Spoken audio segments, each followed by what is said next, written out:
fantastic evening, fantastic afternoon, fantastic pre-noon, no matter where you are in the world. I'm Hassan Piker, and this is the HasanAbi broadcast coming to you live from rainy Pyongyang, Democratic People's Republic of Korea.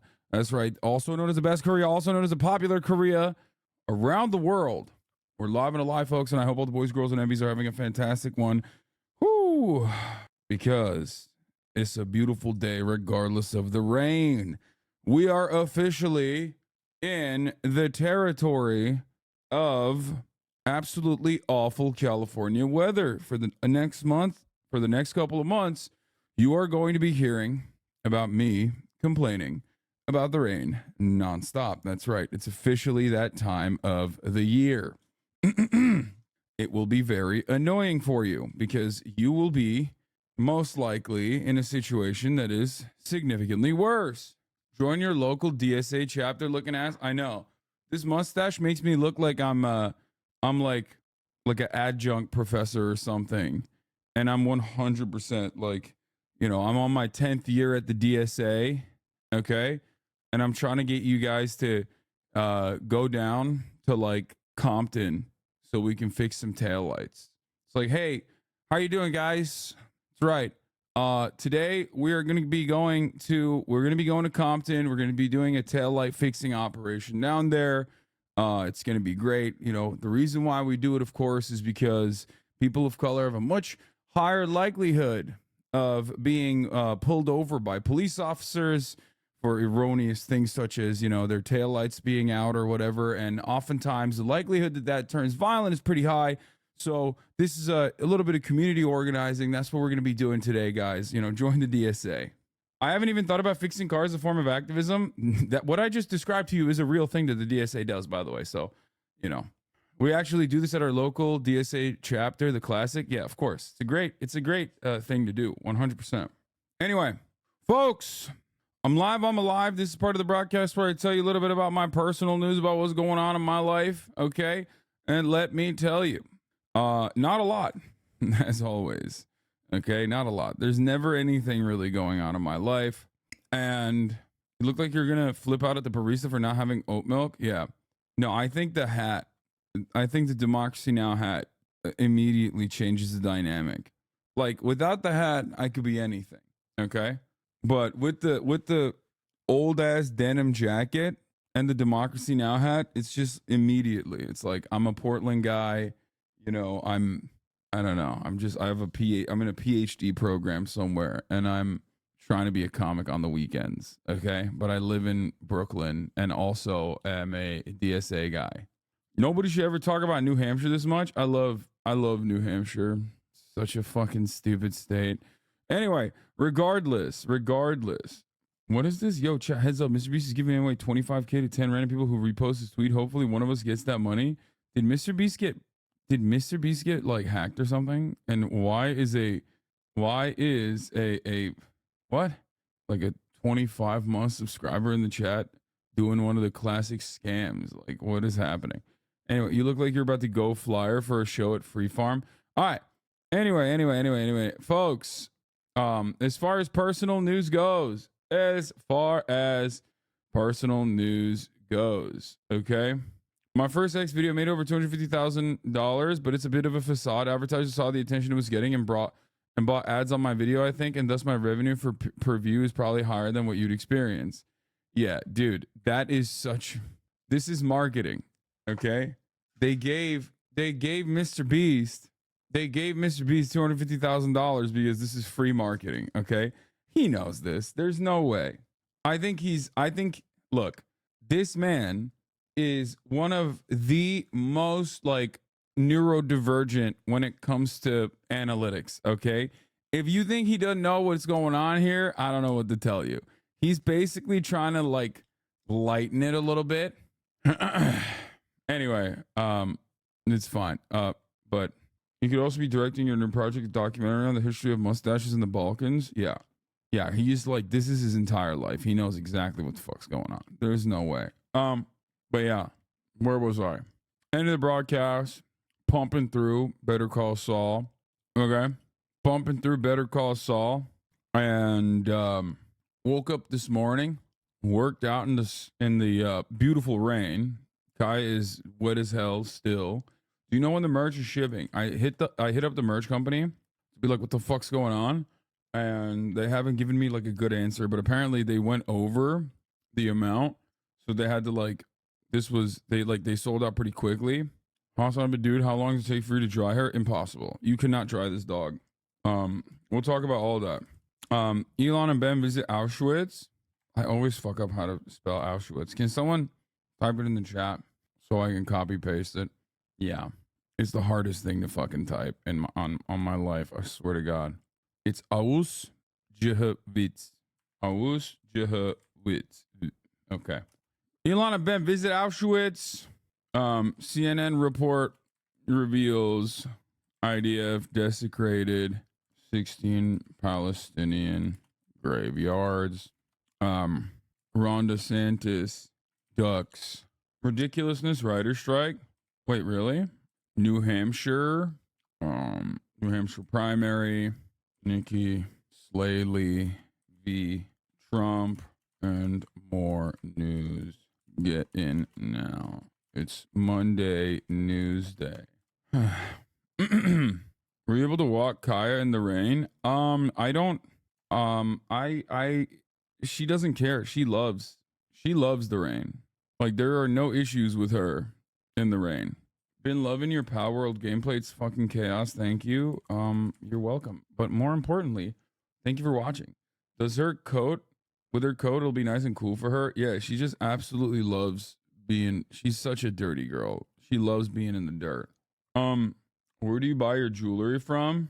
All around, mostly thrifted. I don't usually buy that much. Like, it's either gifted or thrifted, unless it's like a specific one. Like this one I bought myself. It's a Vivienne Westwood one, and I think it was like $150 or something. But it's silver, so it doesn't like fuck up my my fingies. This one's also silver. This one I bought myself as well. This is like a friend who's like an artisan handcrafted jewelry maker.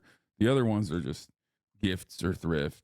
Is Kai double coated? My retriever takes forever to dry, but he gets hot spots. It's so sad. Yeah. Oh yeah, I forgot to talk about the chemical weapons used on the protesters too. Yeah. We'll do that as well. IDF soldier / students. I'm just gonna say pro-Israel students use chemicals on Columbia Uni. Pro-Israel. No, say IDF. IDF is shorter. Use chemicals on Columbia Uni protester. Elon and Ben visit Auschwitz. CNN report reveals IDF desecrated 16 Pal graveyards. Ron DeSantis.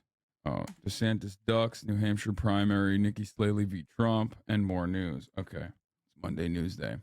I don't know if they're allegedly IDF, but it's shorter. Hold on. Pro-Israel students. Let's say pro-Israel students use chemicals on Columbia Uni protesters.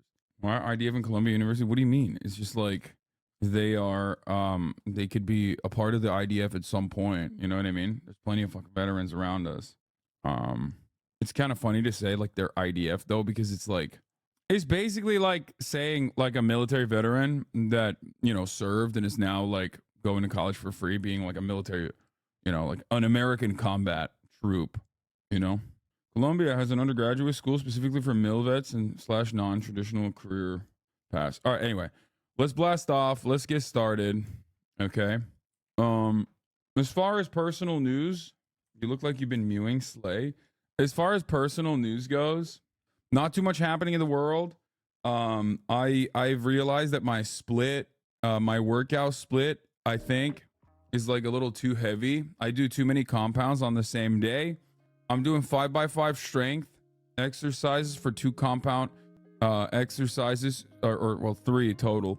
In the beginning of the week, the first 2 days of the week, Monday and Wednesday, and then I'm doing volume exercises with some compound strength exercises spruce through that. But I think it's a 4-day split, and I think it needs to be spread out more because I have a really hard time doing whatever my second 5x5 is. You know what I mean? Because like my first 5x5 or my first working set is a deadlift one, right? Which is fine. My first one is a deadlift, which is fine, right? And I've been cooking it up in the shop. My deadlifts have been going crazy with it. They've been going nutty mode with it. My deadlifts are out of control. I'm back on the conventional deadlifts because I've been doing trap bar, as you guys know. And the conventional deadlifts are going crazy with it. What do I mean by this? The conventional deadlifts are doing pretty fine. Obviously, like last time on the non-conventional, on the trap bar deadlifts, I was hitting like 4 plates for 12 pretty easily. But now on the conventional deadlifts, like we're working all the way back up to the 405 so I can do the same. Right now, I think today I was on my top set. I've gotten all the way up to 375 for 6 easy. But yeah, close, super close. Could probably do the 405s easy. You rarely have physical issues anymore, or don't mention it. Maybe that sounds good at least. No, ever since I focused on my diet and started making sure that I eat at least 220 grams of protein a day, my issues have kind of gone away a little bit. You know, knock on wood. Allah korusun. But yeah, it's not the eating more veggies actually. It's actually eating more protein. 220 grams of protein is not that much, chat. I'm 245 pounds. I should be eating probably more protein. Let's be real. But yeah, my biggest issue is, and this is not something that, my biggest issue is as a person who's been lifting weights for many years, okay? I cannot keep steadily maintaining on all 3 of my compound lifts. I struggle. If my deadlift is going up, I can't make sure that my chest is also going up on top of that. Jeff Nipper debunked the 1 gram per pound of body weight. Well, it's not 1 gram per pound of body weight. I'm not doing 1 gram per pound. I'm doing like 1 gram per pound of like lean muscle mass. And no, the chest is not overrated. He didn't debunk it. He just said it probably isn't necessary for most people. Yeah. How do you get all that protein per day in? I mean, I do it in front of you guys. Look at this. This is a scale. This trusty bad boy I've had with me for years and years and years. I've had to like replace the battery on it a couple times, but this shit's been with me for like, you know, through like 4 houses. Okay. I have it there because when I order takeout, I still want to measure exactly how many ounces, how many pounds the chicken breast I'm having. Okay. 244 would be your limit. Do you ever go on intentional bulking phases? Studies show men don't gain muscle if not on a bulk. Man, I don't care. What is this? Average size dog 5. God, yeah, Boomer's still doing the thing where he, you know, changes the size of Kaya every time. It's crazy. Frankly, at least 1 gram per centimeter of height has never steered me wrong. What? That's weird. But okay, that's definitely not a good way to do it. Yeah. So that's where I'm at. I need to be standing more, and I need to be less sedentary, I think. Does it ever get annoying that you track it all? No. Here's why it never gets annoying. Are you ready? Because I eat the same thing every day. I eat the same thing usually at the same time every single day.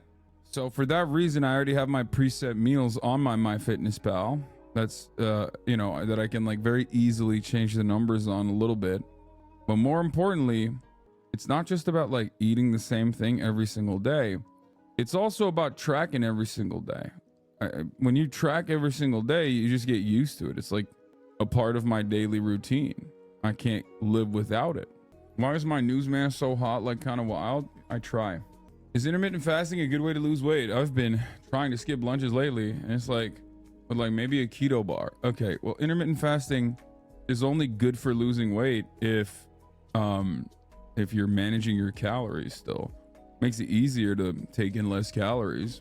But as far as like intermittent fasting goes, for example, as far as intermittent fasting goes, I mean, it is about it's different for everyone. Different strokes for different folks. I've done it a lot.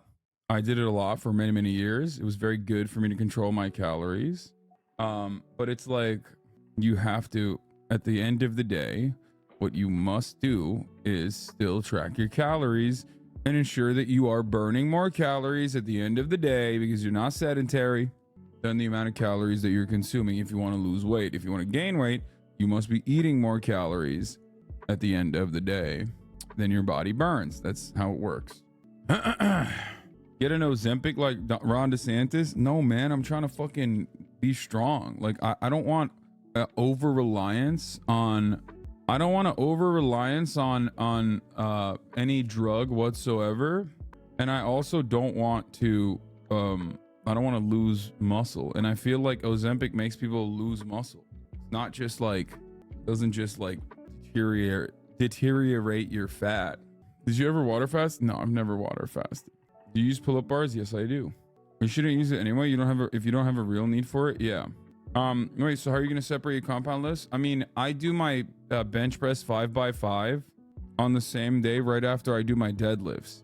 And for that reason, my bench press suffers. My deadlift is going up a lot, but my bench press, I literally regressed from last week. In order in my 5x5 splits, in order for me to like move up in weight, I have to complete 5x5 with ease, and on the last set I have to be able to do 6 at least, right? Once I do that, I can move up a little bit, move up by 5 pounds, 10 pounds depending on, right?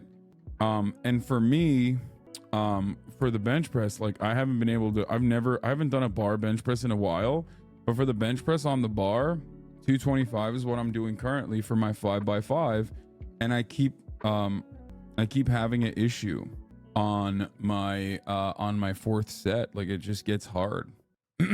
Bro, stop with the ego deadlifts and then start focusing on the buys and chest. Wait, what? I'm not ego deadlifting. What the fuck are you talking about?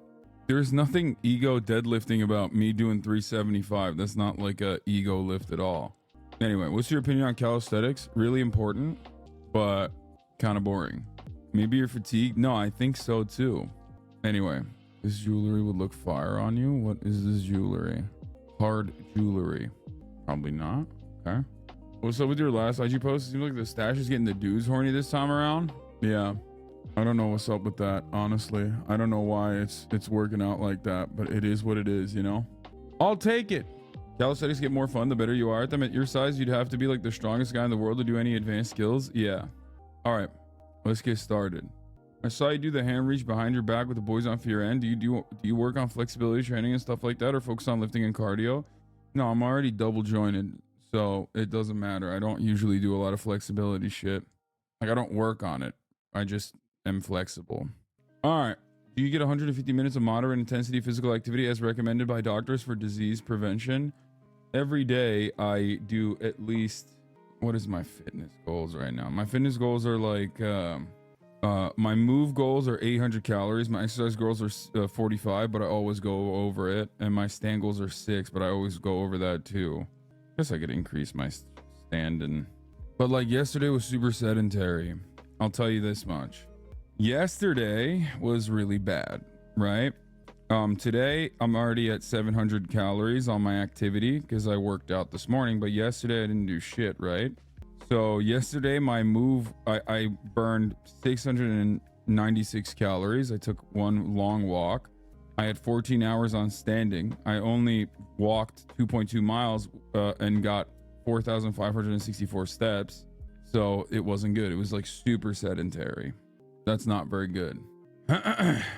Hot girl walks are the best. Well, that's the hot girl walk right there with the hot girl behind me. Riveting. Can we get to the news, please? Sure.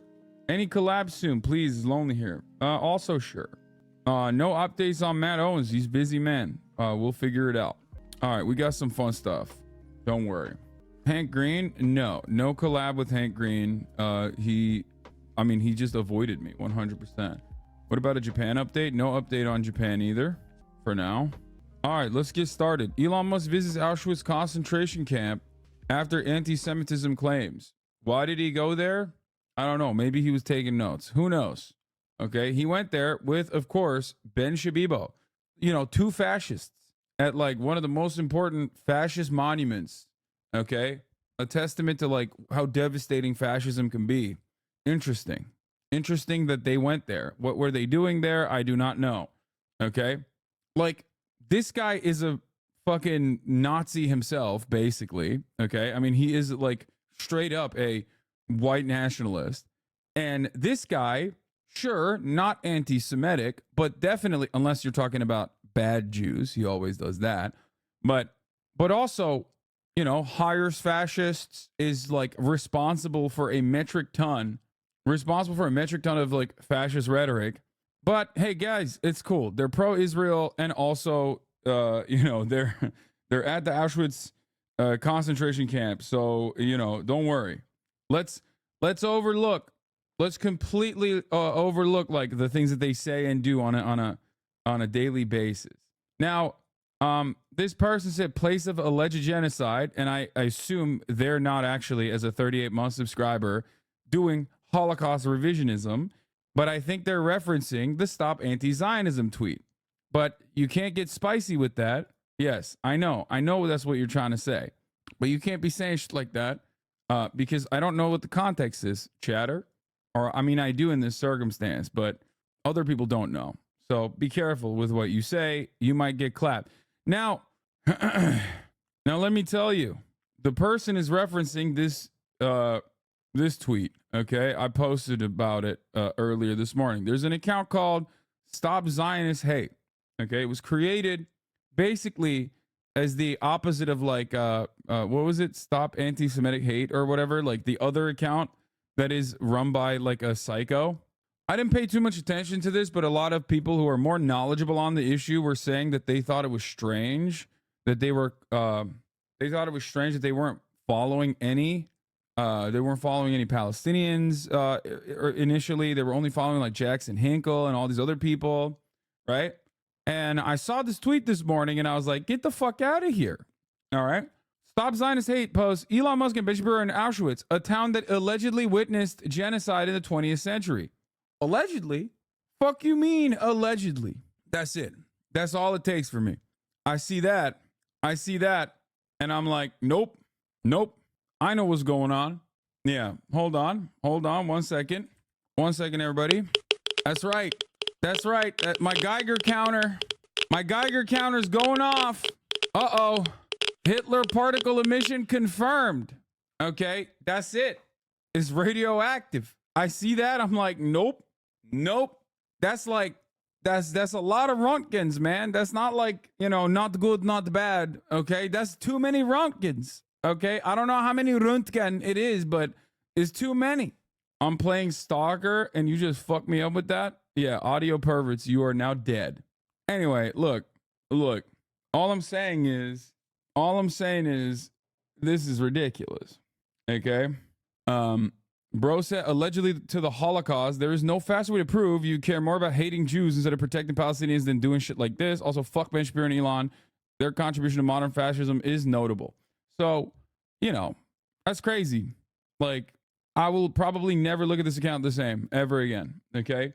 I hadn't paid close attention to it at all. A lot of people had personally said that what they were interested in is like just, clout or whatever. And the issue is like this space is just occupied by a lot of motherfuckers who are so grifty. Okay? Like, I don't like that. I don't like that at all. It just sucks that like so many people that pop off in like the supposedly like pro-Palestinian space. Like there's a lot of motherfuckers out there who are just trying to get the bag. And I don't know how to deal with it, because it's like, on the one hand, like it's weird because the people are if they're posting like normal things, right? If they're posting normal things that are specifically related to Israel, okay, and they're only talking about like I don't know what Israel's doing in Gaza. If they're like accurately depicting information, that's one thing, right? But if they're openly anti-Semitic and they're also like constantly the only accounts that you see that's posting about Israel is like a psyop, okay? It's a psyop. Like, what are we doing? It's like a perfect demonstration that, a lot of Zionists like to fucking point to, right? To say, look, these guys don't care about Israel. They only care about Israel because it's Jews and they're anti-Semitic. And to me, I feel like it's disgusting. It's gross to be anti-Semitic to begin with. But then beyond that, it's like, it's both gross on its own because you're a fucking bigot, okay? And then also you're doubly gross because you're undermining the values that you supposedly espouse by, you know, working extra hard to specifically use an active genocide to fucking talk about a secondary agenda of hating Jews. Like, what the fuck? You know? This shit sucks. Like, you can't say allegedly to the Holocaust and then simultaneously, you can't say allegedly to the Holocaust and then simultaneously fucking turn around and be like, but here's the real genocide in Gaza. People now automatically, normal people are going to look at you and go, oh, you're a fucking clown. Like, you don't give a shit. And it's really fucked up. Anyway, Roman statues PFP accounts that a year ago were openly posting about the demise of the white race, and after October 7 became the most anti-Zionist out there. Yeah, it's crazy. Here's their apology tweet, apparently. Our point in using the word allegedly was to show the double standards when it comes to discussing atrocities. We don't deny the atrocities of World War II. Zionists and the mainstream media use the word allegedly when reporting on Palestinians being murdered, yet they don't get labeled as anti-Palestinian atrocity deniers. Dude, what the fuck? This is not even a good ass. No, dude, that's crazy. Hey, I was just pretending to be a Nazi is so stupid to show the double standard of like how the media are being Nazis. Oh, come on. Crimes of World War II, not the Holocaust. Like openly state that the Holocaust happened. Okay, it did. You're fucking insane. Listen. Here's how it works. Okay, here's how it works. There's a very simple telltale sign. There is no easier way to fucking identify that you are dealing with potentially a fascist other than, especially if we're talking about the Western world, right? Like, especially the easiest way to, you know, log somebody or clock somebody for Hitler particles is when they just like start questioning the Holocaust. It's like so profoundly well documented. Okay.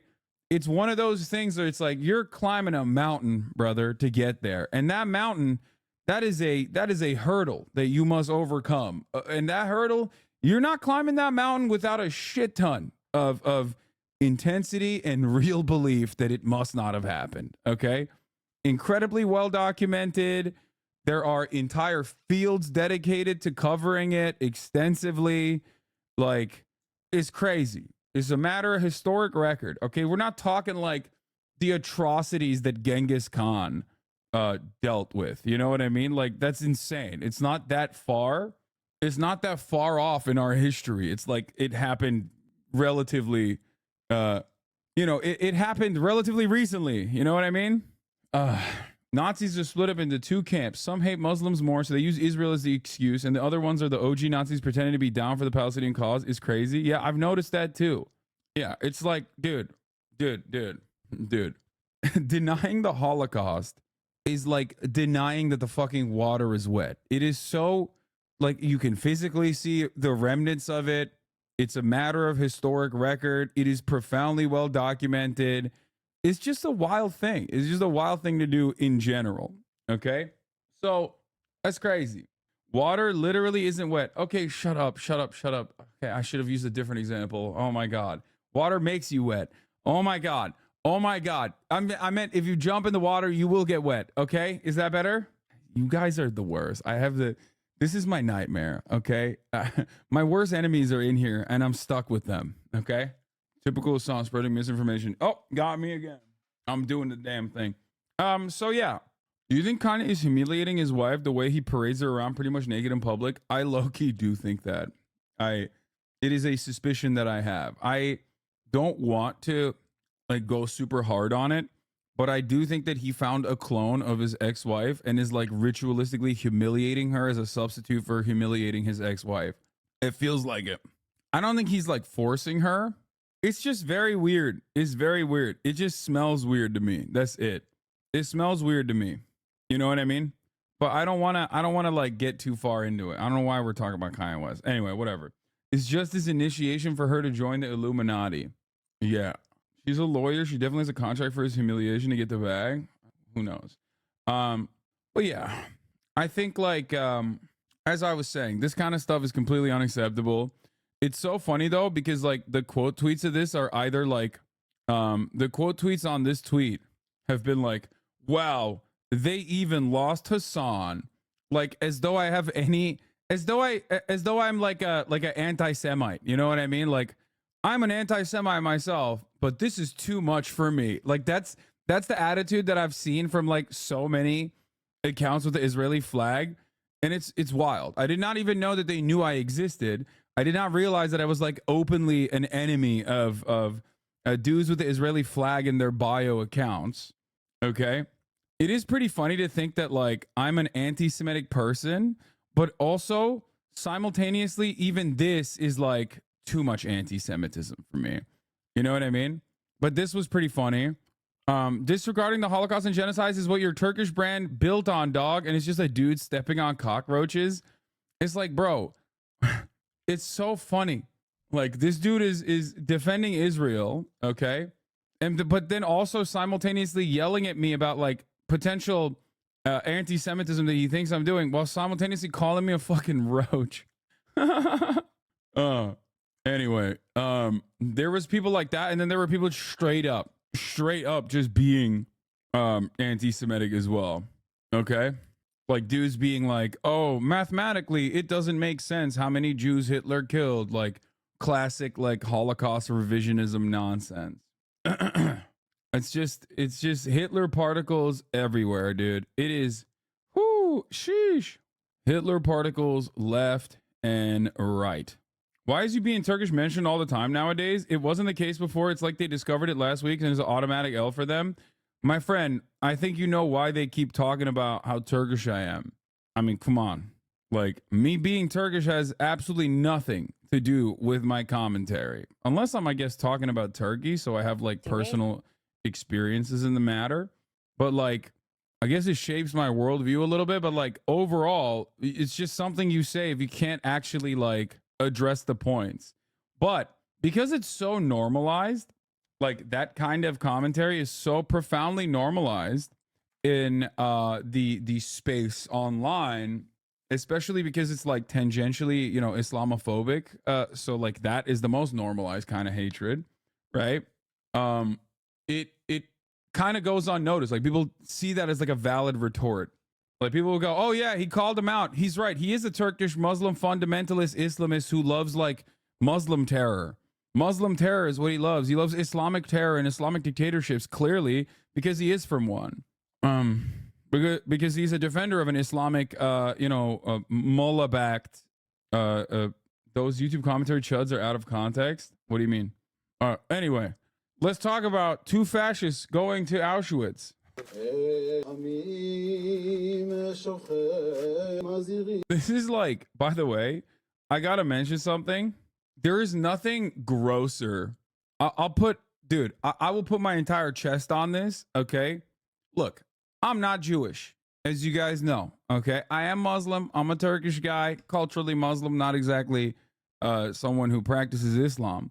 But having said that, okay, as a person who despises fascism and wants to eradicate it, okay, there is nothing grosser to me, at least, and I suspect my friends from every different background will agree with this, that are also anti-fascist. There's nothing grosser than having two dudes, okay, who are unbelievably in support of virtually every kind of fascist movement, okay, going to a fucking concentration camp to do a media op to be like, look at us, guys. Like, you should not be anywhere near the Holocaust concentration camps. Like, you should not be able to use that as a way to do positive PR for yourself. It is wild. In my opinion, this act, especially because like the groups that are facilitating this are doing it in a deliberate way to like whitewash the anti-Semitism accusations launched towards X, which is a platform riddled to the fucking brim with Nazis, right? Like the fact that you would be the fact that you would be a Jewish organization that facilitated this is insane. Okay, it's crazy. It's crazy. What are you doing? Like, what the fuck are you doing? You are just weaponizing the memory of the Holocaust to launder the reputation of a dude whose platform is just filled to the fucking brim with Nazis. Okay, to the goddamn brim. That's nuts. What are we doing? What the fuck are we doing? Anyway, like, to me, I think this is worse than when, like, who was the basketball player who went to the fucking Holocaust memorial and like took a selfie? Like, I think going to the Holocaust memorial and taking like a fucking sexy selfie is disrespectful. This is more disrespectful. Yeah, it was Danny Green, right?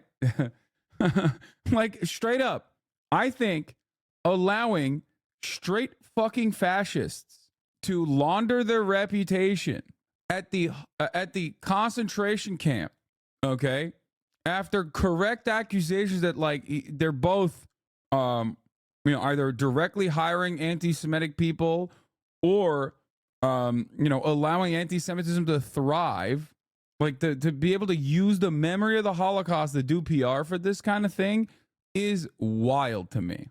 Okay, is wild.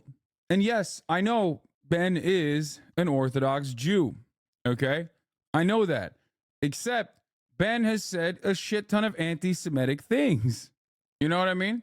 Ben has defended anti-Semitism. Ben has defended anti-Semitism for the likes of Ann Coulter, for example, and has openly said, I don't care that she's saying anti-Semitic shit because she's pro-Israel, undeniably. And that's it. That's all I care about. Like, Ben is not hiding his perspective. He does not care if someone is anti-Semitic as long as they're pro-Israel. Okay? It's very odd that people can't see through this. I like how they teamed up for this one. What awful shit do you think the other people in the folding chairs did? I don't know. They're probably just like normal people. It's crazy, man. It's actually crazy. You talking about Shapiro or Glebe? No, I'm talking about Shapiro. Elon is also wearing a kippah. I don't know what the move is there. I don't know what's happening there, but you know.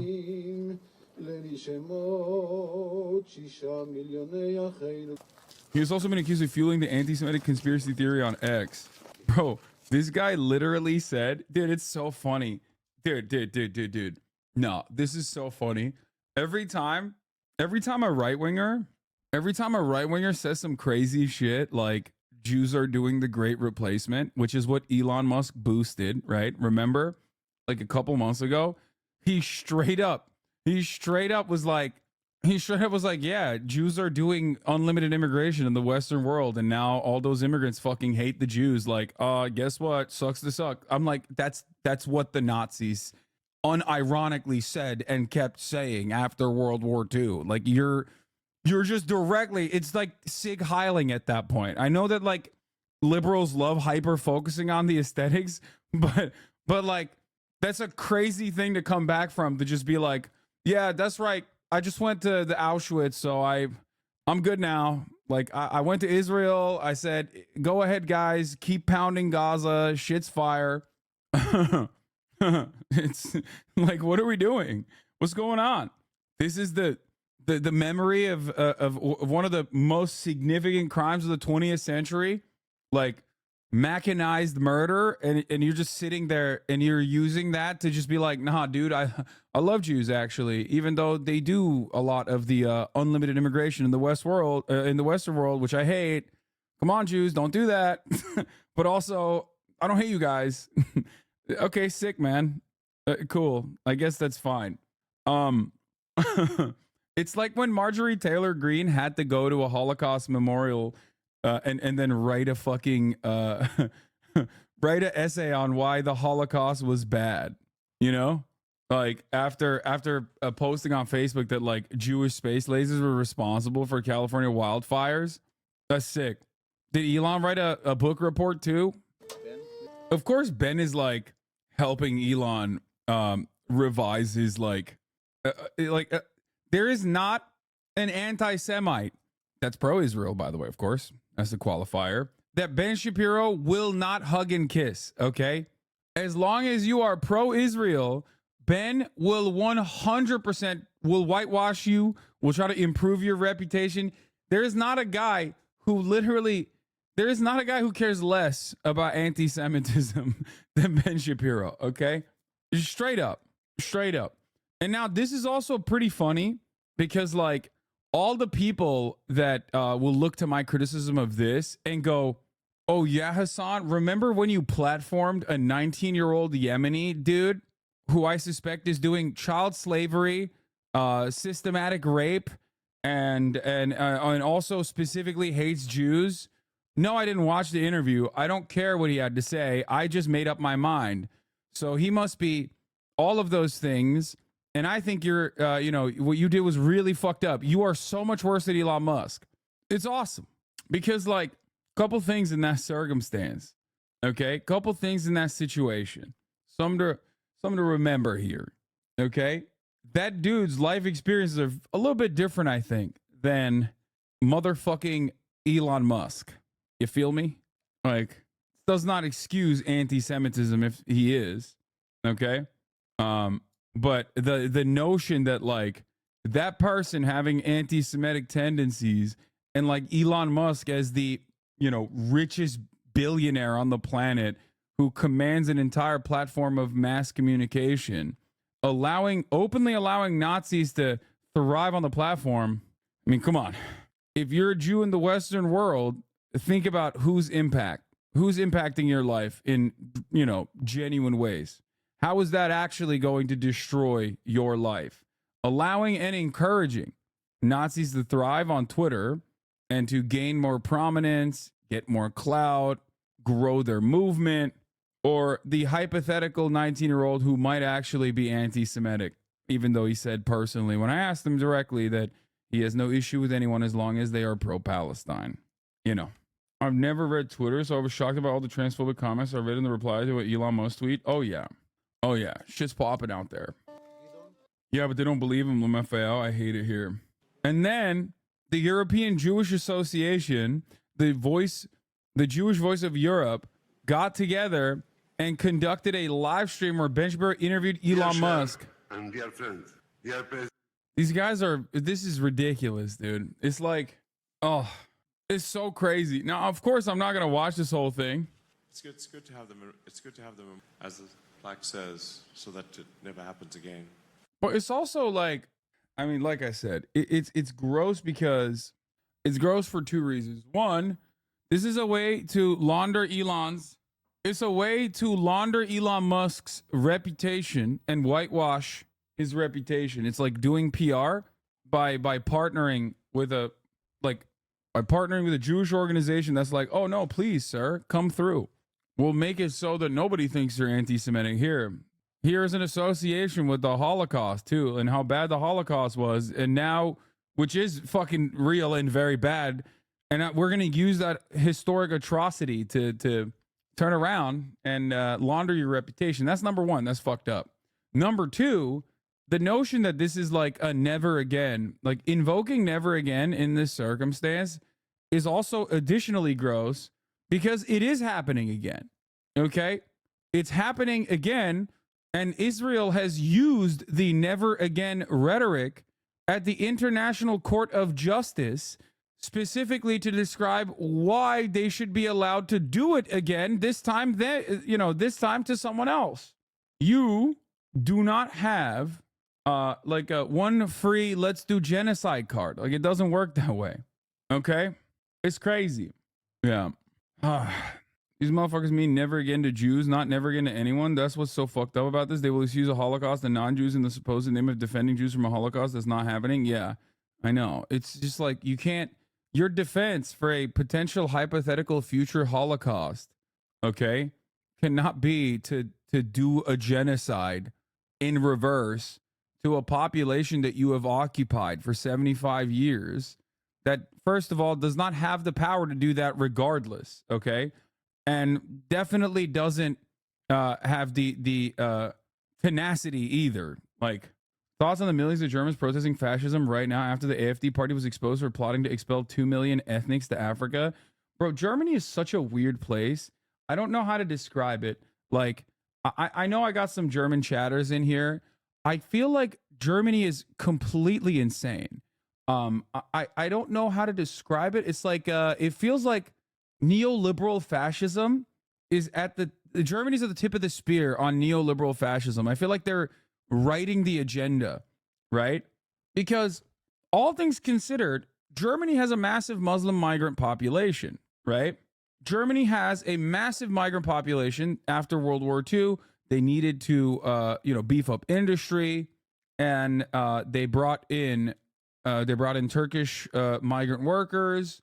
Obviously, Western Germany specifically was not denazified. Like it was not. It was, as a matter of fact, re-Nazified, specifically by the United States of America and Western powers, because they had a much larger goal at hand, the goal of the eradication of communism, right? A specter is haunting Europe. We must defeat communism. That's the real evil here. And who are the greatest commie killers? Well, the Nazis that we didn't kill. You know, they got a lot of combat experience. And my point is, I think like Germany is very strange on that front because, like, one, they have one of the higher Muslim refugee populations in Europe. Okay. They have a higher Muslim population than other countries in Europe as far as, like, the Turkish diaspora that lives in Germany. Okay.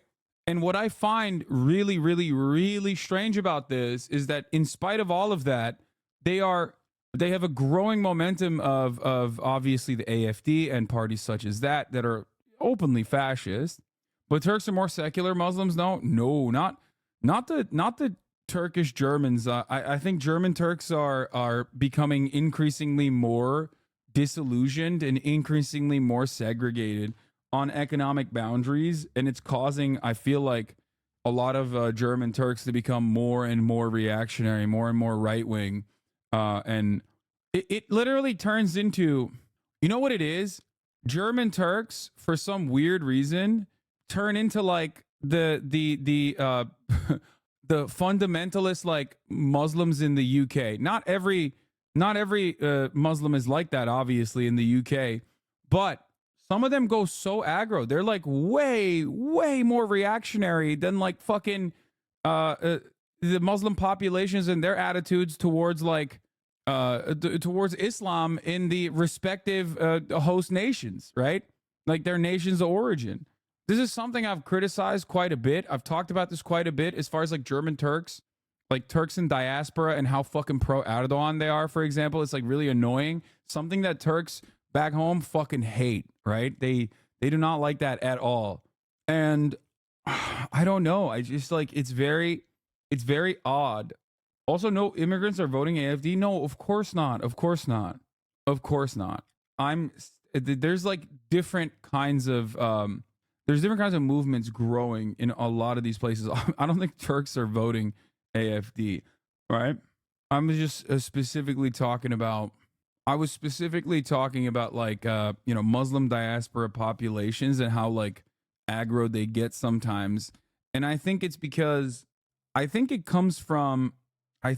stems from like the racism that they experience and the economic hardships that they experience, and the class dynamic that exists there that is racialized, of course, just like in America. The class dynamic is racialized heavily between black and brown populations and the white population.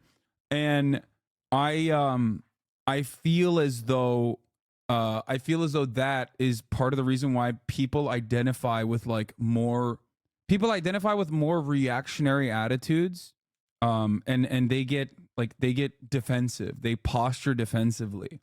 And I'm a firm believer in integration. For all of America's faults and failures, like they do a relatively decent job. This country's done a relatively decent job in immigration. It can do significantly more, of course, but there is very real integration in the United States of America, especially by the third generation. Instead of creating economic enclaves that also then feed back into that same cycle of just like despising the rest of the population and the rest of the population despising them, because that's where it's born out of usually. I think that I think that it's just like becoming a dangerous prospect. Having said that, there are no real options. There are no real leftist options. There are no real actual progressive communist socialist alternatives. Okay? Especially in a place like Germany. I mean, you've seen the German anti-fascist movement. They were like breaking down the doors of a bakery for hosting like a talk for Palestinians and dumping like pig fat. That's what their anti-fascists are doing. And I just feel like, I mean, I don't want to make jokes, but I do feel like the some of these German fascists, anti-fascists have one speed. They don't know how to do anti-fascism. Perhaps that's what happens when you wipe out the partisans and all the Jewish socialists and trade unionists in your fucking country during the Holocaust. And then you don't have like a real institutional leftist momentum there. And the dudes that think that they're doing like leftist progressive momentum are just being insanely racist. They don't know what they're doing. They don't got the internet. So, yeah. I think they just get mad, and when you don't have any mechanism of pushback as well as with no logic materials analysis, all you can do is become reactionary. Yeah. That's a subsect of German Antifas. I'm just saying it's odd when you got anti-fascists who claim that they're anti-fascists, and then what they're doing is dumping pig fat on a bakery that hosted like a pro-Palestinian talk. That's the most psychotic thing I've ever heard in my entire life. That's like, you're insanely racist. It's also ironic because like pig fat is also not kosher either. It's not like it's anything. It doesn't do anything to the Muslims. Like the idea that like pig fat is going to like somehow make Muslims perish is insanely stupid and racist. But yeah, it's anti-Deutsche, right? Anti-Germans political current. That's the movement. Anti-Deutsch is the generic name applied to a variety of theoretical and political tendencies within the left in mainly Germany and Austria. The anti-Germans form one of the main camps in the broader Antifa movement alongside the anti-Zionist, anti-imperialists after two currents split between the 1990s and the early 2000s as a result of their diverging views on Israel. The anti-Germans are a fringe movement within the German left. In 2006, Deutsche Welle estimated the number of anti-Germans to be between 500 and 3,000. The basic standpoint of the anti-Germans includes opposition to German nationalism, a critique of mainstream left anti-capitalist views, which are thought to be simplistic and structurally anti-Semitic. Wait, what? They think anti-capitalism is anti-Semitic? Okay, these guys are literally, okay. All right, never mind. That's pretty funny. This is like the classic, okay, yeah, that's full circle. That's full circle, baby. No, that's literally anti-Semitic.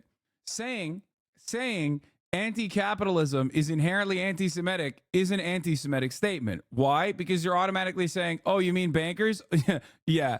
That's right. You mean Jews, which is an insane thing to say because it's inherently the exact opposite of what anti-capitalists are saying. I love this, dude. I love these guys. They're fucking awesome. Hey, man, that Geiger counter is coming in handy again. Hold up. Wait a minute. Uh-oh. That Hitler particle's going crazy, dude. Hitler particles detected again. It's pretty funny for Germans to say that anti-capitalism is actually secretly anti-Semitic. Why is that additionally funny? Because, dude, that's like, one, it has the underlying premise that like all Jews are somehow powerful bankers. That's number one. And number two, no, it was the partisan Jews in the KPD that was resisting the Nazi movement. And then you fucking killed them. Like your grandfather literally killed them.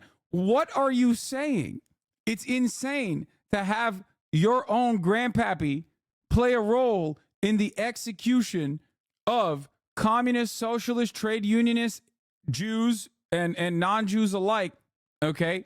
And then using the same exact arguments that your grandpappy used. But this time, it's like for supposedly in defense of Jewish people. That's cool. Yeah, this was what I was talking about with the pig fat. These guys went in. The German pro-Israeli Antifa attacked a bakery run by leftists with migrant background with pig fat for hosting pro-Palestinian leftist organizations. Okay. Someone said to me that first generation migrants are more docile because they're new and don't want to risk anything, but second gen see more as troublemakers, not because they come from migrant families, but because they're acting more like the citizens of that country, but it's a problem because they're seen as migrants. It's actually a really interesting take. Sure. Germans are unironically invoking their Nazi grandfathers to make that argument. German elites have convinced themselves that they get anti-Semitism in a way that Jews simply can't. They seem to have gained enlightenment through genocide. An example, when Der Spiegel did a bizarre takedown of Greta Thunberg, the only climate activist in the entire world they could find who didn't support Palestine was Luisa Neubauer, a leader of Fridays for Future in Germany. Neubauer was ready to accuse the entire climate movement of anti-Semitism. How does she know? Is she particularly close to Jewish culture? Has she been a scholar of anti-Jewish discrimination? No. The only qualification she referred to is that her great-grandfather from the Reemtsma dynasty was an SS member who donated huge sums to the Nazi party. Inheriting a ton of money from Nazis seemingly offers a unique education of liberal humanist values. I've heard this before, that like Germans think that they have a unique experience with the Holocaust because they did it, right? Or because their grandparents did it. And I didn't realize it was actually something that they openly say. Guys, I know a thing or two about the Holocaust because my great grandparents did it directly, right? Like they supported it. So I know it's like, yeah, but you know in the wrong direction. You know what I mean? Like you don't know in the right direction. Here's a great example, okay? Apartheid South Africa, post-apartheid South Africa, they know what it's like to withstand ethnic cleansing campaigns and exist under an apartheid because that's in the right direction. Those are like the victims, right? Those are the victims that took power. Like, and now they're the ones who are launching this investigation. So having the guys that did the Holocaust partner up with Israel to yell at the guys who withstood their own ethnic cleansing campaign to be like, no, you don't understand. We know how to do the Holocaust real good is not exactly the argument that you want to present. Okay. Yeah. It's like, yeah, it's the old joke. My grandpa died in Auschwitz when he fell off the guard tower. Yeah. That's like it literally, that is literally what they're saying. She's saying that. If you argue with them, they love to say, well, you just don't understand how evil Germans are. No, I understand it. Okay. I understood it historically. And I fucking understand it now. Okay. No, I perfectly understand it. Oh, I understand it. Let me tell you. Like, I've never, like, I like Germany. Okay. I will reluctantly admit this. As a Turkish person, Berlin, Kreuzberg, many parts of Germany have a massive Turkish diaspora. I visited many times. Okay. And like, while I'm not super fond of the boxy architecture in East Germany, I do think that they have great doner. You know, this is like, it just makes me really sad to see how intensely these guys have been like pro-Israel in the most racist ways you can be. You said you don't like Germany before, that it's your least favorite place to visit. I think it's boring. I've said that, but overall, I love the food. The doner is really good. And I do feel a sense of closeness due to how large the Turkish diaspora is there. Okay. But it is definitely, yeah, I'm not a fan of brutalist architecture. It definitely is not great. It's not, they're not doing a great job this year. Honestly, the International Labor Bundism is the perfect leftist counter to irredentist Zionism. Yeah. I think like, I think the way I see it, dodging the tanky allegations, I hate brutalist architecture. I think it's kind of boring. And I don't like brutalist architecture. I like the utility of it. And I want everyone to have a house, but I don't like brutalist architecture. That's fine. That's fine. Saying a whole country is boring is kind of stupid. Dude, it's always going to be reductive. Don't lean into it too much. It doesn't mean anything all that significant, okay? In 1962, the Socialist German Democratic Republic mapped every West German ambassador with links to the Nazi Party, revealing a stark political continuity and a clear failure to denazify. What we are seeing now is among the many consequences of the West's victory in the Cold War. Yeah, this is 100% true. Okay. I've talked about this before. Bez D. Marx has done a phenomenal job. I believe they're a German socialist. They've done a phenomenal job of like talking about how they've done a phenomenal job of how the German government re-Nazified instead of actually denazifying after World War II at the behest of NATO and the United States of America specifically, for reasons that I just described to you. It's like part of the reason why they're Swiss. Okay. is part of the reason why I am not too fond of NATO as well historically. And the thing is, however, there's a lot of spots. There are a lot of spots where people are voting for AFD in East Germany too, because it's always the same principle. It's economic volatility. Okay, like since the reunification and the dissolution of the USSR, AFD has grown in power and in momentum. AFD has grown in power and in momentum in Eastern Germany. Okay, this is true. The point is, it grows in power and momentum because one, there's no real socialist alternative, both in the East or West, and two, there's a lot of economic instability, especially in the East. Okay, the whole world got Nazified when the U.S. decided to not make illegal Nazi propaganda. And when the USSR and NATO kept all the Nazi engineers, it's not even just the Nazi engineers. Like it's literally not paperclip. It's not. Paperclip is greatly overstated. I like to joke about it as well. But this is, in my opinion, this is significantly more important. Like NATO openly, deliberately aligning with anti-communists who were Nazis, right? Because they were the best, most effective, like anti-communists, is a legacy that still very much exists to this day.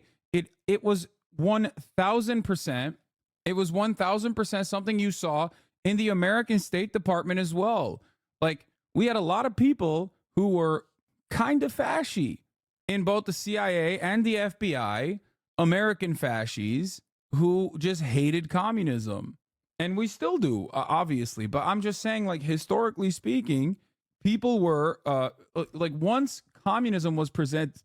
Once Chad is shocked to find out that the U.S. had former Nazis in their ranks. I've never heard about this.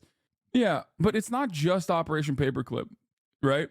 And the USSR did a version of this as well, but not to the same degree as the United States, 100% for the record. But yeah, Gordon Liddy is a prime example, 100%. But my point is it's something. It's bigger than just Operation Paperclip.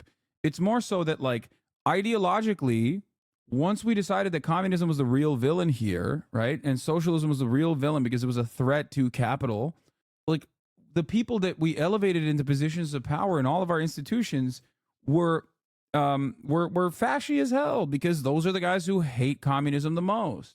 That's it. Also, a lot of Nazis just stayed in power in Germany after World War II due to a lack of evidence because, of course, they hid their crimes. Yeah. Little addendum, the AfD is a deeply neoliberal party and they don't even deny it in their electoral manifesto. They don't differ too much from their OG post-Reich Nazi party NPD, but their rhetoric is a lot more bourgeoisie than outright fash. Well, because they can't be outright fascist. That's why they also substitute the Nazi sloganeering for Weimar Germany, right? Like, this is the reason why they use the old German flag, for example. They fly it because they are not allowed. It is illegal for them to be openly fascist, openly Nazi. So, yeah, they use the Imperial German flag, I think, right? So, this is all of this is just stuff to consider when analyzing why Germany is the way it is and trying to develop a better understanding of why post-World War II, a lot of people, took positions that they took and how that is still impactful in our culture to this day. Because you can draw a direct line from post-World War II attitudes in the Western world, the America-led Western world in the aftermath of World War II were defenders of capitalism, global capital, right? And they saw the USSR and its influence as dangerous, very dangerous, a threat to capital, which is understandable because it was a threat to capital. And in that interest, in the continuation of that interest, they went as far as to align with the most rugged anti-communists out there. And those guys were always fascists. And the direct line you can point to between that is the SS Galicia Division Ukrainian veteran who voluntarily joined the Foreign Legion of the Nazis, who ironically considered Ukrainians to be Slav dogs, by the way, just as all of the other Eastern European countries that they invaded and killed a shit ton of people in. Okay. How do you get a guy who was a literal Nazi to get a standing ovation in the Canadian Parliament?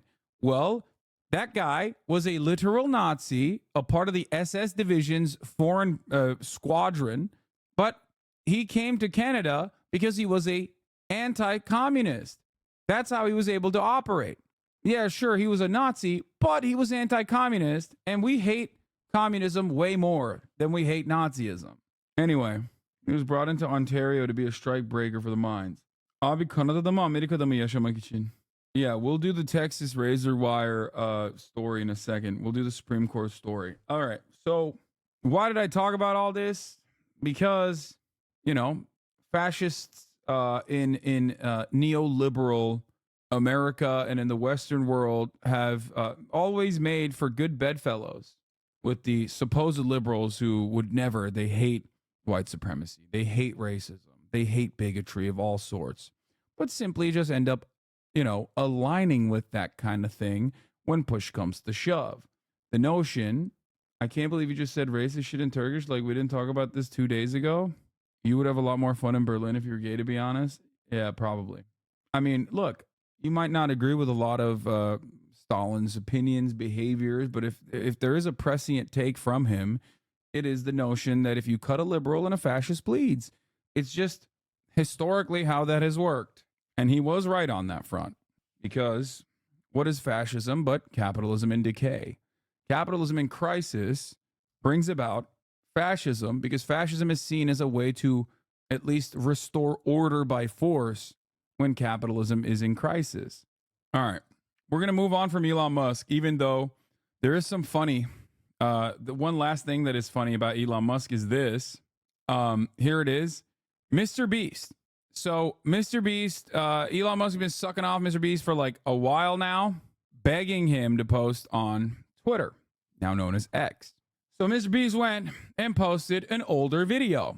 And if you are a Twitter user, it is virtually impossible for you not to have seen this video, because the video was on everyone's timeline a million times over. I counted at least 7 times that I can recall that I saw the video. I never watched it, but I saw it, okay, over and over and over again. And the impressions, of course, are a meaningless metric, but I firmly believe that this video was elevated because it was supposed to be like the first time that a massively influential brand chose to post on Twitter publicly. And so Mr. Beast posted an older video on Twitter and then even tweeted about, like, how much money do you think it made? It made $263,000. Now, do I believe it? Do I believe it? Or do I believe that this is like extra padded stats? I believe that it was extra padded.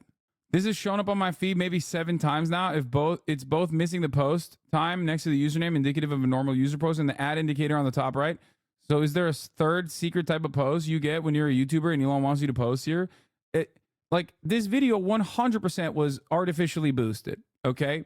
I know that it was artificially boosted because it was presented on my timeline like it was an ad. Upon closer inspection, seems like it definitely is a non-disclosed ad, because you can hit the tab and you can like hide it, and you can hide it like an ad. So for me, it was obvious that Elon Musk was doing that. Okay. It's obvious that Elon Musk was doing that. And, you know, congratulations on Mr. Beast for getting the bag. He got $250,000, which is probably nothing for him, right? And he said, but it's a bit of a facade. My first X video made over $250,000, but it's a bit of a facade. Advertisers saw the attention it was getting and bought ads on my video, I think, and thus my revenue per view is probably higher than what you'd experience. And it's really funny. It's really funny that, like, after Elon did all of this, he still got it's a bit of a facade, right?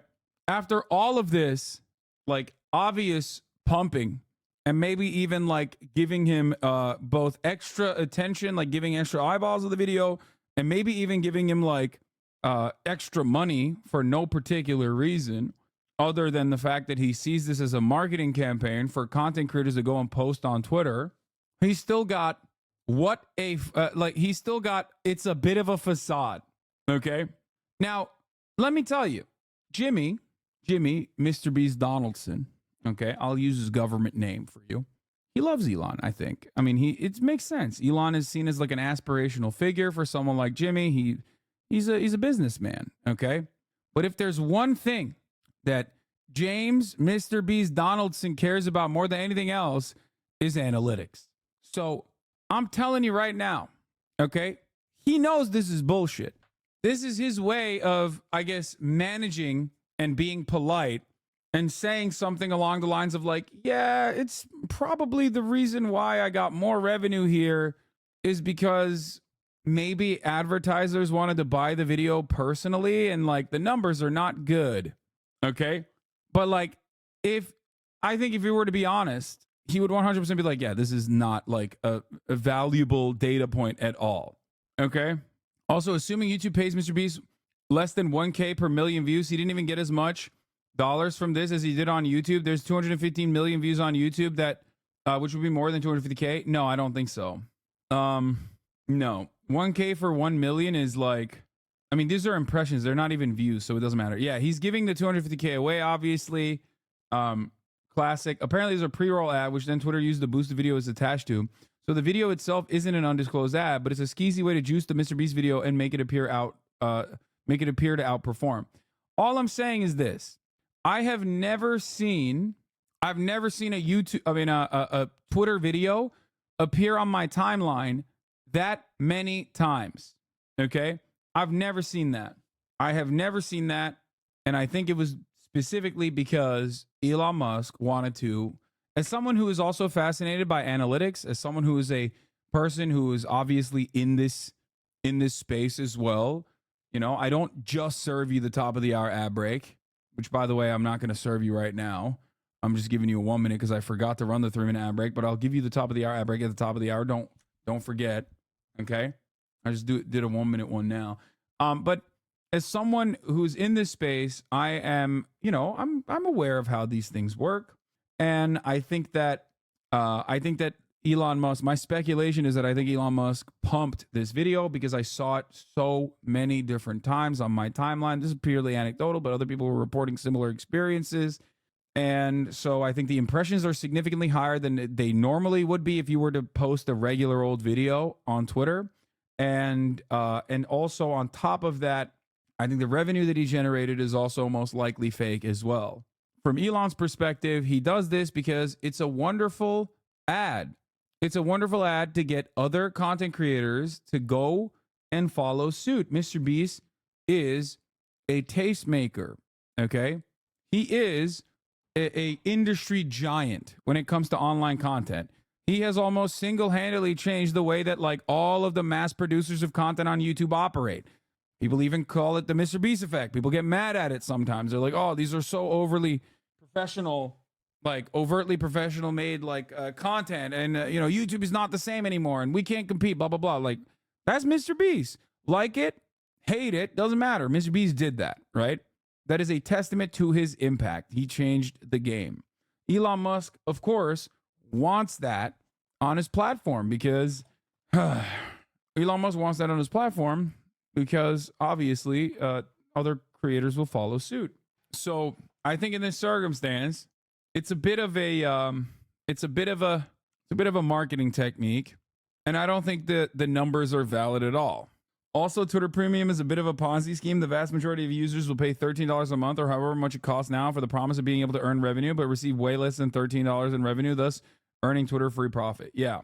But yeah, it's a double whammy because like I think Mr. Beast probably likes Elon still. Like he doesn't despise Elon like most of us do, I assume. So yeah, I can confirm I saw an ad of you on your video. I will run a similar test so we can compare numbers.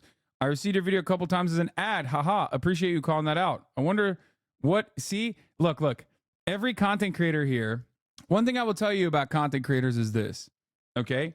Those at the tippy top didn't get there always by accident. Okay. No, they're not falling for it at all. No. If you think Jack Courage Dunlop doesn't know what the fuck happened here, I got a bridge to sell you. Okay. If you think Tim the Tap Man doesn't know what happened here, I got a bridge to sell you. Every single person knows exactly what happened. Every single top content creator knows what happened in this situation. Okay. Come on, dog. Jack is literally a fucking analytics demon. So is Mr. Beast. These guys are hounds at analytics. Okay. They're being very polite in the way that they're describing the situation. because they don't want to like offend. Why would you want to offend a guy who gave you $263,000? Okay, obviously. And then there's of course Nick Merckx, who said, "That's a W, bro. Now go put all that on Kansas City plus 3.5 and Baltimore and double your money." Yeah, this is like yeah, these guys are analytics gooners. Okay, except for Nick. I think he is being serious. So yeah, that's what's going on. What is this? How is he so dumb? Immediately after Elon Musk visited Auschwitz, he replied to a post that echoes talking points popular among neo-Nazis and white supremacists who originated the White Lives Matter slogan and who cite "Kill the Boer," an anti-apartheid struggle song, as evidence of white genocide. According to Wikipedia, "Kill the Boer," anti-apartheid song, White Lives Matter, neo-Nazi slogan. That's insane. Yeah, he's like, I don't think a lot of people understand what he's doing here, okay? From Elon Musk's perspective, he's like, no, I did the thing. Come on, Jews. I did the thing. Come on, let me have this now. Like, that's it. Like, he's like, what do you want? I went to Auschwitz. What do you want? The fuck do you want? Now I get to do whatever the fuck I want to do, you know? That's like, from his framework, he's like, yeah, no, of course, I'm not going to stop being fucking racist. I'm just going to be like, not as overtly anti-Semitic. Like, it's a perfectly transactional situation here. Yeah, he thinks he did a racism carbon offset. This is his trade, exactly. And you know my man loves credits, carbon credits, okay? That's all he operates in. Do you understand? So he thought he was getting a racism carbon offset. You're absolutely correct, chatter. Just need Jonathan Greenblatt honoring him with an ADL award or something. Yeah. So yeah. All right. We did the advertiser a boost from Elon himself. Yeah, what the fuck? Elon literally gave you all our ad rev because we got nothing, Lemon. The best part about it is that one, this is such a funny moment because like, one, Elon Musk didn't get his money's worth here because like Mr. Beast is calling it a facade and saying that there's a little bit of like fuckery going on with the numbers, doing it politely, but still, come on. And now every blue check mark is mad at Elon Musk. I'm going to say Mr. Beast is an analytics demon. There's no way he's going to post this like, can't believe how valid and untainted. Holy shit, Coffee's just going to take down Elon Musk. Wait, what? Why was he having people guess the amount of dollars it made anyway? This is why it makes it extra funny that right-wing freaks will report your tweets so you don't make money off them and it's like 30 cents. Yeah, it's extra funny. It's extra funny because I do not ever give my payment information to Twitter. I would not trust Elon Musk's platform with my payment information at all. I don't believe it's safe, and I don't care about the revenue that I would generate off of Twitter from my posts. So it's so funny because like the community notes on my tweets nowadays are like, I'll just make a joke or something. Like I'll be like, man, this guy really is out here doo-dooing in their butt. And then like the quote to you would be like, actually, there's no proof that this person has ever had a caca in their diaper. And then it's like a link to some Wikipedia page or something. And it's like, what are you doing? Like, what happened? Who are you owning? Source, wikipedia.com/poop. Anyway, so do you think X is done if Biden wins? Wait, what? No, X is done regardless, no matter what happens. Your Ron DeSantis nickname options were justified in this poll. It was, my little Rhonda was in the additional though. Yeah, these are my two. Meatball Ron was the best one, and then little Rhonda was the second best one. This was my favorite community note. Elon said it's fake. Yeah. X goes bankrupt as soon as the loan Elon took comes to term. It's worth 20% of what he bought for. I don't know how that works though. I don't know how that works, honestly, for someone who is a billionaire. You know what I mean?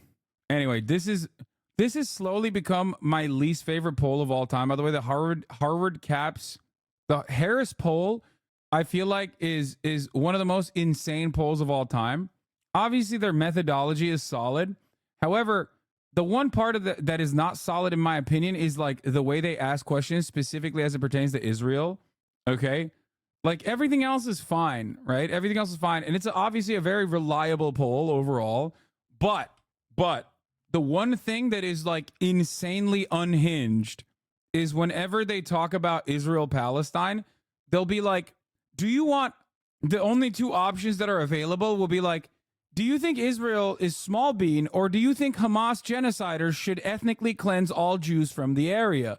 And then people will be like, well, I don't know, which is like the analog for being pro-Palestine? I guess the other one. And then you click on the other one, and then like news articles will come out and be like, 75% of 18-year-olds in the country want to ethnically cleanse all Jews from the region.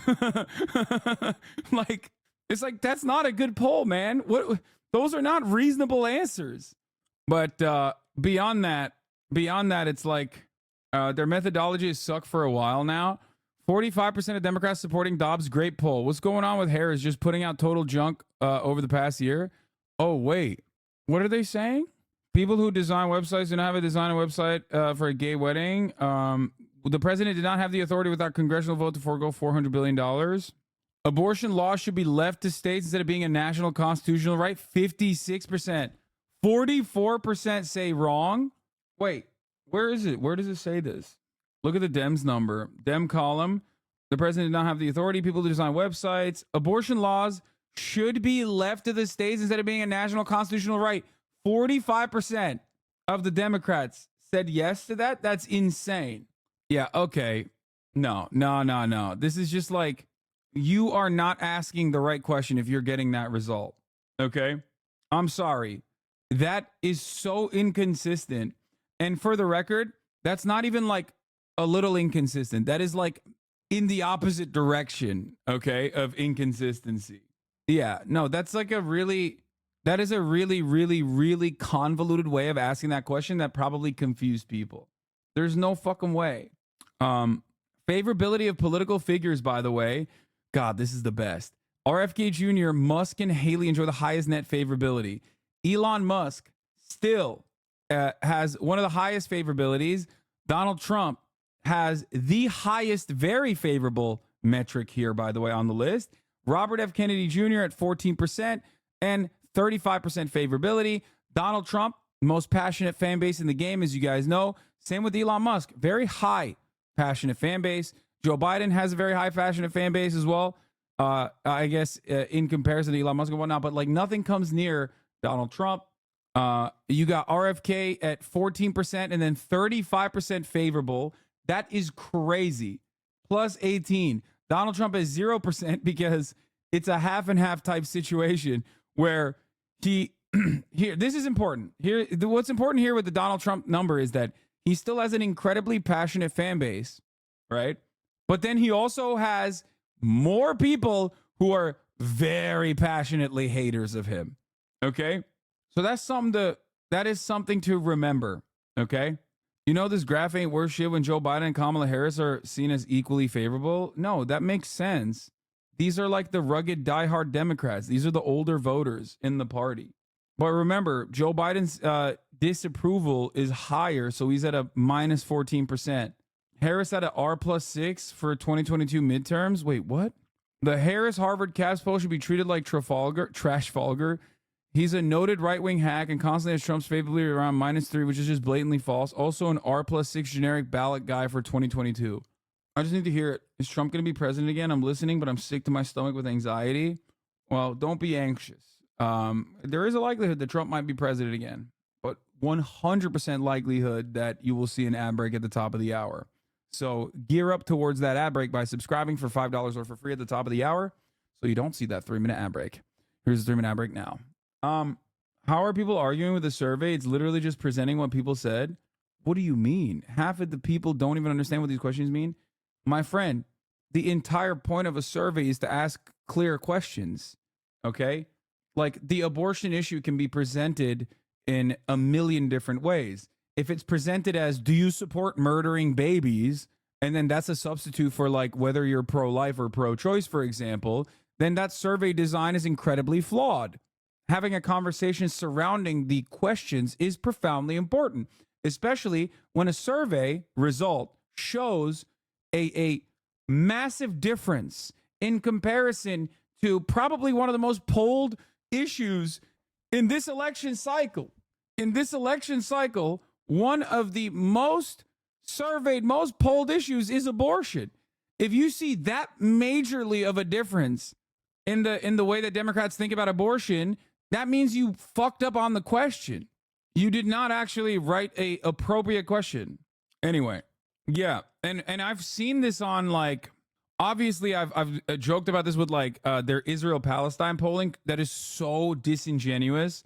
They'll be like, do you support Hamas and the Islamic Caliphate, or do you support Israel? Like, that's not a way to ask that question. Like, what the fuck are you saying? Like, people need an option to pick that the Palestinian population and their plight in this circumstance. They're the ones who are the victims, right? So yeah, if you ask that question, they're going to be like, yeah, okay, you know, all glory to the martyrs. Let's inshallah restore the Islamic Caliphate. Like, I love Hamas. Like, that's the way that people fucking pick it.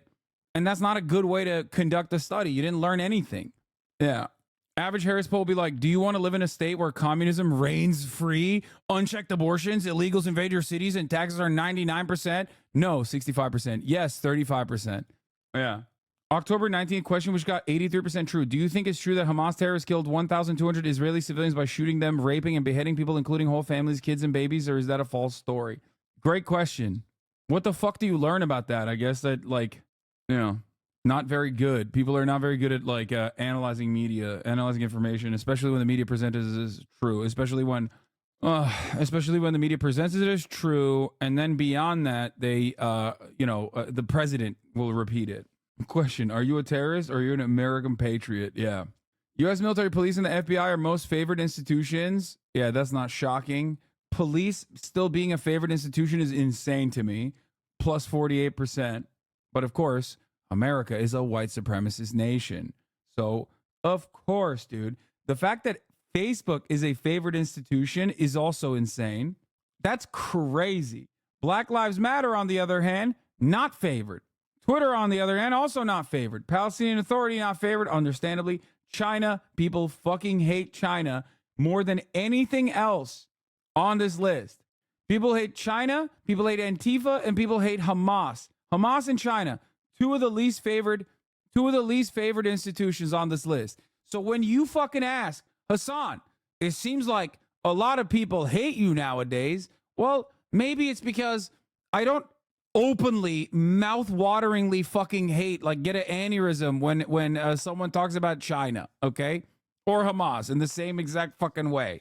Now you understand how fucking reactionary the United States of America and its population is. Also, really funny when you got people that go, never heard of them for China. I guess a very small population. Why do people hate China so much? It's the worst country on the planet, brother. What are you talking about? And then immigration is now seen as a top issue facing the nation, up 7 points ahead of inflation this month. Yeah. Why is it up 7 points ahead of inflation this month?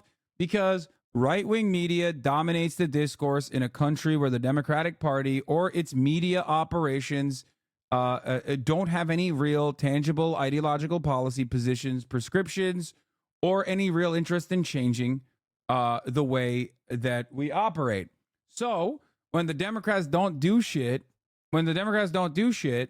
first it's the inflation situation and everybody yells about inflation, okay?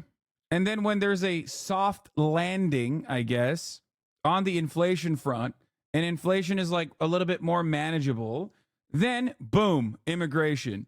Fox literally turns the dial.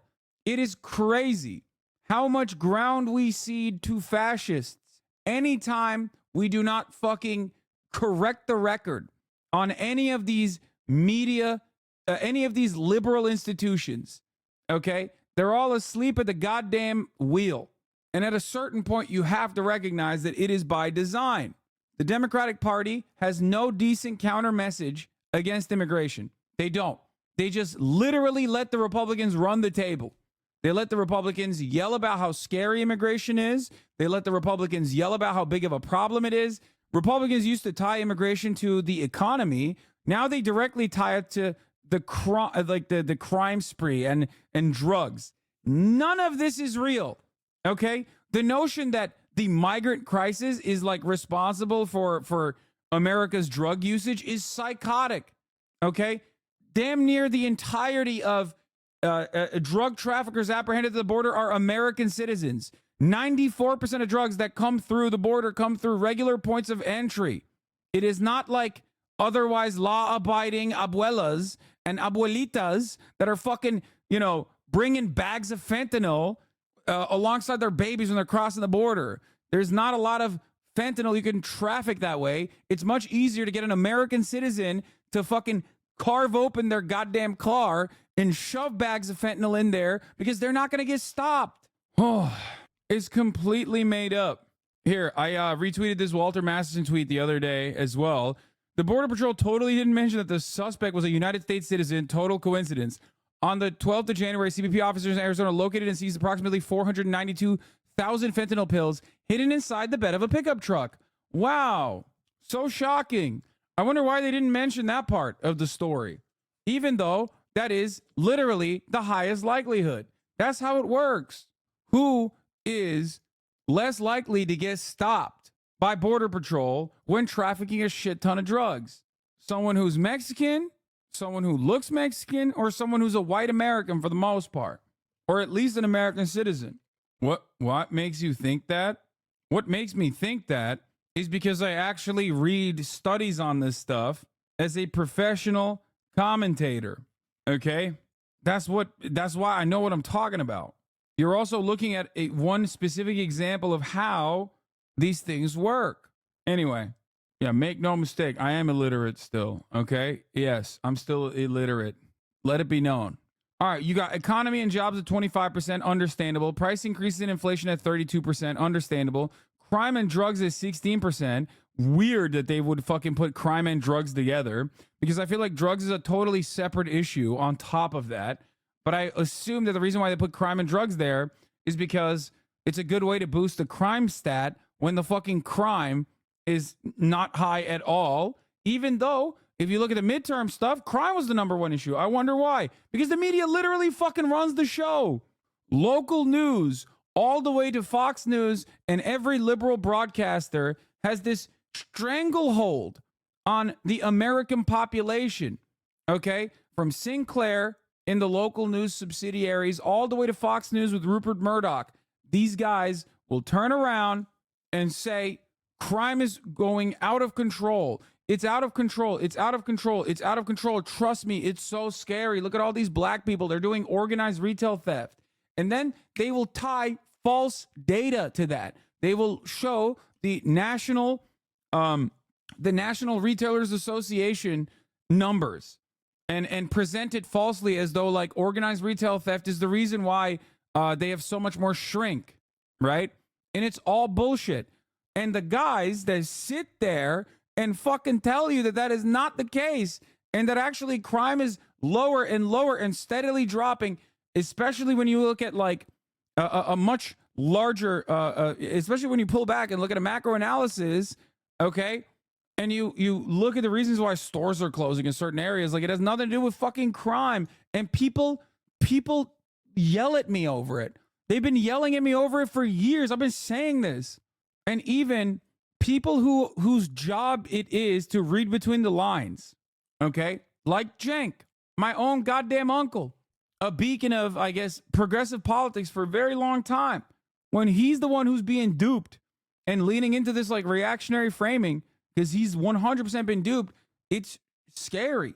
One of the judges in my county I work in told the DA to charge more people for shit so they can hire another judge and build an expansion on the courthouse. The crime wave is literally manufactured. Yes. If you look at the data, then I'm right. Hassan sucks law. Yes, brother. This is an anti-intellectualist argument. What do you mean? Yeah. That's like most of the arguments that I make. Yeah. Hello? Data can be manipulated for sure. But data is perhaps one of the best, least biased ways of analyzing a situation. But looking at a situation and pulling yourself out of it. Okay? If your car gets broken into, well, this is a passionate issue for you then. If you see homeless people, and you tie homelessness to a byproduct of crime, right? Then in your mind, you're a little biased. You're biased from your own personal experiences. You are not going to pull yourself out of that situation and look at the broader picture, okay? That's why we have to look at empirical evidence, because anecdotes are heavily biased. Please share the data, though. Just don't spew anecdotes. Shrink plays a huge role in capital investments and divestments. I will link you a YouTube video that I did on this that has all of the sources in it, because I don't want to like argue with you back and forth. This is an issue I've covered for, I would say, for the past couple of years now. Okay. And you can watch that and be educated on it. But it wasn't, nothing I said was anecdotes. As far as shrink goes, the percentage of shrink that comes from outside theft is marginal and hasn't actually grown out of control. Okay. Even though the entirety of shrink is covered in the media as though it's like all responsible for theft. Like when the media covers shrink, they look at the larger number. I think it's like what, 32 billion or something? I forget what it is, right? I don't remember off the top of my dome. But the media will look at that and go, that's all organized retail theft. That's all theft in general. External theft. Even though external theft is a small part of that, and the growth of external theft is what you need to track and adjust to the growth of more shoppers in general, more foot traffic in general. And according to the National Retailers Association's own analysis off of their own numbers, shrink has grown consistently with foot traffic, and outside theft has not actually grown dramatically in this process. That is precisely the reason why Walgreens and CVS and all of these other institutions that closed up brick and mortar retail shops and locations in certain heavy foot traffic areas claim that they did it specifically because crime was out of control, even though when you looked at the actual crime that was happening at those locations, it wasn't higher than crime happening in any other location. And then they openly admitted a year later or a couple months later that they were actually lying about the role crime played. But guess what? I'm sure that it looked better in their quarterly reports when they hid the real reason as to why they were, engaging in these store closures and blaming it on a popular reactionary narrative. At the time, I said it too. And it's so funny that these same groups, right? Like these same institutions, like the New York Times, like legacy media in general, these guys turn around, right, and say, I can't believe that Americans believe crime is a massive problem. Why do they believe crime is a massive problem when it seems like the data shows that crime is not a massive problem? Yeah, crime is down, but fear is up. Why is LA perceived as dangerous? I wonder fucking why. You, man, you're the reason. How many articles did you write about organized retail theft being a gigantic issue? Yeah. Outgoing LAPD Chief Michael Moore defends record. Critics say good riddance. How many did you, LaMafea? Crime is manufactured. What's next? The government deficit is manufactured too? Wait, what? I mean, yeah, the narrative around the deficit is manufactured, certainly. And as far as thinking that, like, I participated in the crime spree narrative, yeah, I participated in it by, yelling about it, yelling about how false it is. And every single person, this is one of the videos. Crimes, and I want crimes to happen. Big fan of crimes happening. Yeah, this is from 3 months ago. This is one of the many videos I've done on this issue, but yeah, something to consider. Okay. Let's move on from this crime narrative as well. People don't care about healthcare as much, which I think is crazy. People care about guns at 15%. National debt, federal budget deficits at 14% is crazy. Terrorism and national security is at 14%. Corruption at 13%. Nice, dude. People don't give a single shit about like any liberal issues for the most part. Across all party lines, inflation is still seen as the most important issue to voters personally, but immigration has increased 3%. 3 points. I wonder why. Yeah. All right. Israel Prime Minister defies U.S. President Biden over Palestinian two-state solution. Once we're done with this, I'm going to talk about the CNN report, and then we'll move on. The other thing I want to talk about is actually the Daily. The Daily actually did a video specifically on the ICJ, which I thought was kind of interesting. Israeli airstrikes and street battles with Hamas have been continuing in Gaza. where Palestinian health officials say the number of dead has passed 25,000. It comes as Israel's Prime Minister Benjamin Netanyahu has again rejected the idea of creating a Palestinian state, despite a phone call with US President Biden, who said he believed that might still be possible. Mr. Netanyahu also rejected Hamas's demands for Israeli forces to withdraw from Gaza in return for the release of the Israeli hostages. With the latest from Jerusalem, here's Mark Lowen. Lives on a list that grows by the day. An overnight airstrike adding them to a new milestone. More than 25,000 killed in Gaza since Israel's offensive began, says Hamas. Numbers out of date by the hour. Israel's focus is now southern Gaza, pounded from the air, backed by naval strikes. But there have been clashes in the north too. Israel's army, vastly superior to Hamas, is still facing significant resistance across the territory. The Israeli Defense Forces released pictures of a new tunnel they say they found, booby-trapped and more than 800 meters long. And they say it's likely to have held Israeli hostages. I want to point to something that has been said already, but the New York Times wrote a disgusting article talking about like how the death toll is actually diminished in Gaza. Does this spell that Israel is no longer attacking Gaza as hard? And the reality is, no, Israel has destroyed all hospital staff. Pretty much, like there's, I believe only 15 hospitals in the Gaza Strip are like barely operational at this point. And by that, I mean like they're working with nothing pretty much. Okay. And because of that, obviously the death counts are not going to be as accurate. Okay. So only one is fully operational. In the tunnel, we found 5 cells. Yeah, here. The IDF purposely destroyed every means of civil record keeping in Gaza, from hospitals, parliament, universities, all of it. If New York Times reported these, it added they were Hamas run to make a genocide more palatable. Now hundreds still die every day and they'll ignore it entirely. Like, I cannot believe that the New York Times wrote on their newsletter this morning, the decline of deaths in Gaza, the daily death toll in Gaza has fallen in half over the past month, reflecting a change in the war strategy. That blows my mind. That blows my mind, dude.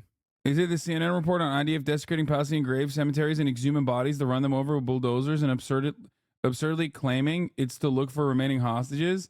Yeah, we're going to cover that in a second after I'm done with this part. James O'Brien this morning on the radio trying to argue that it is not a genocide. State propaganda is full force the past 3 months. It's insane. I will say this much. I found it strange that even the New York Times Daily actually covered the ICJ at all. The Daily this morning had a full-blown coverage of the ICJ. They spent 9 minutes on the South African side. Okay. 9 whole minutes. I looked at it. And then the rest of it was basically just like Israel's defense. And Israel's defense is so insane. As we've covered already, Israel's defense is so insane that it like does a disservice no matter which way you cut it. Because Israel's defense basically is the Holocaust happened to us, and that's why we are understandably afraid of it happening again. And that's why we think October 7 was an attempt at the Holocaust. And that's why we can do, really violent things and say genocidal things. But the genocidal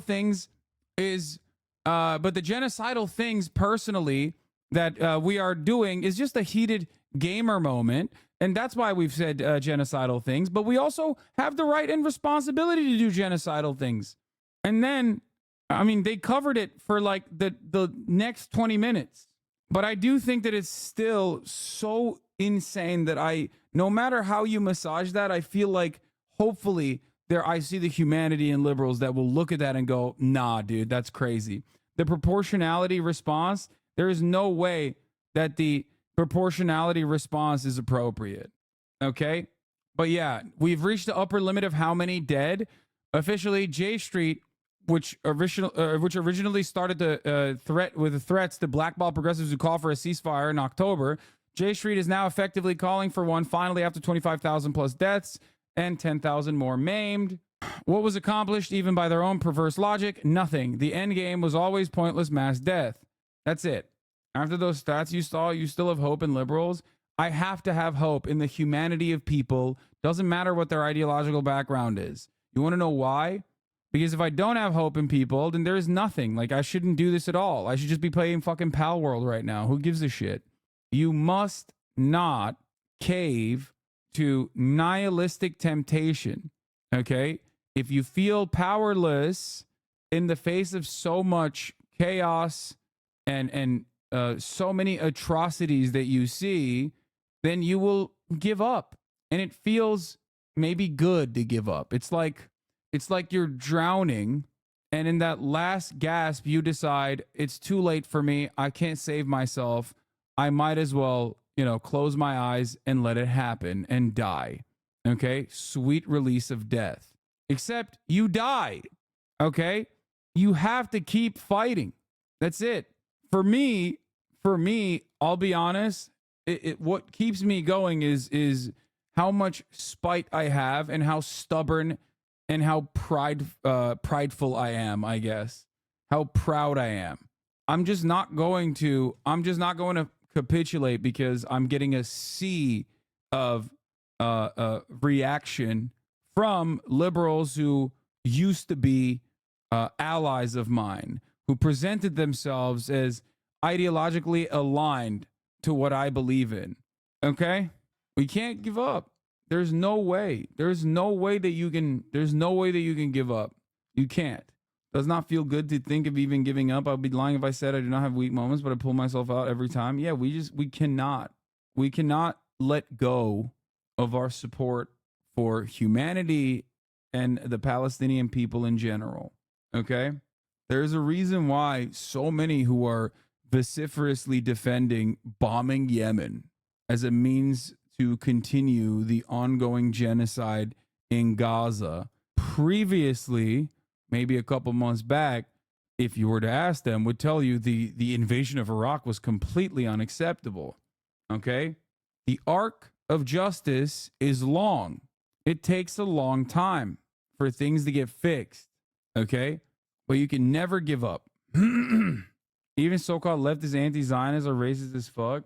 No, there's a lot of conditional help that people offer. Like their allegiances to the Palestinian people or their allegiances to the Middle Eastern people and the population it only goes so far as like these guys are perfect victims. Did you watch the heated Israel TYT video yet or not? No. What are you talking about?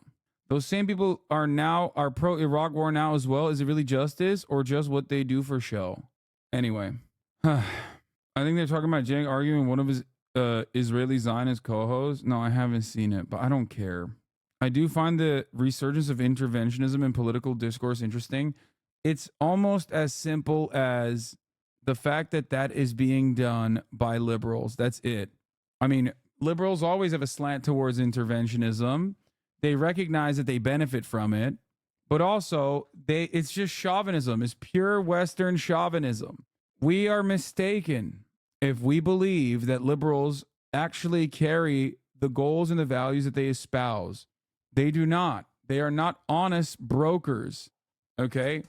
They are not truthful when they say they are progressives, especially if they routinely stand to be a bottleneck for progress. Okay?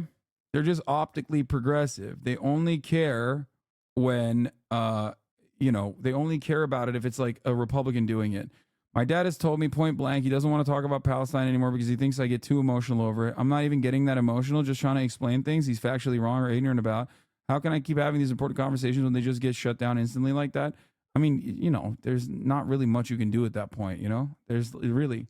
I do believe right now, if Trump was president and the very same policies were continuing in Gaza, Israel's approval rating overall would be absolutely eviscerated. If there was this level of attention being paid to Israel and Trump was the one who was leading that charge, oh my God. Liberals did this with Black Lives Matter. Okay? Black Lives Matter started under the Barack Obama administration.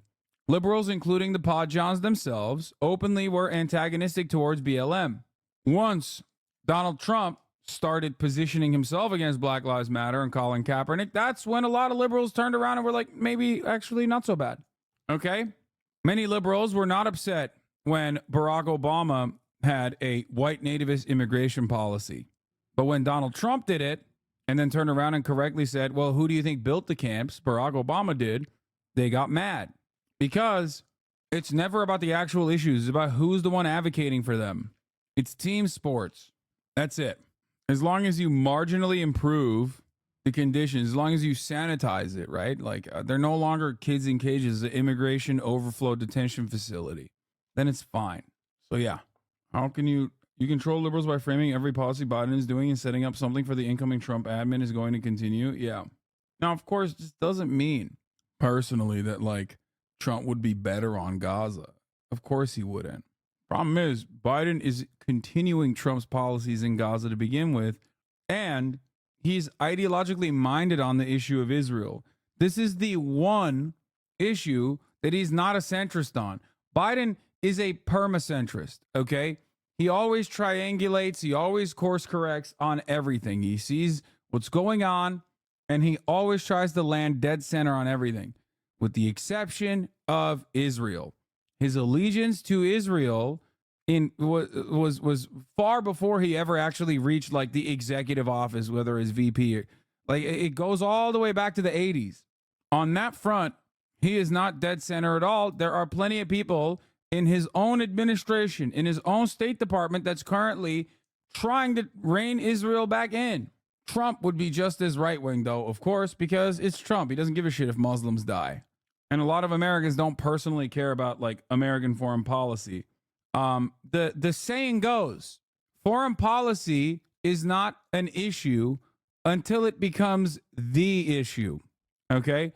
In American elections, Americans don't care about foreign policy until it becomes the issue. Okay? So that's something you got to remember. What does that mean? As long as American foreign policy is seen as like regular maintenance, doesn't matter how many bodies are out there. Until it becomes an issue that is prominent, until it's like prominently featured, like the continuation of the Vietnam War towards the end, okay? Or invasion of Iraq. That's it. Anyway, let's do a GDF video again. It's been a while. Debunking Israel's defense speedrun. I watched Israel's response to South Africa. Let's get right into it. The court meets this morning to hear the State of Israel present its single round of oral argument in the case concerning application of the Convention on the Prevention and Punishment of the Crime of Genocide in the Gaza Strip, South Africa versus Israel. I shall now give the floor to the co-agent of Israel, Mr. Tal Becker. You have the floor, Excellency.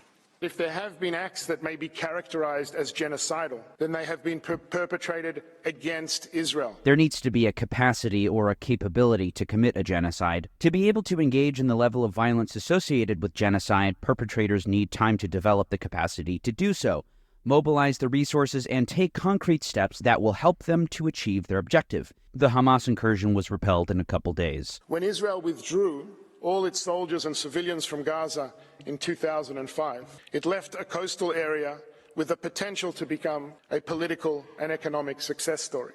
In 2012, Amira Haas wrote for Haaretz an article confirming the existence of a so-called Red Lines document. The Red Lines document calculates the minimum number of calories needed by every age and gender group in Gaza, 2,279 calories per person per day.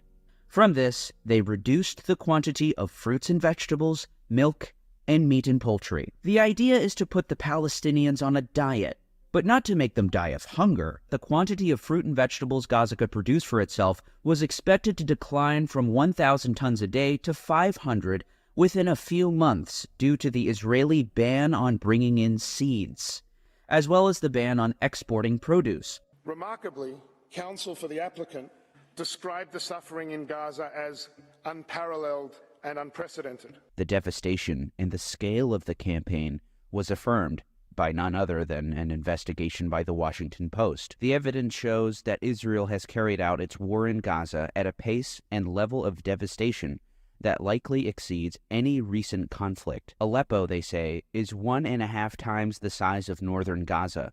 However, nearly twice as many structures were destroyed in northern Gaza in 7 weeks as were destroyed in Aleppo over 3 years. There's also Mosul, Iraq. In Iraq, as reported by the Associated Press on December 22nd, during the 2014 to 2017 campaign to defeat the Islamic State in Iraq, the U.S.-led coalition carried out nearly 15,000 strikes across the country. By comparison, the Israeli military said they conducted 22,000 strikes in the last week. What is actually unparalleled and unprecedented is the degree to which Hamas has entrenched itself within the civilian population throughout the Strip, with thousands of access points and terrorist hubs located in homes, mosques, UN facilities, schools, and perhaps most shockingly, hospitals. Every civilian casualty in this conflict is a human tragedy. The current Israeli war cabinet includes Gadi Eisenkot, who, in 2008, while IDF chief of Northern Command, conceived the Dahiyya Doctrine, whereby civilian areas will be disproportionately attacked by Israel in response to rocket attacks. Israel would take one important lesson away from its war with Lebanon: its complete obliteration of the Beirut suburb of Dahiyya, and a new initiative, led by former IDF Chief of Staff Gadi Eisenkot, would bear its name. What happened in the Dahiyya quarter of Beirut in 2006 will happen in every village from which Israel is fired on. This isn't a suggestion. This is a plan that has already been authorized. Retired Major General Giora Eiland would invoke Dahiyya in his policy prescription for Israel in the event of another war with Lebanon. Serious damage to the Republic of Lebanon, the destruction. This is why I hate when people say their bombing's indiscriminate. It's always targeted. Yeah, I think it's worse that it's targeted. Of homes and infrastructure, and the suffering of hundreds of thousands of people. Because, like, you know what is indiscriminate? Hamas rockets. They're indiscriminate because they are limited with the technology that they have. Israel's bombing campaign is very much discriminate, which makes it so much worse because they target it deliberately. Obviously, the outcome of that looks like it's indiscriminate because they've killed off a shit ton of civilians and they've leveled entire neighborhoods, okay? But they are doing that deliberately, okay? They're using not only dumb weapons, but smart munitions as well, especially when they have an arsenal full of much smaller munitions. They could be using precise munitions. They could be using drone strikes. They have bombs that specifically take out just one floor of a building. I've shown you this before. They have bombs that can take out just one floor of a building, literally leave everything else intact. Are consequences that can influence Hezbollah's behavior more than anything else. So according to several Israeli officials, as reported in an investigation by the Israeli 972 magazine, the bombing of power targets meaning private residences as well as public buildings, infrastructure, and high-rise blocks, which sources say the army defines as power targets, is mainly intended to harm Palestinian civil society, to create a shock that, among other things, will reverberate powerfully and lead civilians to put pressure on Hamas. But the court is not told how many thousands of casualties are in fact militants. Israel's lawful aims in Gaza have been clearly and repeatedly articulated by its Prime Minister. You must remember what Amalek has done to you, says our Holy Bible, and we do remember. And it's so funny that they, like, their entire argument literally revolves around, like, we were just having a bit of a heated gamer moment. Oh, all the guys that you showed that you said had genocidal intent, as you literally drew a direct line from the mouth of those in positions of power, from Yoav Gallant to Benjamin Netanyahu, all the way down to, like, the infantrymen that are dancing and singing about Amalek and how they're going to ethnically cleanse Palestinians. All of that is actually just everybody having a heated gaming moment collectively. And it's a valid heated gaming moment too, because the real genocidal intent is on the Hamas front. And we are fighting. Its defense minister. We'll remember that it was on October 9th when Defense Minister Yoav Gallant announced no food, no water, no gas, it's all closed. We're fighting animals and are acting accordingly. Just days later, he told troops, Amid growing tensions with Lebanon, he revealed, "It is the citizens of Lebanon that will pay the price of these kinds of mistakes. What we are doing in Gaza, we can do in Beirut." And all members of the War Cabinet, as the Prime Minister reaffirms, Israel seeks neither to permanently occupy Gaza. With regard to bringing the population back, in the words of Israeli Minister of Foreign Affairs Eli Cohen, at the end of this war, not only will Hamas no longer be in Gaza, but the territory of Gaza will also decrease. Or to displace its civilian population. On December 14th, the World Food Program published a food security update where they reported that more than 85% of the population of Gaza have been displaced. And I now invite Professor Malcolm. Hamas's explicit goal is to eradicate Jewish life from the Holy Land. Setting aside the fact that Hamas rarely invokes the Charter, according to a 2009 report from the United States Institute of Peace, a federal institution, which read, "The Charter itself contains statements that reflect a lack of hostility toward Jews on the basis of religion. For example, as Article 31 states, under Islam, the followers of the three religions, Islam, Christianity, and Judaism, may coexist peacefully and safely." According to the RAND Corporation, the major defense think tank, Hamas dropped the language explicitly calling for Israel's destruction, which suggests an effort by Hamas to portray itself as more of an Islamic national liberation movement. These atrocities do not justify violations of the law in reply, still less genocide. But they do justify, mandate even, the exercise of the legitimate and inherent right of a state to defend itself. You can't invoke self-defense to justify criminal behavior. Yeah, and also Israel, as the belligerent occupier under international law, has no right to self-defense. So that part is like completely wrong. It's super wrong. I don't even think these guys were actually just trying to make a case, like a legal case. I think they were simply trying to make a case to the Western media that refused to cover the first half of this ICJ court case, the South African side that clearly defined genocidal intent, showed that Israel was doing it, and proved it, in my opinion. Whereas I do think that they only showed this side for the most part because, you know, they wanted to get the message out. Like, they only wanted to show Israel's defense. That's basically what they've been doing since October 7th. Okay? Do you think the Israeli support of Hamas, like in its early stage, can be summed up as premeditated self-defense? No. Israel wanted to deal with Hamas as the only entity, specifically so that they could, say that they're terrorists. They're terrorists. All Palestinians are terrorists, so we can only deal with them through ethnic cleansing. I don't know when the verdict will come, and I don't know what the verdict will look like, but I do know that it is completely ridiculous to say that what Israel is doing is justifiable. It is completely ridiculous.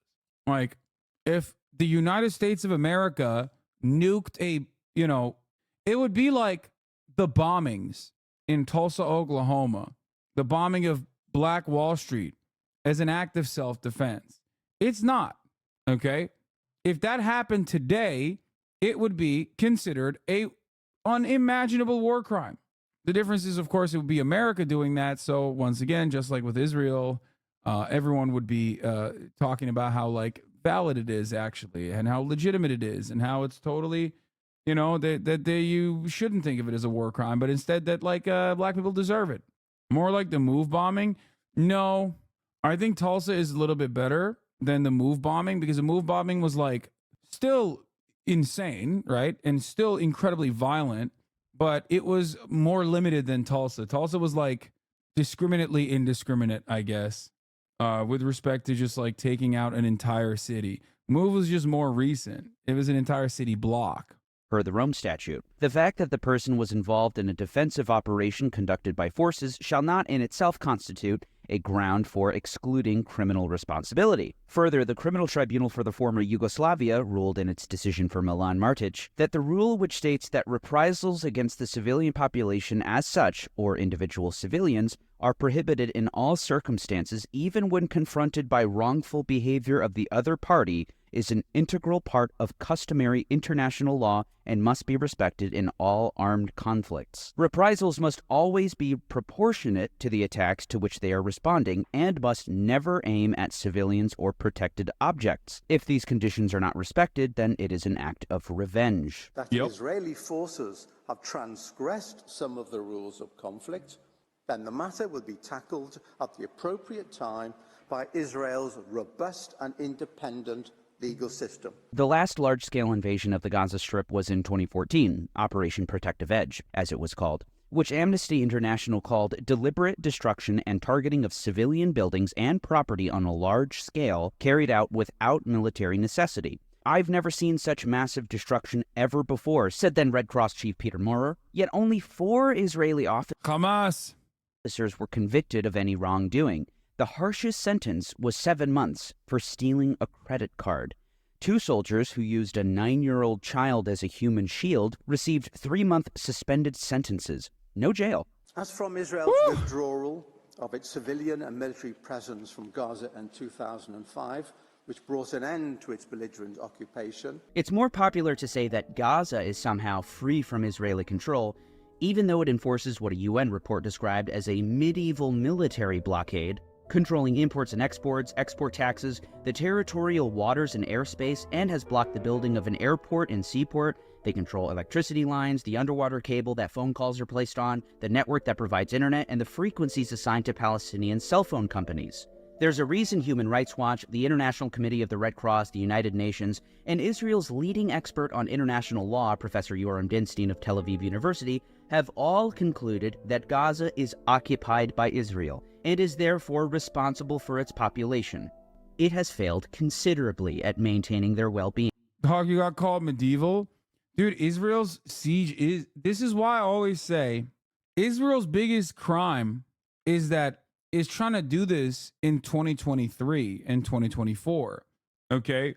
If they were doing this in like the 16th century, then yeah, no, this would be obviously still barbaric with today's eyes, but like that's kind of how things went back then. You know what I mean? This is literally a medieval siege. It is what it is, except it's being done with modern weapons. Michael Link, Special Rapporteur on Human Rights in the Palestinian Territories, reported in 2022, Gaza had undergone a multi-decade process of de-development and de-industrialization, resulting in a 45% unemployment rate and 60% poverty rate, with 80% of the population dependent on some form of international assistance. People saying Russia is evil for what is happening in Ukraine, but defending Israel facepalm. Yeah, I mean, that's like when you have no real position other than like America good. And whatever America says goes. That's it. I think I'm going to just start saying that to all my haters. Like, all you say is just America good. Like, you just literally lap up whatever the fuck America tells you. Okay? Yeah, you have no convictions. You have no moral compass. You literally are confused at the top of the hour when there's a 3-minute ad break. You don't even know that it's coming. And you don't even try to avoid said ads at the top of the hour. But you can by subscribing for $5 or for free, by the way. Okay? Straight up. If you want to, that is. Here's a 3-minute ad break now. Assistance. As B'Tselem concludes, Israel has continued to control nearly every aspect of life in Gaza from outside. And I now give the floor to Ms. Galit Ragwan. You have the floor. The application presents Israel's call to civilians to evacuate areas of intensive hostilities. Quote, King Henry the Fourth with the 50 big ones. Holy moly, allowing 50 people to no longer see the ads at the top of the hour. He's crazy. An act calculated to bring about its physical destruction. Quote, this is a particularly egregious allegation. Evacuation of civilians is recognized under international humanitarian law as one of the measures that may be implemented to protect civilians from the effects of ongoing hostilities. Indeed, such evacuation may even amount to a duty that the party to the conflict has towards civilians. Israel's Energy Minister Israel Katz made it clear when he said, all the civilian population in Gaza is ordered to leave immediately. We will win. They will not receive a drop of water or a single battery until they... War, crime, slaughter, evil. My super educated, literate New York Times reading sister swallows the line, hook, line, and sinker. You have to work to think outside the US/Israel propaganda box. Yeah. People, I think, oftentimes mistake like being readers and being intellectuals, I guess, with like a lower likelihood of being receptive to propaganda. If every single outlet that you read is unconditionally force feeding you a narrative that is just objectively untrue, you're going to go along with it. Why else wouldn't you? That's it. Why would you ever think critically beyond like looking at what the New York Times is saying? Why would you look to read between the lines? Marl Karks, 42069. Thank you for the 5. Get this up. Leave the world. Indeed, the alternative to leaving was declared in no uncertain terms by Defense Minister Yoav Gallant. Those who want to save their life, please go south. And by IDF leaflets and cell phone audio messages. Your presence north of Wadi Gaza puts your life in danger. Whoever chooses not to leave North Gaza to the south of Wadi Gaza might be identified as an accomplice in a terrorist organization. And the destruction of homes and property ensured that there's nowhere for them to go back to. In the trial judgment for Mladen Neledilic and Vinko Martinovic, the Criminal Tribunal for Yugoslavia interpreted that the deliberate destruction of homes was indicative of intent to forcibly displace civilians. When a genuine evacuation takes place, there is an obligation to bring the population back when the hostilities have ended. There are a lot of people who functionally know what Israel's doing is wrong, but prefer to support Israel because it nets them benefits financially or politically. They'll lie and toe the line knowing full well they're supporting the oppressor. I mean, there's that too. There's a variety of different ideas. It's like that drill tweet. It's like, oh, like on the one hand, I want to call out gross war crimes that Israel's committing, but on the other hand, I want a job after Harvard. And it's like, yeah, of course, that certainly plays a role. It's so clear cut, but I'm genuinely worried they're not going to be found guilty of even intent. Yeah. No attempts to return them were made. In fact, most of their houses were torched.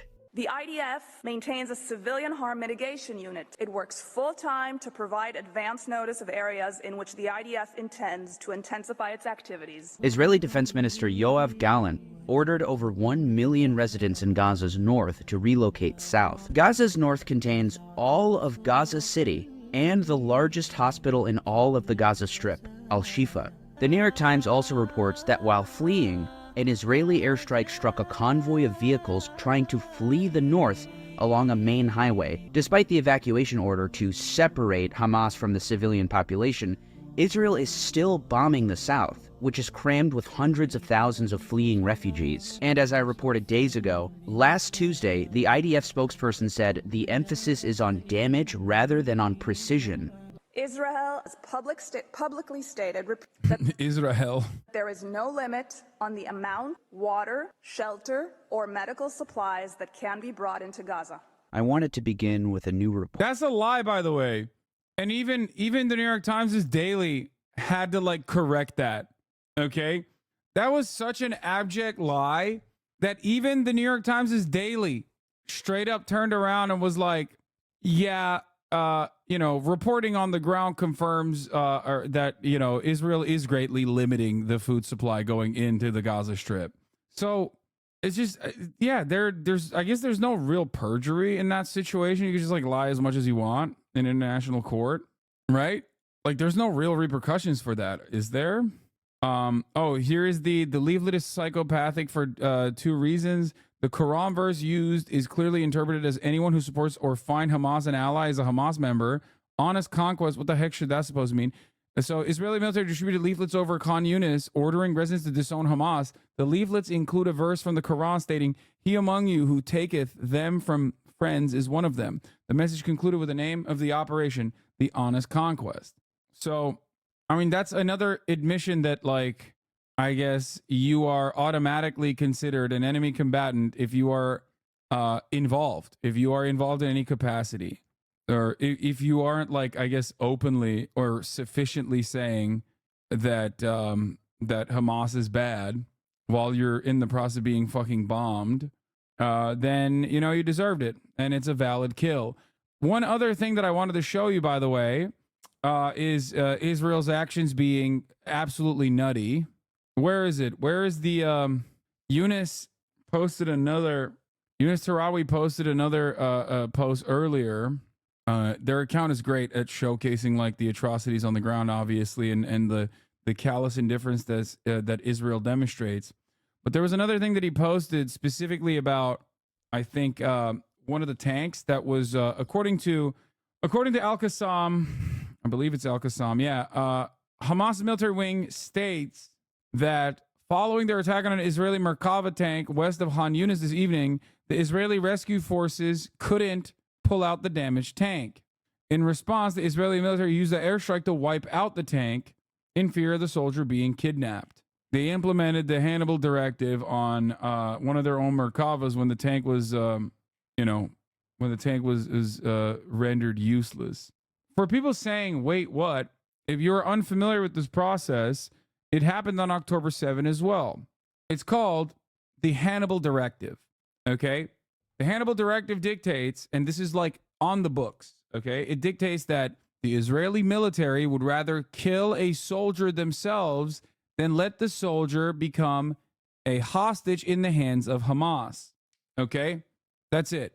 And a similar incident happened on October 7, where the Israeli tanks, the Israeli occupying force, its tanks and its helicopters opened fire on cars that may or may not have had kidnapped Israelis in them. This is basically, we don't know how many people died in the hands of the Israeli defense forces on October 7, but we do know, according to Yediot, which is not exactly a liberal outlet at all, it's an Israeli newspaper and certainly not a liberal one, the Hannibal Doctrine was in effect in the kibbutz, specifically in Be'eri, and also they suspected it was happening with the helicopters as well, of people that were trying to leave the Nova Festival. This, of course, and I will always obviously ensure that you understand, I will always reaffirm this position or reiterate it. This, of course, does not mean that like Hamas didn't kill civilians on October 7. I'm not saying that at all. As far as I understand, at least according to all of the readily available footage from the day, Hamas is still responsible, the Palestinian militancy is still responsible for the overwhelming majority of civilian deaths on October 7. Okay? It was implemented in a specific case in Kibbutz Be'eri and then announced as de facto military-wide at midnight. Report from Human Rights Watch. The Israeli government is using starvation of civilians as a method of warfare in the Gaza Strip, which is a war crime. Israeli forces are deliberately blocking the delivery of water, food, and fuel. They remind us that this was not an unfortunate, unintended consequence of war, but a plan which was openly stated ad nauseum by Israeli officials. The Israeli energy minister, the one who oversees the supply of energy into Gaza, stated on October 16th, "I strongly oppose the opening of the blockade and the introduction of goods into Gaza on humanitarian grounds." According to Human Rights Watch, the Israeli army has also been employing bulldozers, in an example that can hardly be called unintentional. Since the beginning of the Israeli military's ground offensive on October 27th, satellite imagery reviewed by Human Rights Watch indicates that orchards, greenhouses, and farmland in northern Gaza have been razed. The razing of agricultural land continued in northern Gaza during the 7-day ceasefire, which began on November 24th and ended on December 1st, when the Israeli military was in direct control of the area. Farmers in this area planted crops such as citrus fruit, potatoes, dragon fruit, and prickly pear, contributing to the livelihoods of Palestinians in Gaza. Other crops include tomatoes, cabbage, and strawberries. Some plots were raised in a day. Trees that yield citrus fruit, as well as the cacti that yield dragon fruit, take years of care to mature before they can yield fruit.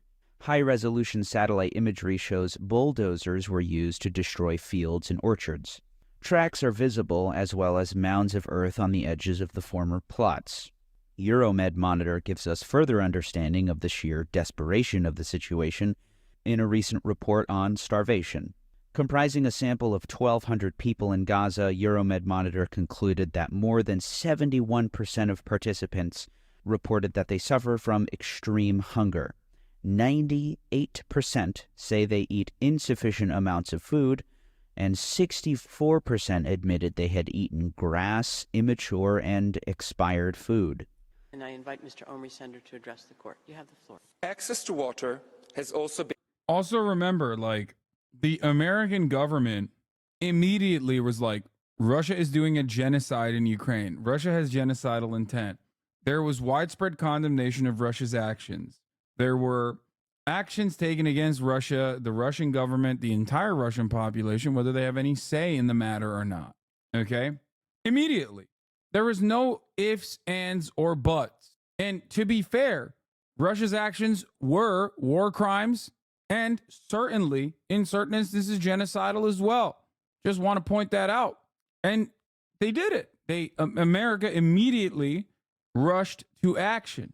But no such condemnation has come for Israel. Unacceptable. Completely unacceptable. Been a priority. According to OCHA, or the UN Office for Coordination of Humanitarian Affairs, on November 4th and 5th, 7 water facilities across the Gaza Strip were directly hit and sustained major damage, including 3 sewage pipelines in Gaza City, 2 water reservoirs in Gaza City, Rafah, and Jabalia refugee camp, and 2 water wells in Rafah. The Gaza municipality warned about the imminent risk of sewage flooding. Indeed, the targeting of water infrastructure prompted Euromed. How could you say the U.S. hasn't condemned this? Wait, what? Do you think the United States have condemned any of this? Chatter, we're giving them the weapons to do it. Oh, okay, you're joking. All right, Jesus Christ. I thought you were being serious for a second. Okay, I thought for a brief moment you were saying this seriously. It shocked me to my core. Goddamn. To describe Israel's campaign as a war of starvation. The Israeli war of starvation has taken very dangerous turns, including cutting off all food supplies to the northern half and bombing and destroying factories, bakeries, food stores, water stations, and tanks throughout the entire enclave. Prior to the ongoing Israeli war, 70% of the Gaza Strip's children suffered from varying health issues, including malnutrition, anemia, and weakened immunity. However, Euromed Monitor said the number has increased to over 90% as a result of the unprecedented Israeli attacks. COGAT, the unit in the Ministry of Defense in charge of monitoring the humanitarian situation. COGAT, or the Office of Coordination of Government Activities in the Territories, is the unit in the Ministry of Defense in charge of monitoring the humanitarian situation in Gaza. In his words, here's COGAT's director, HasanAbi. This was insane. This is an insane thing. I mean, there's no better depiction of like genocidal intent than having the guy who's supposed to be like tasked with assisting the people that you're genociding put out psychopathic, bloodthirsty, monstrous narratives like this one. Head of the Coordinator of Government Activities in the Territories explained, سكان غزة بدل ما يصدمهم الاشي عم بيحتفلوا مع هيك وحوش بشرية رايحين نتعامل كيف لازم راح يكون في عندكم كهرباء ولا مي بس دمار بدكم جهنم راح تحصلوا على جهنم. I next address the 5th requested measure. This specifies types of acts to be regarded as deliberately inflicting conditions of life calculated to bring about physical destruction. It seeks further impermissible implied rulings on the merits. For instance, it refers to so-called expulsion and forced displacement of Palestinians from their homes.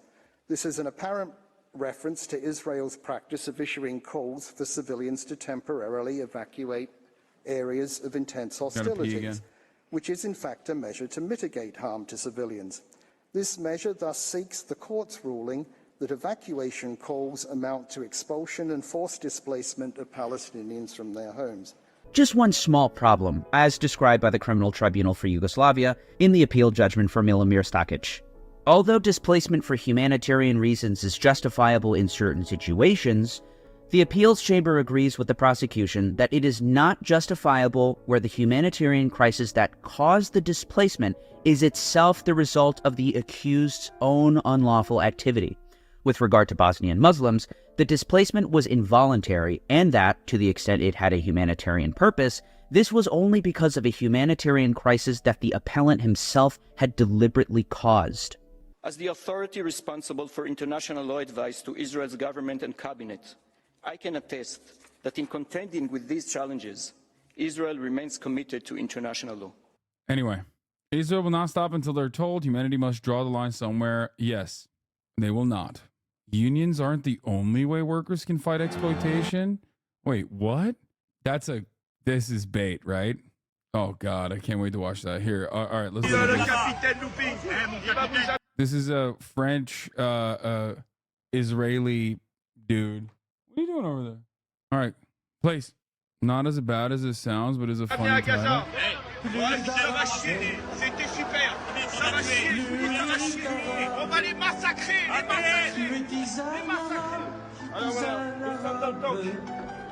Alors on y va, c'est parti. On conduit le tank. Magnifique le tank, c'est magnifique. Why does the world hate Muslims so much? I don't know. I don't know where to begin. Here is Rabbi Avraham Zerbiv, an Israeli military officer in the VOD brigade, says they will make Gaza go through a biblical 10 plagues. There will be the 10 plagues in Gaza as there was 10 plagues in Egypt before. It will happen. It happens, and this war we will see. I don't know where to begin. It's just a long story about Islamophobia. I think like it honestly stems from like Europeans feeling like they were owned by the Ottoman Empire. Like it goes all the way back to that period, and also like even Moors.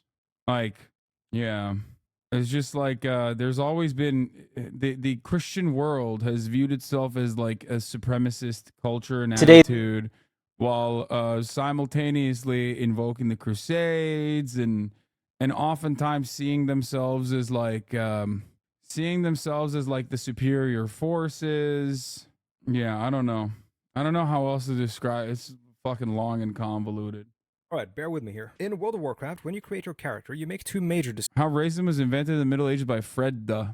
Nowadays, though, the reality is it's like Islamic countries sit on a lot of natural resources that are beneficial. Countries with like Muslim populations. And America wants to control the flow of said natural resources. I think that's like part of it.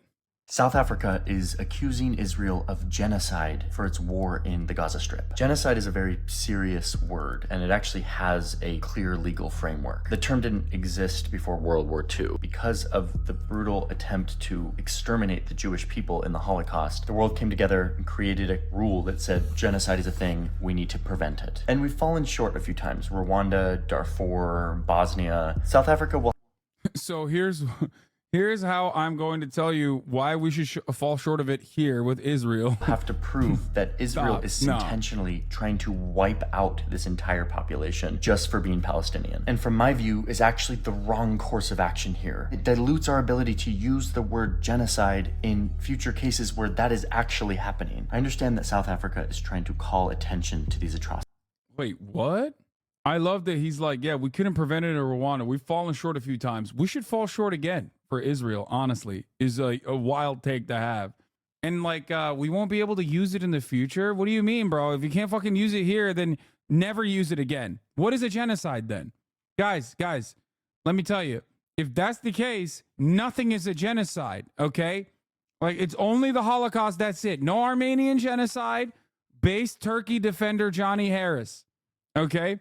The only genocide that has ever occurred is the Holocaust. Is like a very weird perspective to have when you openly admitted that you failed to prevent, these institutions failed to prevent other genocides from occurring, while you're simultaneously making an argument to fucking say that Israel's not conducting a genocide. What Israel is doing, he also literally did say no genocide existed before World War II in this clip, which is ironic because, you know, Armenian genocide did happen. So that's rather odd that he took that position. A lot of people don't understand this. In order for something to be considered a genocide, at least as far as the genocidal intent goes, you do not need to kill a decent chunk of the population. Okay? I hope you understand this. That is not how this works at all. Okay? And the notion that you have to, like, it doesn't matter how many people you kill. When you're talking about genocidal intent, all you need to show is intent. Okay? Israel's also killed a shit ton of Palestinians and deprived Palestinians on the basis of being Palestinian from food and from access to electricity and things like that. And yeah, by the way, the word genocide wasn't coined after the Holocaust. It was coined after the Armenian genocide, which is wild. that my man Johnny Harris is denying the Armenian genocide here. What is going on? Okay. How do we get to a position where the liberal Johnny Harris is like kind of engaging in Armenian genocide denial and the Turkish guy is correcting him on it? What is going on in the world? Anyway, for example, the Yazidi genocide, 5,000 killed by ISIS in the Sinjar area of northern Iraq in the mid-2010s. Yeah, you don't have to, for the record, it doesn't have to be like every single person. It doesn't work that way. But remember when I told you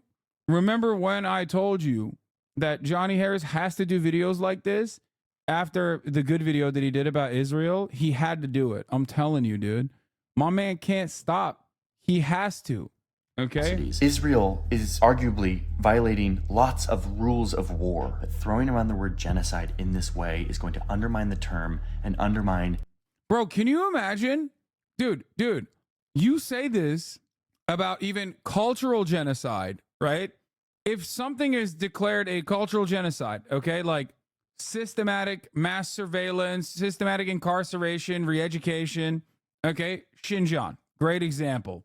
If you were to deny that and say that's not genocide, that's not even cultural genocide, that's nothing, everyone understandably would turn around and go, dog, you're fucking delusional, okay? You're fucking delusional. You're crazy. How dare you? You're a genocide defender. But he can say that about Palestinians. Like, this is just genocide denial. This is a denial of ethnic cleansing that is currently ongoing. It blows my mind what is permissible and what is not permissible here. Like, it's crazy. He's also done videos on the Native American genocide. Exactly. So he knows better. He knows what the Trail of Tears is. Is the Trail of Tears genocidal? It's kind of funny because the entire point of genocide as a designation is the same as never again, okay? Why do we study the Holocaust? Why do we study genocides? Why are there entire fields dedicated to studying genocides and the Holocaust in particular? Is it for fancy? Is it for funsies? Do you think it's because people are just like really captured by the super violence that existed? Is that what it is? No. Okay? The reason is the same reason behind stating never again. The whole purpose of genocide studies, the whole purpose of studying the Holocaust is so that you prevent it from happening in the future. Yeah, it's too late if you are like, okay, finally we can declare this a genocide once the dust is settled. That's crazy. The entire point of genocide studies and Holocaust studies is specifically so that we can look at the clear telltale signs and markers of an ongoing ethnic cleansing campaign and stop it before it's too late, which Johnny Harris openly admitted we failed to do so in the past. The real atrocities that are happening in the Gaza Strip. If you want to better understand global politics. It's crazy, man. It's crazy. It's crazy. It's crazy. And it's not even about like brown people in that situation, I think. Like a lot of people look at this under the framework of white supremacy, and white supremacy is a main operating principle here, but it's not. It's a little bit reductive to simply talk about this as white supremacy. I think it's like Western chauvinism, which pairs well with white supremacy. But the thing is, these guys will openly admit when brown people are being genocided, as long as the American State Department recognizes it. You know what I mean? For one reason or the other. It could be beneficial. It could be because they have no hand in it. You know what I mean? Like, but that's it. That's the only time you hear these guys openly state, all right, you know what? I acknowledge it. That's it. Now, the reason why I am talking about this, of course, is because one other component of genocide. What is this? What about giving me a better ranking? Okay, now let's move on. What can I do for you? Do I need to get Hassan to collaborate with you, Miz? Is that what you're saying? I mean, should I give him a call? Is that what you're saying? Listen. If you want to pull that ripcord, I pulled the fuck Hassan ripcord for a while. If you want to pull that one, I'm fine with it. You know, like Dan. Listen, if you can get people to come out here, that would be great. I do want to go out there and work out at the gym. CIA HasanAbi doing anti-China propaganda again. Can you tell me how there was a cultural genocide in Xinjiang when culture is not being suppressed, at least not anymore? Yes, this is my most contentious perspective. Oh, I am following Adrian Zenz's propaganda. Okay, this is not a simple China bad take. I'm sorry. Okay, I love that you just said not anymore, which is the Associated Press's position as well. Okay. For a period of time, there absolutely were re-education camps and mass surveillance, which still, to a certain degree, exists in Xinjiang. The Chinese government's attitude towards it was that they deserved it because they have violent separatist groups. While there is a little bit of truth to the violent separatist group narrative, that still does not justify wholesale surveillance of an entire population of people, okay? And it's fucking ridiculous. That's it. That's my point. No, it's not just mass surveillance everywhere either. You don't fucking put like party members inside of houses. Like, I'm not doing the organ theft shit, okay? I'm not extending my argument all the way to like they were doing mass organ thefts and like they were just like they killed everyone and then replaced them with like Han Chinese people to like lie to the population or whatever. But they did certainly neuter components of the Uyghur culture and repackaged it for consumption and turned it into like a Disneyland style situation. Okay.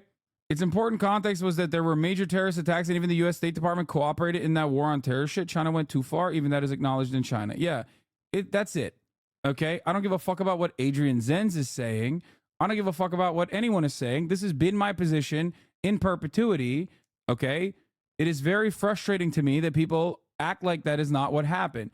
Also, this is not like anti-Muslim across the board either. There are plenty. China is relatively diverse, okay? It spans across a major swath of land with so many diverse cultures, okay? And here's the thing.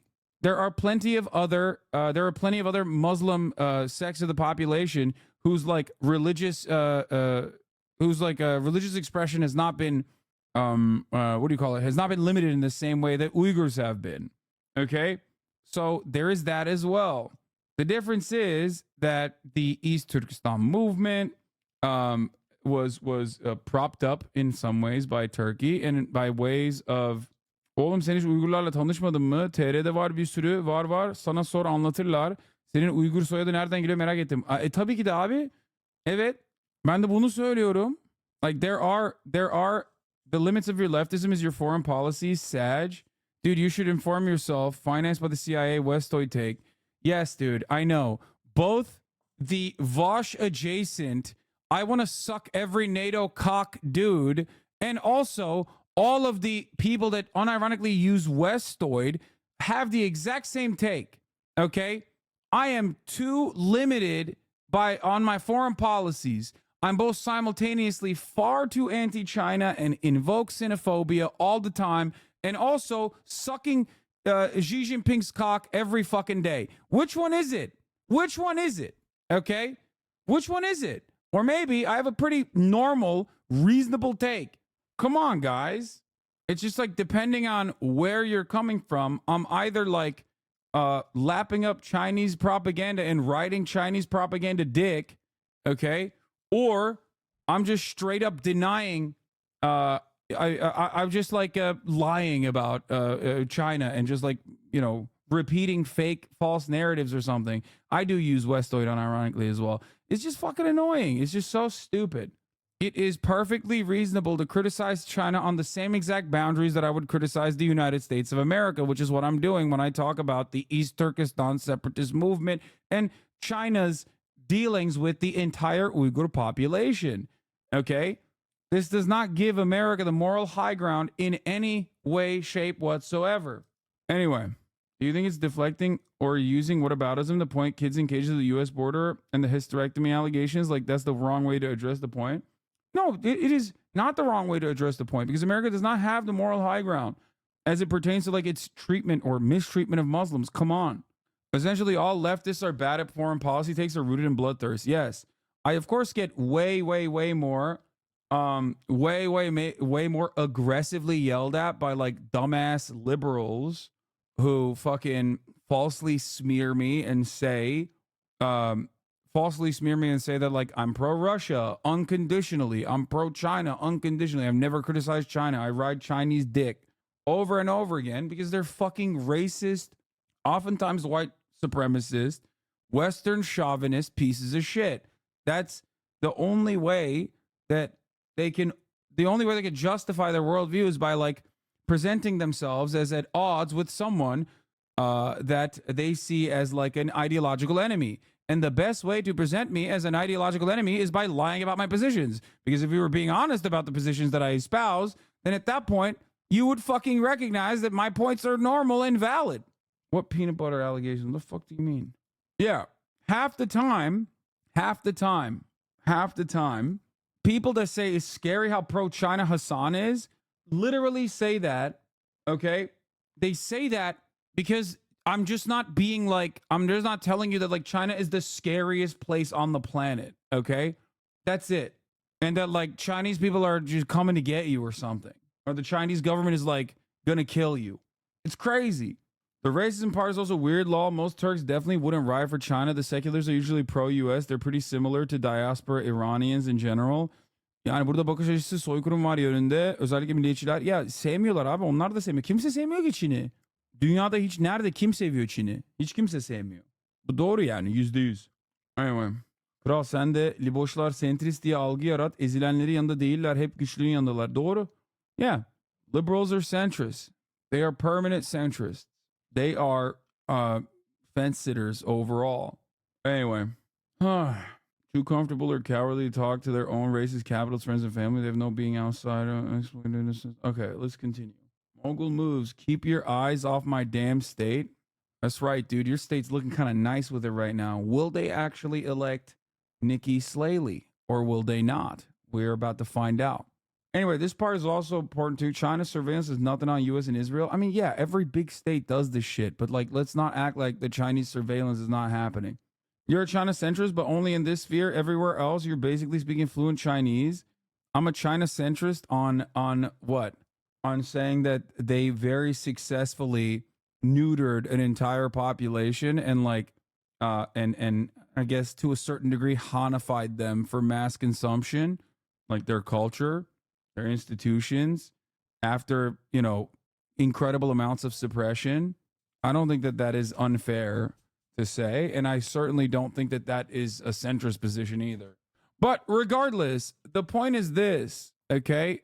As far as you know, as far as like talking about other shit, like why the fuck would I yell about, for example, why would I yell about you know, trains being bad or some shit? Like people want me to act like China is any different than any of these other social democracies that I also present as positive. That's the worst part. I present European style social democracies with obvious, you know, exceptions and obvious issues, but I still present them as an overall positive, as a thing that America needs to move towards. But nobody's got smoke when I talk about Norway. Everybody loses their mind if I talk about Chinese economy in a similar capacity. That's the difference. Because you want to know why? Because they're fucking Chinese. That's it. That's the major reason. People can just like add on to it and be like, no, it's mistreatment of Taiwan. It's mistreatment of Hong Kong. It's Xinjiang, all this other shit. But the real reason is because they're not fucking Norwegian white. That's it. They're on a designated foreign adversary list.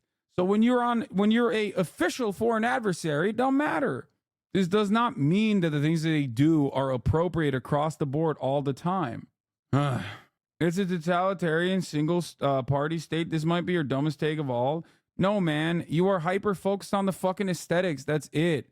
That's it. You are not looking at the economic organization. You are not looking at their form of governance. You're just simply looking at it's a totalitarian single party state, and you're just leaving it at that. America's a fucking one-party state, dumbass. Look at the Democratic Party's foreign policy versus the Republican Party. What are you talking about? What are you talking about? What good is our duopoly? Every election cycle, we talk about how, well, you know, things keep happening. Things just keep happening. Look at this. Look at this. Schrodinger's POTUS. He needs to be elected as only he can protect our reproductive rights, but he also can't do anything to protect reproductive rights as an elected official. Like what? You're straight up read the tweet on the page and you will understand. Okay, you compared it to Norway. What do you mean? I compared it to Norway as a social democracy. If I look at their economy, it's similar to Norway. Doesn't matter. That's it. You like Norway's social democracy. You like all of these other European social democracies, and it's not because they have a quote unquote democratic process. Okay? Sure, they have an illusion of choice that somehow, I guess, creates real democracy. Okay? China is not a democracy. Norway is a stupid take. I'm not talking about their form of governance. America is a democracy. What the fuck are we talking about? America is a democracy on paper. Do you think that the democratic process is actually working? Or do you think it's a democracy in theory and not really in practice? Hold on. What do you want me to say, chat? Yeah. The American government represents the people pretty well, in my opinion. We're just so fractured. Yeah, no, that's cope. That's why the two-party system is this lie, so that it churns out results such as this one. You say this at a time when the Brandon administration came into power for stability and to fix the wrongs of the Trump administration. It simply continued along with the Trump administration's white nativist immigration policy. It simply continued along with the Trump administration's foreign policy. This is circular logic, lol, but go off. No, my point is simple. When I talk about the outcomes, when I talk about like the economic organization, both in China or Norway, okay, I'm not talking about how we arrived there. Okay, I'm not talking about how they got there. Doesn't matter if it was like a fucking supposedly monarch that decided personally to do this out of the kindness of his heart. Okay, when I'm making a comparison between China and Norway, I'm simply talking about the economic organization of their society, of the way that it's designed, not about the process in which they arrived at that. Okay, that's it. That's it. People do this cope, in my opinion. People do this cope, in my opinion, to make themselves feel better about it. It's like, oh, America's imperfect, but we democratically arrived at this. No, I don't believe that. Okay? And yeah, here, this is another great example. Japan is a democracy, but China isn't, according to the American, even though both have been run by one party with some minor exceptions, with a little bit of minor deviations. That's it. Because, hey, the people are electing it. The people are electing it. Okay, well, the people are electing their local representatives that then represent the entire Communist Party. How about that? Anyway, the point is, it's pure Western cope in this situation. What's the point of labeling ourselves a democracy while conditions continue to decline and all of our institutions are completely owned and operated by a ruling class despises the lower class? Democracy is just a word, and without actually examining the system behind the word, it means nothing. Thank you. Okay? You say Japan likes the LDP, China can't choose. Okay, that's a really cool take. Okay, do you like the Democratic Party? Did you vote for it because you vociferously believed that, you know, did you vote for the Democratic Party? It's a matter of like what the options are too, chat. Okay? The reason why I'm bringing this back to America is because it's one that you understand is messed up because you're an American for the most part. The thing that I care about overall, and this is not me dick riding China, okay, because China does have plenty of issues, and I've talked about it already. I was literally talking about it earlier. But what I do care about it is this. The Chinese population, when polled by Western institutions that have no interest in making the Chinese government look good, have found time and time again that the population finds the Chinese government to be infinitely more favorable than the American population finds the American government. Okay, Harvard has specifically conducted polls in China with a genuine interest in probably making the Chinese government look unfavorable. And for some reason, they have an infinitely higher approval rating. And why wouldn't they have an infinitely higher approval rating? Probably the same in the UAE, meh? That's not true. The reason why they have an infinitely higher approval rating is not because, like, the Chinese people are docile and servile and easy to brainwash. Okay? They surely will answer truthfully, no repercussions to be feared at all. I love you, chatter, but that's just pure racism. You just added the pure racism block in there. Okay? That's just pure racist copium. Okay? You would not get these numbers because people are simply too scared to answer truthfully. You're just, again, you found information just now, right now, for the first time ever, you found information that contradicts what you think is happening in that part of the world. Instead of going and potentially finding like a Chinese national to have a serious and honest conversation with, you turned around and decided on your own, in the most like white supremacist way possible, that you know better. You can take it one step further and probably find a Chinese national that will tell you the sweet nothings that you want whispered to your ear too. Okay? That's at least a little bit better for you. That way you can like justify your framework by finding someone that fits the bill, that goes against the information presented here. We didn't even get to the actual point that I was trying to make. The reason why they are popular, the reason why the government is fine, the reason why the government's the people like what the government is doing is because the government has given them prosperity. They see it. They see the incredible improvement. Okay, that's it. That's all it is. It's just the material progress. That's it. That plays a massive role. Obviously, this doesn't mean that there isn't indoctrination, for the record. Kaya, come here. What are you doing? Come. Place. Good girl. What the fuck was that? She was being crazy. People in China 50 years ago lived worse than the Chinese people live like today. 50 years ago, Americans lived better than Americans today, or at least they thought they lived better. Okay? That's it. It's like saying the Gulf citizens, not the slaves they bring from South Asia, hate their monarchies because they are not democratic. Yeah, it totally depends on who you're asking, for sure. God damn it, I've been trying to open this really hard and I can't. You would literally see social and political unrest constantly if China wasn't actually making good moves. Yes. Vietnam is a communist state and they're more favorable than China because the news media goading Vietnam for doing trades with America. That's another part of it. Yes. Anyway, Americans supported the government when we were fucking awful and authoritarian towards massive parts of our population in the 50s because the standards of living were increasing rapidly. It's all about how people's lives are improving. Exactly. This requires taxing more and according to wealth. That's why the American doctrine is against it. The point is this, guys, okay? China is not perfect. They're far from perfect, okay? But the reason why people seemingly like their government and what they're doing is because of Chinese prosperity. The only reason why Chinese prosperity has happened is not because China is authoritarian, I guess. I mean, I guess it's authoritarian if you're like a neoliberal. But the reason why it's happened is because of their socialization. They have a higher degree of socialization. It's a distribution of the revenue that the Chinese government across the board created and the planning that they engaged in. That's it.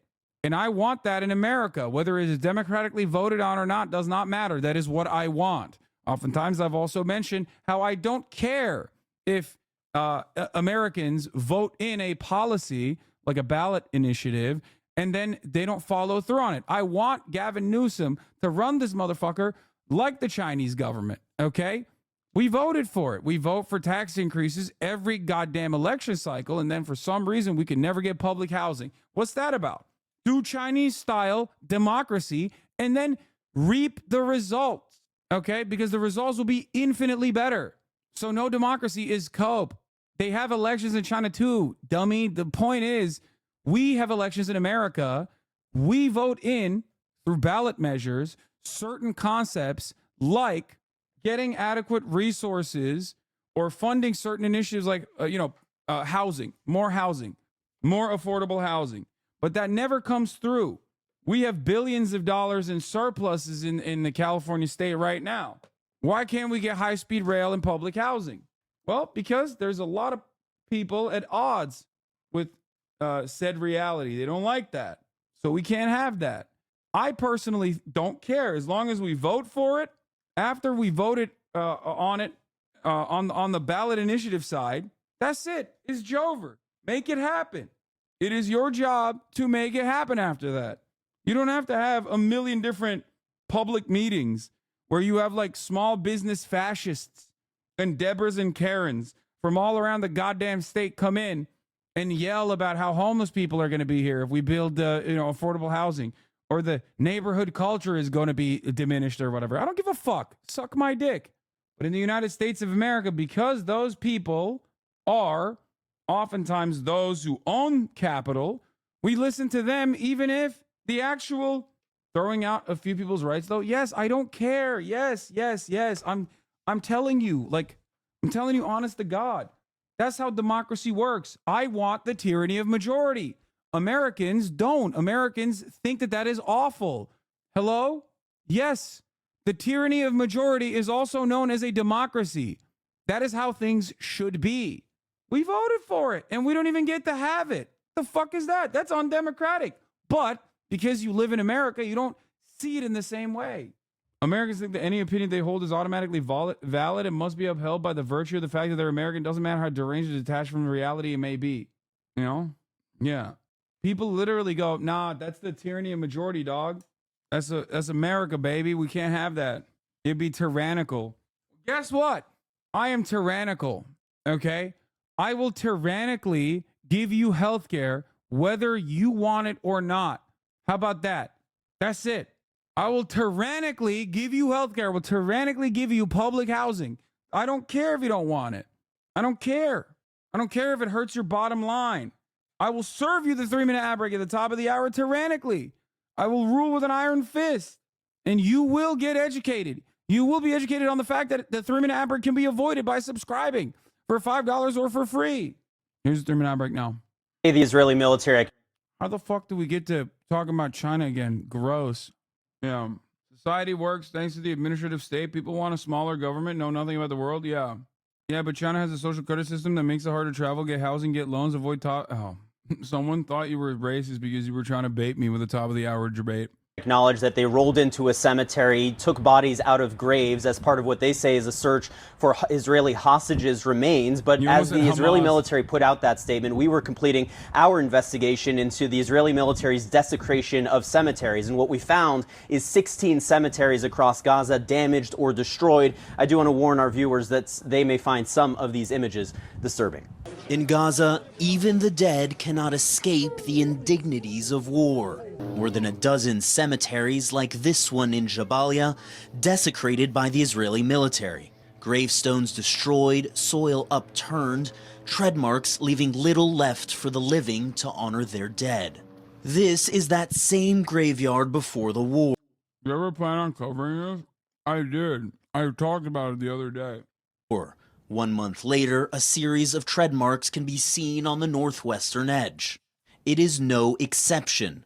A CNN analysis of videos and satellite imagery found that 16 cemeteries have been damaged or destroyed by the Israeli military since it launched its ground offensive. As Israeli forces pushed deeper into Gaza, they crushed the graves of thousands of Palestinians between November and January.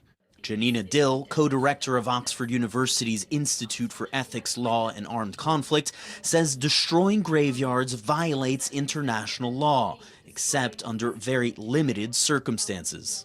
Cemeteries are not military objectives. They are, in fact, what international law would consider an object that is normally dedicated to civilian purposes, like places of worship generally. So this is protected from intentional attack. It can only be intentionally attacked or destroyed if it becomes a military objective. In some cases, like this cemetery in the Shujaiya refugee camp, Israeli bulldozers turned cemeteries into military outposts, parking armored vehicles behind freshly raised berms. The damage is often deliberate and progressive. Over 2 weeks into they aren't just blowing up cemeteries, they're fucking exhuming bodies too. Who knows what they're doing with the bodies after they're exhumed? I have no idea, like, what purpose. I guess they're saying they're doing it to determine if they're hostages. December, the military bulldozed more and more of this cemetery. Bro, this is literally like, dude. This is like, genocide is so gross because it's, obviously, like the American genocide specifically of indigenous population is so gross that we even make jokes about it because it's so far in the past, right? Where like the meme of it is like, oh, this place is built on an Indian burial ground is like the thing that people say sometimes. Except it's not a joke. Like this is how it happens, and this is how it is justified when it's happening in the time frame that it's happening. And then 100 to 200 years later, we make jokes about it. Of Khan Yunis, building defensive fortifications. CNN witnessed firsthand the results of Israel's bulldozing of graveyards while embedded with Israeli forces last week. The armored personnel carrier CNN was traveling in drove right through this cemetery in Al-Burej on a freshly bulldozed dirt road. And then there's this. Tombs opened at a cemetery in Khan Yunis this week, bodies removed from their graves. In a statement, the Israeli military acknowledged exhuming bodies from the cemetery as part of its search for the bodies of Israeli hostages. An IDF spokesman could not account for the damage to the 16 cemeteries identified by CNN, but said that in some cases there is no other choice, providing this photo of what it says is a Hamas rocket launcher. Oh, dude, of course. Of course. Bro, there's no other choice, brother. Dude, it's crazy. Always and forever. Always and forever, baby. Oh, dude, do we have to blow this up? Dude, well, guess what? Hamas. At a cemetery in Gaza. CNN could not independently verify. Yeah, I can't wait for the, oh yeah, notice CNN doesn't have footage of the tanks going over the graves. IDF stopped that from getting out 100%. Yeah. Remember, everybody, the IDF actually vets all the footage that they're allowed to post. So just remember that this was like okayed. At least the footage part was okayed by the IDF. Here's the Intercept reporting on it. CNN runs Gaza coverage past Jerusalem team operating under the shadow of IDF censor. By where it was taken. CNN has openly admitted that they have agreed to the IDF censoring their footage, by the way. Spokesman could not account for the military posts over graveyards, but said we have a serious... I cannot believe that someone in the chat just said, oh, well, CNN could not independently verify it, but they posted it without evidence, without verification anyway.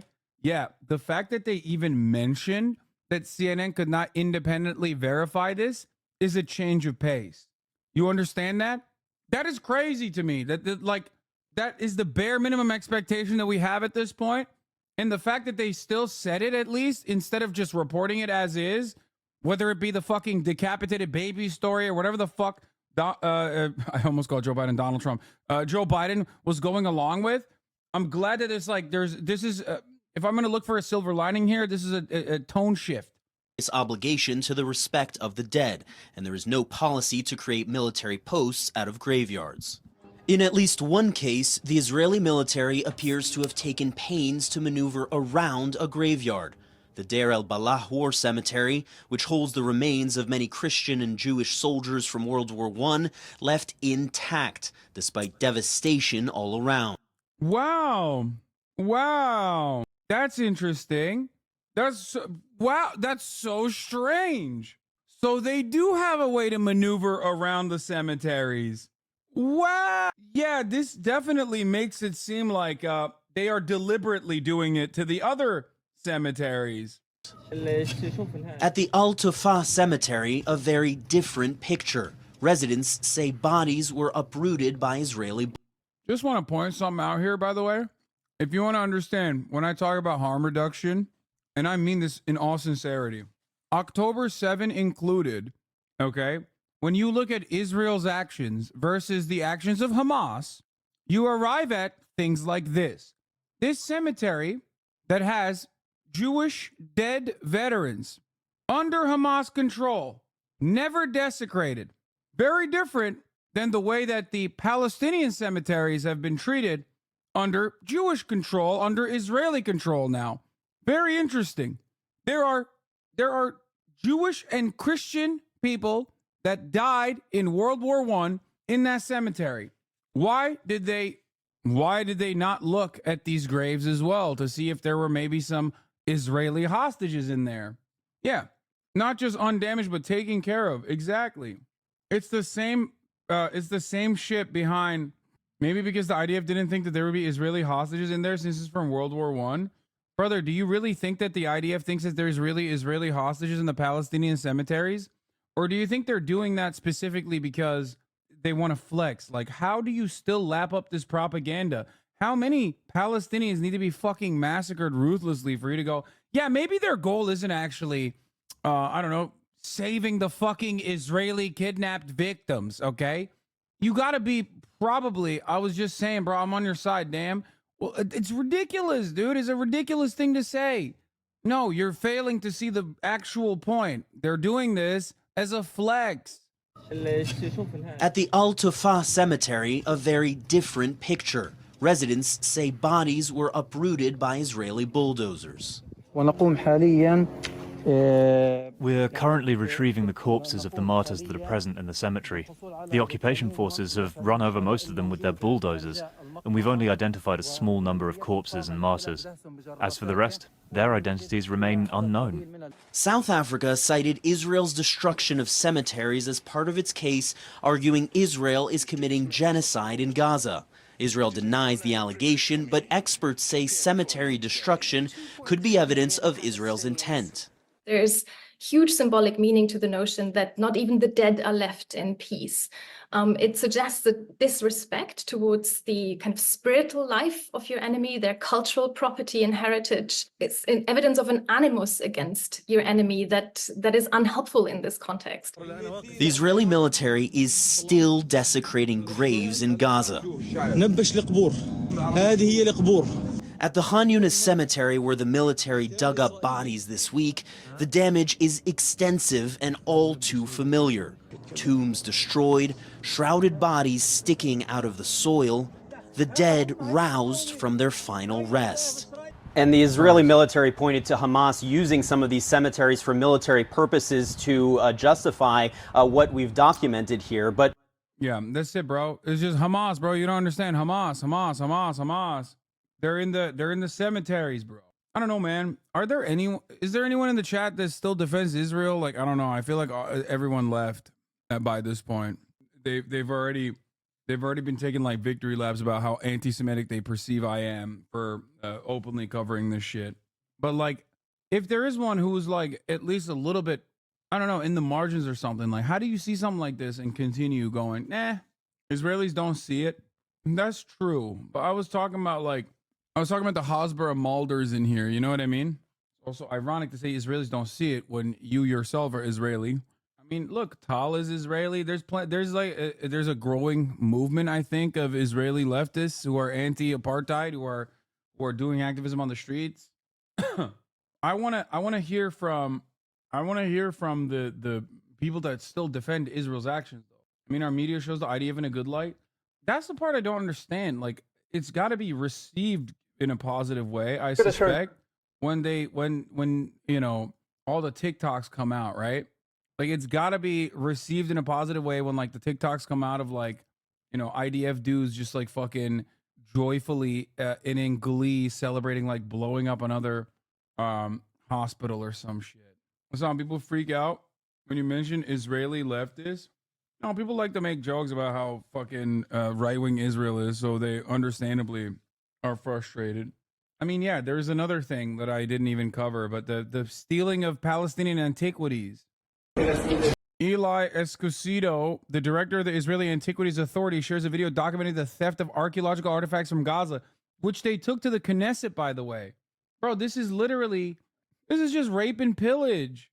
Cultural heritage sites in Gaza have been deliberately targeted, and in the West Bank, Israeli occupation army and settlers systematically raiding archaeological sites. Yeah, they've been looting. They haven't stopped looting. They like break. There are videos of Israeli occupying forces in Gaza, like seizing millions of dollars in cash, millions of shekels. Like, what are we doing? Are you serious? You can't do that. That's just, you're openly showing to the world that you're stealing this shit. Anyway. Here, this is the one, yeah. The Israeli army announces the seizure of 20 million shekels from the Gaza Strip since the outbreak of the aggression and the transfer of this money to the treasuries of the Israeli state. Isn't stealing pretty common in conflict, though? Yeah, it's fucking gross and unacceptable. What do you mean? You think I find it fine when America does it? No. I have criticized America just as much, if not more. I have the same exact smoke. After all, I am Mr. America Deserved 9/11, for those of you who do not know. So nobody can get me on that either, which is precisely the reason why they just stopped trying to catch the hypocrisy in the situation, okay? And now have just decided that they themselves are just pro-America too. New U.S.-Britain strikes struck missile systems and launchers, air defense systems, radars, and deeply buried weapons storage facilities per CENTCOM. Our aim remains to de-escalate tensions and restore stability in the Red Sea. But let us reiterate our warning to Houthi leadership per the statement. We will not hesitate to defend the lives and free flow of commerce in one of the world's most critical waterways. Nice. America is still engaging in what is known as a de-escalatory act of certainly non-vindictive, de-escalatory act of bombing.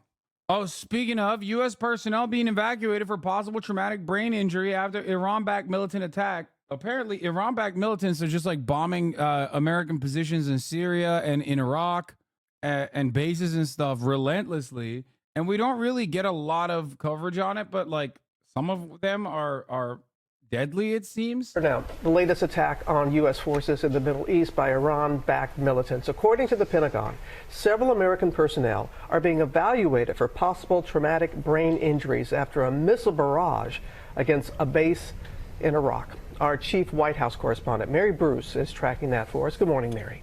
Good morning, Robin. Well, this is exactly the kind of escalatory strike by Iran-backed militants that the White House has been trying to avoid, a barrage of ballistic missiles and rockets targeting U.S. forces in Iraq. Now, the Pentagon says that this attack was largely intercepted by air defense systems, but this morning we know that several U.S. service members are now being evaluated for possible traumatic brain injuries, and at least one Iraqi service member was wounded.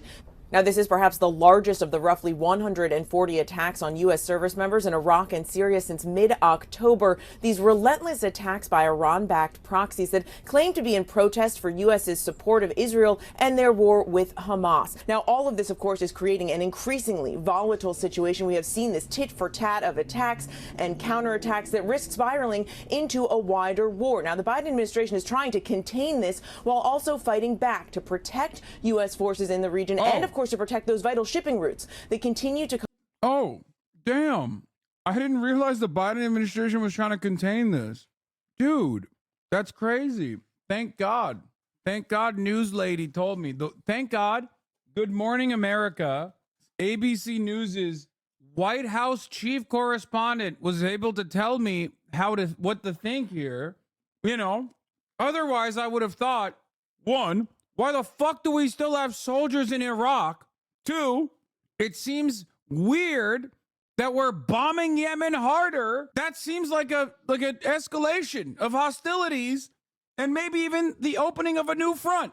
But thank God the chief correspondent for the White House told me, no, guys, it's a de-escalatory attack and they're trying to contain it. Come under attack by Houthi rebels based in Yemen. Now, so far, we have seen the U.S.'s efforts to retaliate. These retaliatory strikes haven't been enough to stop all of this, and the White House, it seems, is bracing for this to go on for some time. One top official here saying deterrence is not a light switch. Lindsay. Yeah, a lot of concern about this potentially spreading. Mary Bruce from the White House. Thanks so much, Mary. Hi, everyone. Deterrence is not a light switch. Okay, the last two chicken were $7.70. This is also 7.6. Okay, we got 14 ounces of chicken today.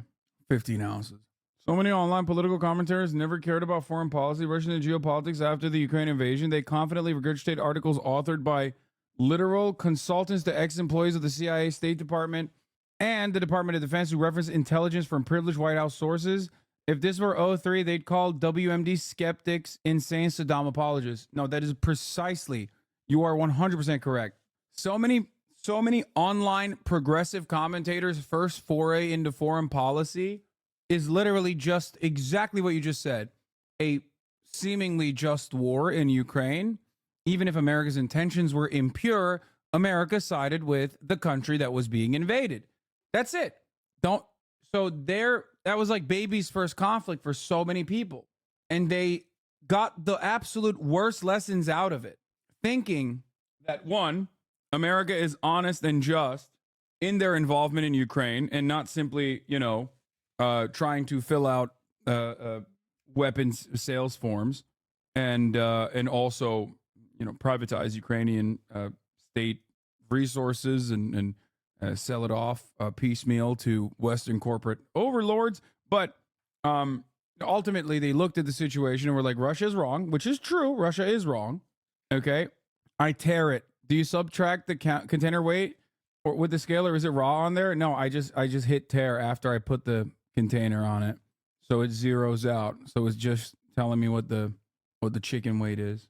Anyway, but yeah, you're absolutely right. The person who asked that question or the person who made that statement is just like, it's a matter of people, I think, thinking that like, well, America is on the right side in Ukraine, which they were, so their intentions must be just because they're saying they're just. Plus, I want to come across knowledgeable, so I'm just going to say, I'm just going to always regurgitate this shit. The claims by the Pentagon that this is spreading or escalating is insane when members of Iran's axis of resistance like the PMU are firing rockets, missiles, and drones at U.S. forces in Iraq and Syria. The Houthis are attacking ships in the Red Sea from Yemen, and Hezbollah is striking Israel from Lebanon. Yeah. No, but they're doing it in a de-escalatory manner. Anyway, something to think about, I guess. Meanwhile, here's what's going on in Michigan. Saba, you said reproductive rights are a huge factor for you, but that you probably won't vote for President Biden. I think it would be hypocritical of me to use reproductive rights as a way to justify voting for Biden when Biden is aiding and sending military aid to Israel, which is airstriking Gaza and blocking humanitarian aid, leading to women there who are pregnant, either getting C-sections without anesthesia, not being able to be provided with prenatal. Saba, you said reproductive. Yeah.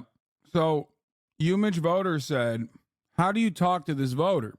And Edinger Mantum is defending Umich Voter. People are getting pissed about this caption, but it's worth keeping in mind that the election Twitter does these kind of tweets. How do you talk to this voter? Explain this kind of voter all the time. It's a less smug exacerbation. It's less smug exasperation than it is an actual question, lol.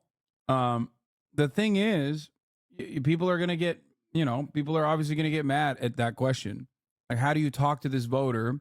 Umich Voter has been one of the more sober-minded lib commentators about Biden's polling, and he's taken a lot of heat from his own circles because of it. I saw this tweet as more gently reminding those people about the real disaffection people have with Biden than just complaining. For me, I think the way to talk to this voter, though, because everybody was like dunking on this guy, is by calling her a terrorist, Muslim lover, and maybe like a sand N-word, right? I'll put that in there. I'm just like going off of like what people say to me. She's anti-Semitic, and that it will be awesome when she gets deported and is sent back to her country. Now, she might respond with, I'm from Dearborn, Michigan. I was born here. In which case you'll say, oh, I just meant like, Trump would send you to wherever you're ethnically from, I think. And that would be bad. It looks like I'm in support of that, but that would be bad. If you don't have haters, you're doing something wrong. Yeah. I will tell her that she will be deported despite being third generation. Oh, and then I would, of course, yes, remind her that she would be raped in Gaza and then thrown off of a building. I watched the full video yesterday, chap. Yeah, like we should send her to, I would threaten to send her to Gaza personally, completely unaware that completely oblivious that Gaza is in the condition that it's in because of Israel. What building? They're all leveled. I don't know. We can find one. Do you think the Democratic Party will change course if they lose the election? Fuck no. Absolutely not. Why would they? Their goal isn't real progress or even winning elections, chatter. Make no mistake. Their goal is status quo. We're going to begin. Speaking of status quo, let's get to Little Rhonda. With a major shakeup, though, in the 2024 election. Have you heard? With the New Hampshire primary just a day away, Florida Governor Ron DeSantis is out. He has endorsed former President Donald Trump, and now it is officially a two-person race to become the Republican presidential nominee. The latest polling shows Trump with a big advantage in New Hampshire with just over half of the projected Republican vote. Nikki Haley is at just under 35%, but there's a potential path for victory for her. Tony is leading our team coverage in Manchester, New Hampshire. Tony, good morning. What's up? Hey, good morning, guys. This is like the political version of the NFL playoffs. I do love New Hampshire because they do have an open primary, which means Democrats can vote for Nikki Haley. And I think that would be awesome. Independents and Democrats voting for Nikki Haley would be so fire because then there would be a little bit extra chaos, even though clearly Donald Trump is the guy, right? Anyway.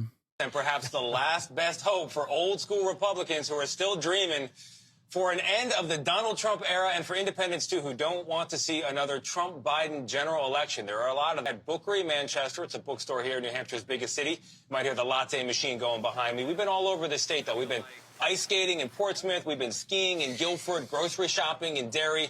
And all the time we're talking to voters, you know me, and they are as... Would Haley be Biden? Oh, yeah. Oh, yeah. Oh, dude. Not even a fucking question. Dude. If it was a Haley-Biden matchup right now, right now, with how much media coverage is being afforded to Haley by liberals who are like want to present her as like a serious threat to Donald Trump, right now she's like beating him by, I think, 8 points or something. Dude, Nikki Haley is beating Biden by 8 points currently. There's no better way to like, look, Americans are simple people, okay? We're fucking stupid. You put a woman up there, all of a sudden you're like massaging the narrative on abortion. It's more than 8 now. Nikki Haley touts 17 point. No, I don't think that's correct. I don't think it's 17. I think that's crazy. Yeah, Haley leads Biden by like 6, 5, and 4 points, which is really, really bad. There is no 18%. The Israeli left does more than the American left, hands down. What do you mean? That's not true. I mean, America is a massive country. We still have a shit ton of leftists in America that are, what are you talking about? We have significantly larger anti-Israel protests, pro-Palestine protests here in America. You just don't hear about it because it doesn't get any fucking media. That doesn't mean it doesn't happen. Like, it's good though.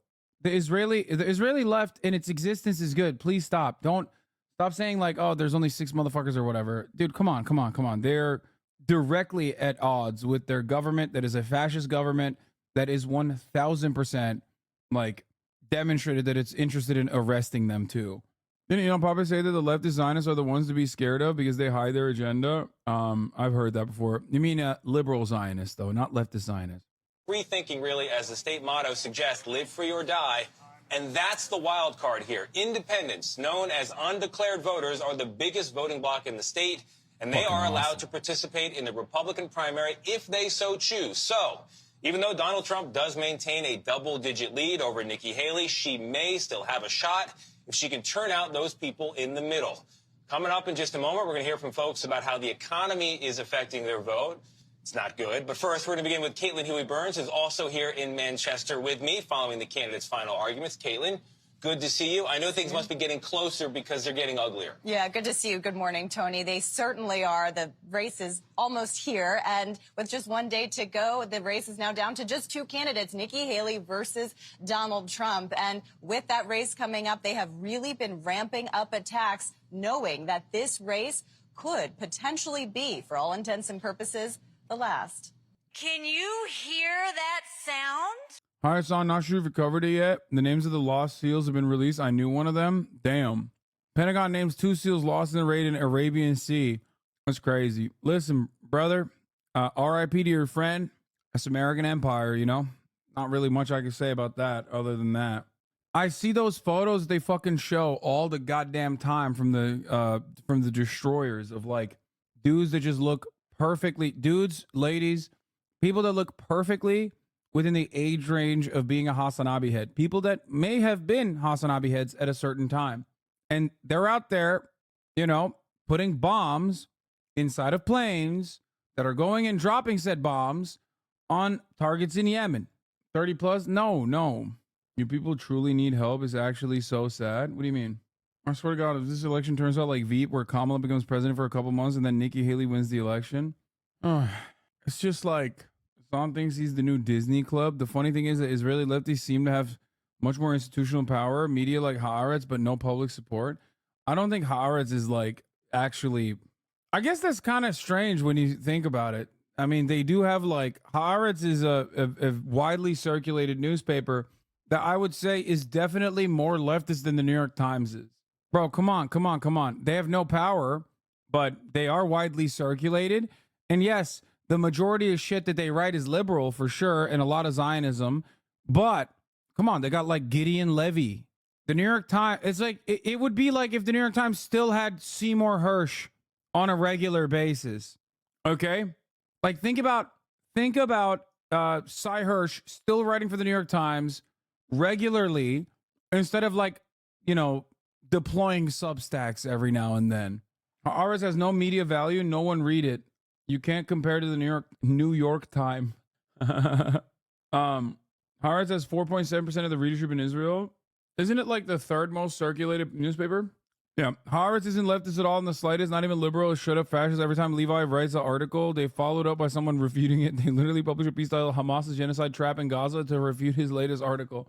That's how powerful the right wing over there is. It's basically a flex. Yeah, I mean, it's basically like me being able to give like a thorn on the side of Jeff Bezos hundreds of thousands of dollars in like direct donations, and Jeff Bezos still having me as like one of its top, you know, Twitch content creators on an Amazon run platform. It's a flex.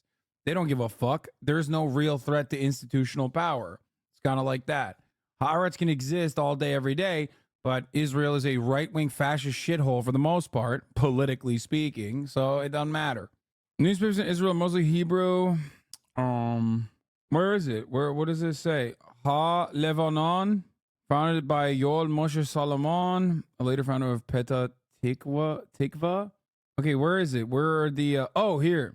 TGI survey indicated that Israel Hayom, distributed for free, is Israel's most read newspaper, with a 31% weekday readership exposure, followed by Yediot Ahronot with 23.9, Haaretz with 4.7, and Ma'ariv with 3.5. And I would say Yediot is like center right, right? Wouldn't you say? Better ranking and circulation numbers here. Yeah, I mean, this is similar. It says Israel Hayom, Haaretz, the Jerusalem Post. It doesn't have numbers, circulation numbers for Yediot. Israeli center right or global center right? No. Israeli center right. You saying Hebrew funny? I can't speak Hebrew at all. I can't even fake it. I don't know how to do it. Yediot is center right, but anti-Netanyahu. Israel Hayom are the same, but pro-Netanyahu. Ma'ariv are right-wing as fuck. Yediot Ahronot is right down the middle for Israel, which means center right. Closest Israel has to the paper of record. Israel Hayom is a propaganda paper for Bibi.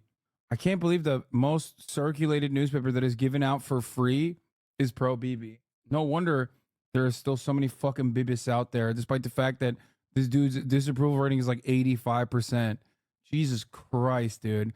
Yo, if there's anything that is so universal, it is fucking hogs, okay?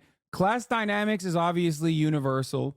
You see it play itself out in every country, but it's also fucking hogs, dude. This is why Israel is so interesting to me as a country, because Israel's defenders in America are so progressive.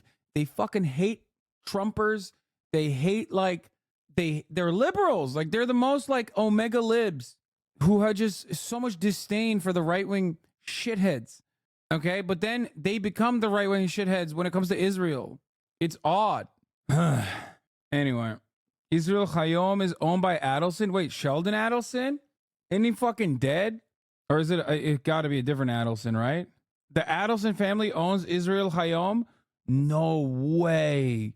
I did not know that. That's crazy. That's gross. All right, let's get back to Ron DeSantis. That's the sound of a two-person race. Nikki Haley visibly upbeat after the announcement from Florida Governor Ron DeSantis Sunday that he was ending. Sheldon Adelson is a freak like demon. Rest in piss. I think he's a casino guy, right? Like he owned casinos before he fucking died, right? I think. Literal fucking Jabba the Hutt looking psycho. Just the scariest motherfucker out there.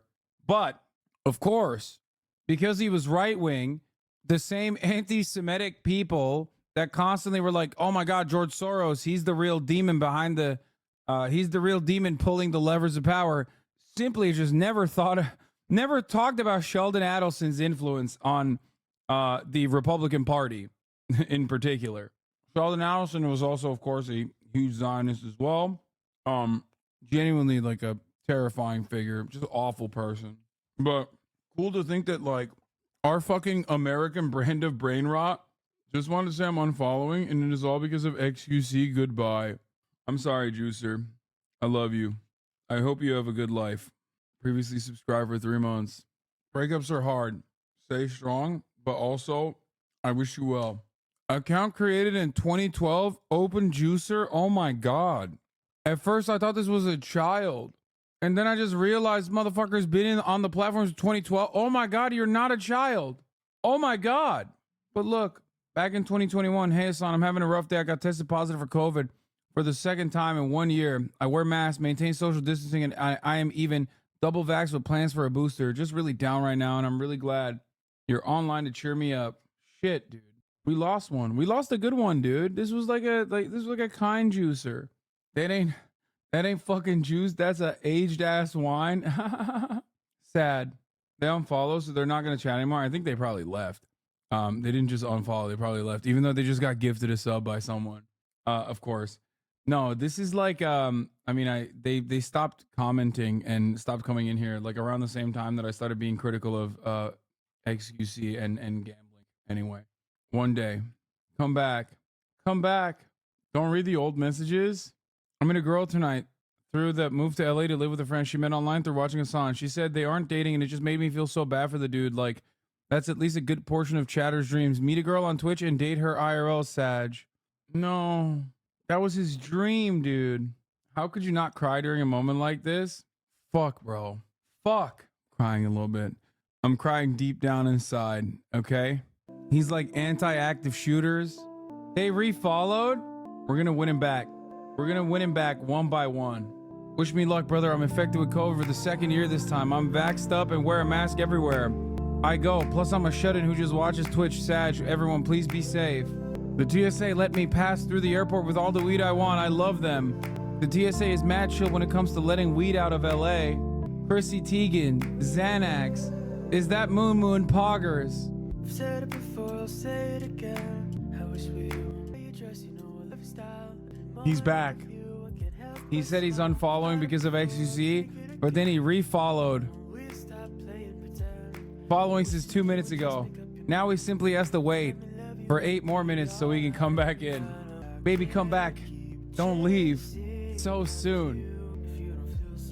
Father makes an inspirational message to his son before donate his vital organ to save his life, like #respect. I'm here to cheer you up, man. Unfollowing because of XQC, refollowing because he loves HasanAbi. Oh shit, the follow limit is fucking 60 minutes. That's crazy. All right, I took the follow limit off for you, dude. You can't wait for 60 minutes. I took it out. Welcome back. Welcome back. Welcome to the jungle. Okay, we can put the follow limit at 10 minutes again, by the way. He's already subscribed. He doesn't have the follow limit. Say "cuh" a bunch and he'll love you again. Cuh. Cuh. Cuh. Cuh. Bruh. Cuh. Welcome back, Chatter. It's good to have you. Huh. I didn't actually leave because of XQC. I'm sorry. I'm leaving because I hate politics. XQCL. Yo! Oh my God. That was awesome. That was incredible. That was, oh, Jesus Christ. That's funny as hell. Jesus Christ. I just got fucking juiced up, dude. He'll be back with GTA 6 RP, please. That's right. It's been about you, my friend, and I'll tell you. Did he unfollow again? When I see you again. He unfollowed again? Come along from where we began. Oh, I'll tell you all of it when I see you again. When I see you again. Damn. Okay. I'm done. I'm done with politics. I'm quitting. His presidential campaign. It's clear to me that a majority of Republican primary voters want to give Donald Trump another chance. I just want to thank Ron. Donald Trump acknowledged his now okay, to be fair, this works perfectly for from South Carolina Senator for this video too. When I see you again. The move was a snub. The former South Carolina governor, who knew all the planes we flew, good things we've been through. That I'll be standing right here talking to you about another path. I know we love to hit the road and. Yeah, someone needs to superimpose this song with like just footage of Rhonda.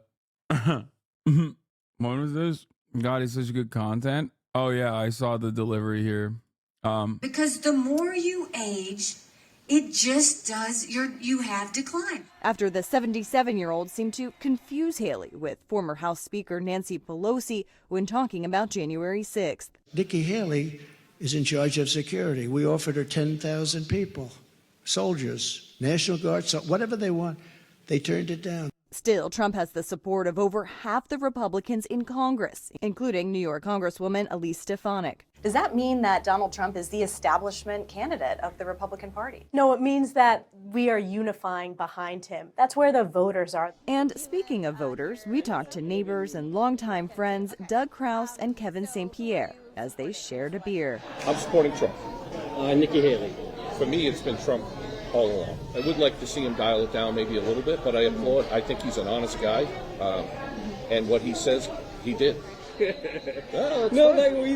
love each other. So it's all good. I just laugh because when he says he's an honest guy, which I think opposite. I wish that there'd be less, I don't want to say hatred, but people could do this and just have difference of opinion and keep it civil. Yeah. Joining Caitlin and I. Yeah, bro, because you're both Republican. Like, what do you mean? Oh, man, our political differences are so huge, dude. I think when Republicans say that, they don't realize, like, there actually isn't that big of a deviation on a lot of issues. It's just that, like, you either have to be, like, polite racist and continue defending American imperialism and all this other dumb shit, or you have to be overtly racist. That's the difference between, like, friendships being, friendships continuing. Republicans are cruel because liberals are already looking at a cruel system and saying, oh, there's simply no other way to change it. Republicans want them actively make the system more cruel. That's it. Like, what's your problem? Just vote Democrat then, dude. What the fuck do you mean? Like, what do you mean you're voting for Nikki Haley? That I will never understand. It's not like Democrats are fucking actively, raising your taxes or anything like that. It just doesn't make any sense to me. You're just like an asshole, okay? They're bad already. The Democrats are bad already. You're a fucking asshole if you look at the bad Democrats and you go, no, I actually want to like kill gay people or whatever. It just doesn't make sense.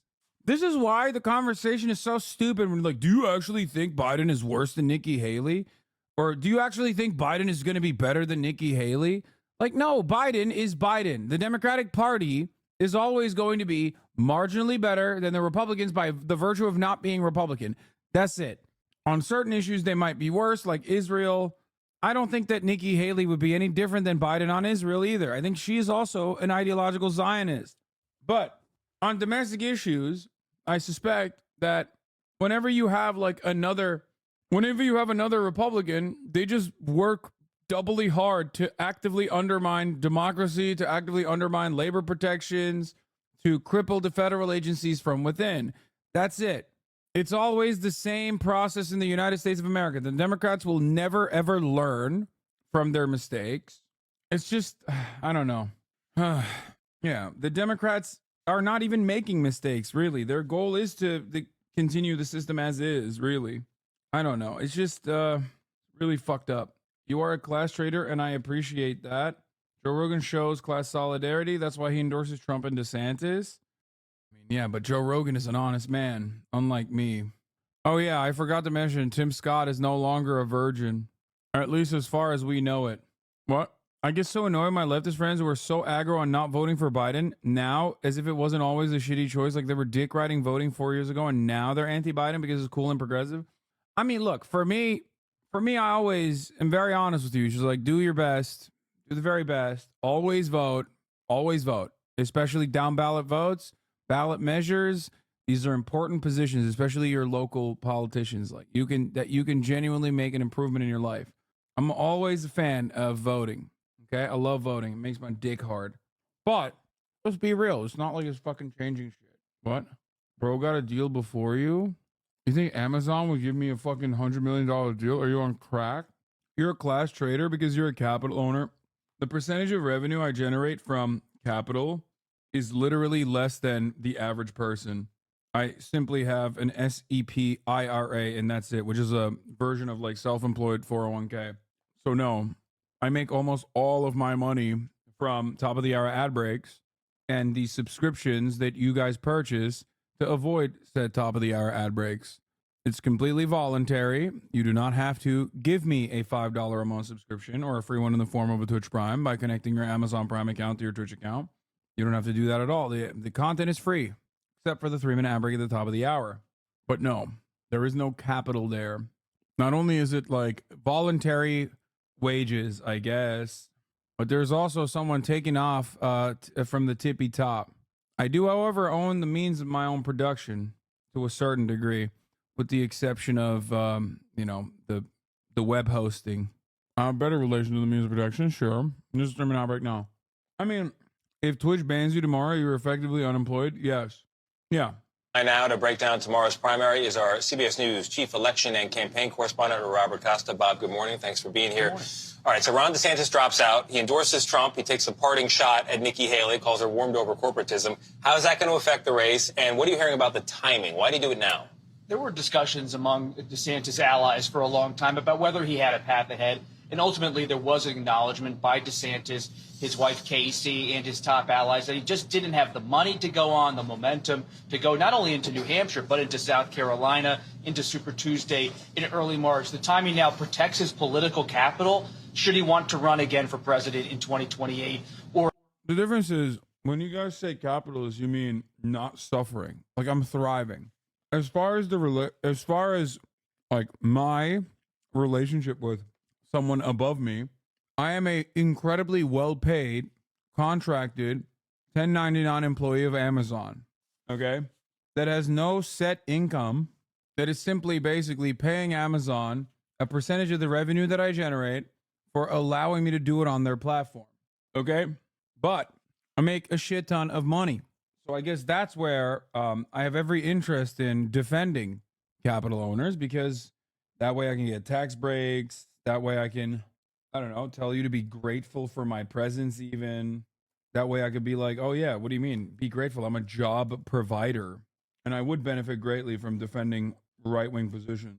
Yeah, I'm a small business tyrant, petite bourgeoisie, owned and operated business owner.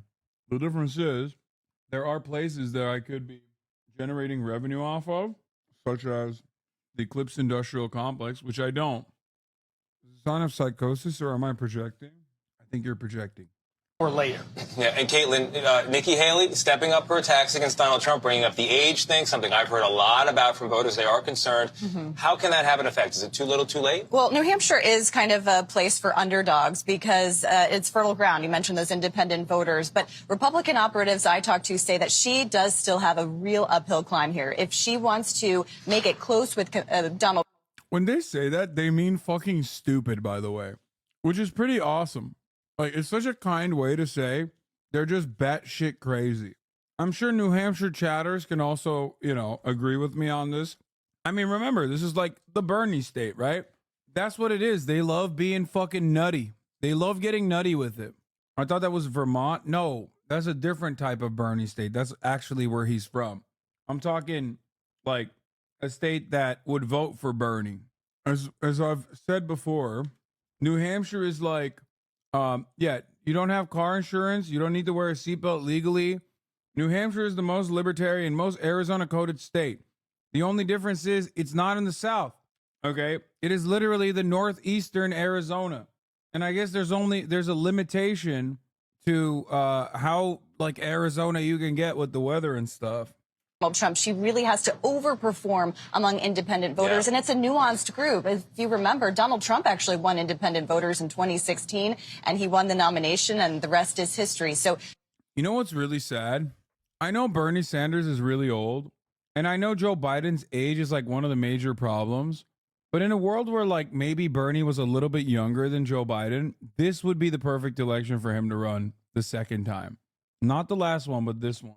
Literally, people are so horny for anyone. Here's how Bernie could still win. Stop.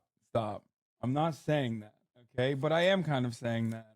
Even though he is like dick riding Israel to oblivion and kind of tarnishing his legacy big time by having his like last actions on this earth before he fucking passes away after like 800 years of service to socialism and the American working class. He's ending it with one final American imperialist huzzah.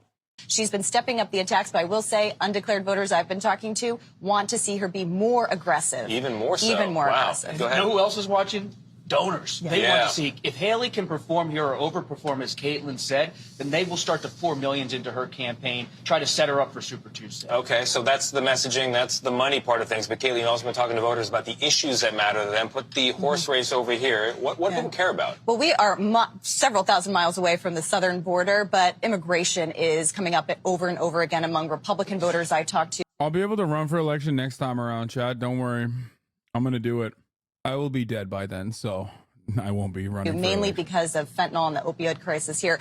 Also, just generally, Tony, talking to voters, you sense this real pessimism about the future, about the way things are going. People on both sides that I've talked to want something different. Yeah, it is deep. It is abiding. And Bob, I am curious, is this make or break for Nikki Haley? If she takes second place in this distant second place, is she done?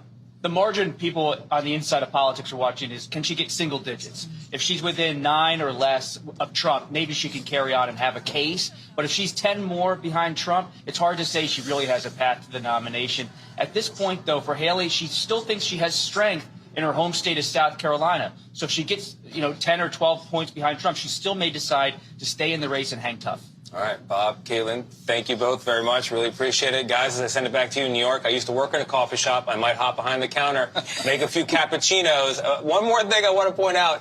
The union leader here, newspaper in Manchester, I get endorsements aren't what they used to be from newspapers, but they had a very colorful one yesterday. They quoted Jurassic Park, the movie, always a win in my book, and said Biden and Trump are dinosaurs. They endorsed Haley and said she's the, quote, fireball from the heavens to wipe them out. Points for color. Support local news. That's my reaction to that, Tony. And I support you getting behind the counter and brewing up some. I love leftists who every election cycle come in and say, any thoughts on Claudia de la Cruz? What do you think about the Party for Socialism and Liberation? Hasan, what do you think about the Party for Socialism and Liberation? I'm with, do you feel like, I'm with her. Yeah. Every year, dude, every fucking year, it's like, they're going nutty on TikTok. Yeah, they were going nutty for Marianne Williamson, too. Austin Knox. Polling at 9% at New Hampshire. Something to consider. Anyway, it's just like, listen, don't ask questions. Don't care, still voting for Jank. Okay, that's it. That's it. For me, I don't ask questions. I'm writing in Jank. Don't care, voting for Jank. Okay? Jank is my protest candidate. I've never been asked more in my life. What do you think of PSL as a leftist this year? Probably because I assume they're popping on TikTok, maybe. But it's funny because like PSL members probably don't think that they are as this is like reaching critical mass as much as like people who don't know what fucking PSL is that just saw it on TikTok. Don't care, voting for Jank. America needs a Muslim president. Okay, Barack Obama, great president. Another Muslim needs to come into power. Another Muslim person of color needs to come into power, just like Barack Obama. And that's right. That's why, don't care, voting for Jank. That's why I was voting for Vivek Ramaswamy on the Republican primaries, specifically because he's Muslim and he did 9/11. Okay, Cage the Mage. PSL's been sketchy as fuck at protests and have been very cozy with cops. Low-key suspicious they've been CIA infiltrated. Never change. Leftists never change. I love all of you. I do. I really do. I love you guys so much. I do. It's so awesome. Then we're gonna talk about how at the book fair the Marxist-Leninists like fucked up the anarchist book table. You know what I mean? It's just like a never-ending tale. Assumption that like someone is a cop or a fed. Don't forget the Marxist speed dating shit with DSA. Well, that wasn't a bad thing at all. I think that was fine. I'm very much in support of like I'm very much in support of getting people together and getting people to gather. What I heard about the DSA thing, was that they did a DSA speed dating event and there weren't enough dudes, is what I heard. Like they had a hard time gathering enough straight men to attend the DSA speed dating thing. It was just almost all women. Yeah. No shit, bro. Every single leftist is non-binary. More like non-binary. Am I right? That's right. DSA is mostly women and gays in my city. Yeah. Stop. Guys will pretend to be socialists even more. Okay, that's Barack Obama. Also, I think you can do a good enough job spotting when someone is just like being a fucking phony, you know? Listen, there is the Mike Prisoners of the world, okay? You got some straight dudes. There's people like me out there. That's because most leftist men don't mind dating a right-winged girl. That part is probably true too, because leftist men are still men. Leftist straight men are still men. Straight men, especially. So they don't give a fuck. Would you ever consider doing a, can you please bail the DSA out? We need money. Would you ever consider doing a fundraiser stream for the DSA? There's actually a big budget problem. Yeah, I heard about this. I don't know what the fuck's going on. How big is the budget problem? God, leftists, they don't know how to fucking make money or spend money. It's a classic. Is it a 501c3? Is there a DSA 501c3? I mean, it's kind of a big issue. How big is the issue? Where are my dues going, DSA? 7-figure shortfall. Apparently, chat donate with solidarity dues. 7-figure shortfall. What? Only one DSA formation is willing to develop truly innovative measures to close the deficit. That's awesome. Cardinal DSA, internationalism resolution dropping soon. Chirp, chirp. Cardinal DSA reposted. I'm going to give 10 random people that repost this and follow me. This has 1.2 million fucking retweets. You just give me flashbacks of going to an event at Progressive Magazine back in the day. Got to meet Howard Zinn, Russ Feingold, and Naomi Klein. There were a handful of Marxists who made sure to disrupt every Q&A. Nobody fights the left harder than the left. Why is the National Review, oh God, Democratic Socialists of America in financial crisis following brash support for Hamas? What does this have to do with this? Marx begging Engels for money colorized is real absurd. They're at the point where they are going to start making chapters meet performance goals or get dechartered. I don't understand. How is there a $2 million deficit, dude? What the fuck? No, I think it's 6 figures. And yes, sign up. Your solidarity dues 1% for the 99%. I don't want to read a National Review article on why they're in debt. This National Review article is written by fucking Adolf Hitler. Like, why the fuck do I need to go to Adolf Hitler to hear about what the fucking socialists are doing? Okay? The article is going to be like, it's because they hate Jews and not in the way that we do. Okay? That's what the National Review is going to write about. This is an ongoing debate in DSA. A lot of what chatters have said is either false or in debate still. It's 7 figures. There's more serious issues than a fundraiser can fix. Yeah. The complete disorganization of the left in America is the result of complete destruction since the 1980s. The infighting is the result of defeat, not the cause. No, there's always been a lot of infighting historically. How can the DSA not budget their shit and those of us in the PSL with like 5 guys in some locations are able to do shit? Holy fuck. Yeah, I don't know. I don't know what's going on. DSA, a farewell from the National Director. I'm speaking outside my typical monthly communication to the members to tell you that I've tendered my resignation to the National Political Committee. I will spend the next month ensuring that there's an orderly transition to the hands of their chosen next National Director. Democratic Socialists of America must make 7-figure budget cuts, layoffs, report says. I don't understand. The members of the DSA Board of Directors reduced the organization's staff-related expenses by $500,000. The DSA would initially ask employees to surrender their jobs. We first asked volunteers from both director level and bargaining unit staff to have their position cut and receive severance. Wait, aren't these volunteer positions? Like, what is happening? This is what I don't understand. Without asking volunteers to take severance and be laid off, we would have to give up on other expenses that members are counting on. This potentially could mean cutting dues, shares to chapters, slashing the Young Democratic Socialists of America budget, foregoing in-person events, slashing committee budgets. Nearly everything that gives DSA meaning would be on the chopping block. All the budget went to the pronoun pins. Shut the fuck up. Employee-related costs account for 58% of DSA's total expenditures and 72% of its projected income, according to the members. They argue comrades should fundraise as much as possible to buy the organization time and breathing room, even though it's unlikely they would raise enough money to cover the deficit. In order to raise the necessary funds to avoid major cuts, we would need to have a plan that doesn't only rely on our current pool of donors, but rather massively expands our base by raising class consciousness and recruiting new members the members projected. By the way, I think the speed dating event was massively successful in raising funds, and they should do stuff like that way more frequently. You know for a fact those expenditures were caused by Equinox membership? No shot. Yeah, by the way, part of the reason why the DSA has funding issues but the PSL doesn't is because of charitable donors to the PSL. If I'm not mistaken, there's literally one fucking dude that keeps the entirety of the PSL afloat. What's that guy? The one fucking guy who's like the son of like a billionaire family or something. Gloria La Riva owns a gold mine too? Wait, what? Stop. I feel like that's fake. Neville Roy Singham? I think there's a guy. Every DSA member should be following Mr. Beast. DSA should be thriving, but instead we have a major deficit because he didn't adequately seize the moment during various political crises. BNR NPC members explain why they proposed voluntary staff layoffs as a temporary stopgap. My local chapter has devolved into a dating pool. They spend time yelling at each other on social media and farming likes, retweets rather than organize and deliver material change like they used to, and chastise a lot of electeds who left the org because they asked people to support Hamas, which is insane for reasons you have already pointed out. Wait, what? Was it actually legitimately people being like, no, you have to be unconditionally in support of Hamas? I thought that was a joke. Cox Air slams capitalism after securing hundreds of millions from family. I think this is the guy. Yeah, this is the guy. Yep, James Fergie Chambers. He's a 38-year-old professed communist who also loves guns and has the letters ACAB standing for all cops are bastards on his neck. Said he was outraged at his family over their $10 million donation to the Atlanta Public Safety Training Center, also known as Cop City. Yeah, this is the dude. My local chapter only hosts a book club and operates a free store. No electoral power at all.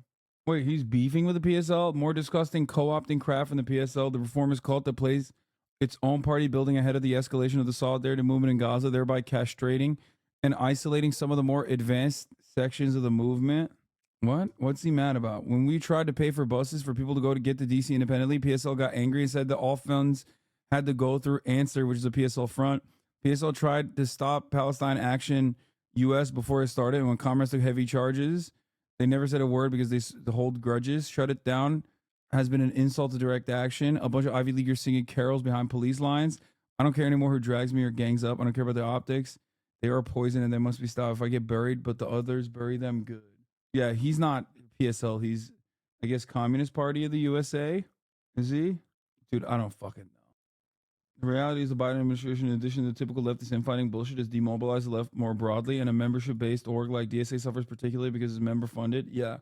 Yeah. The thing is, the best thing that could happen to both liberals and leftists and everyone alike is like having a reactionary figurehead like Donald Trump and have so many people find themselves in the throes of radical politics because they're like, oh, well, Trump is a Nazi. And what do you got to do to fight Nazis? You got to be a socialist. Yeah, I guess I'm a socialist after all. And that's it. That's basically it. That's like how this works.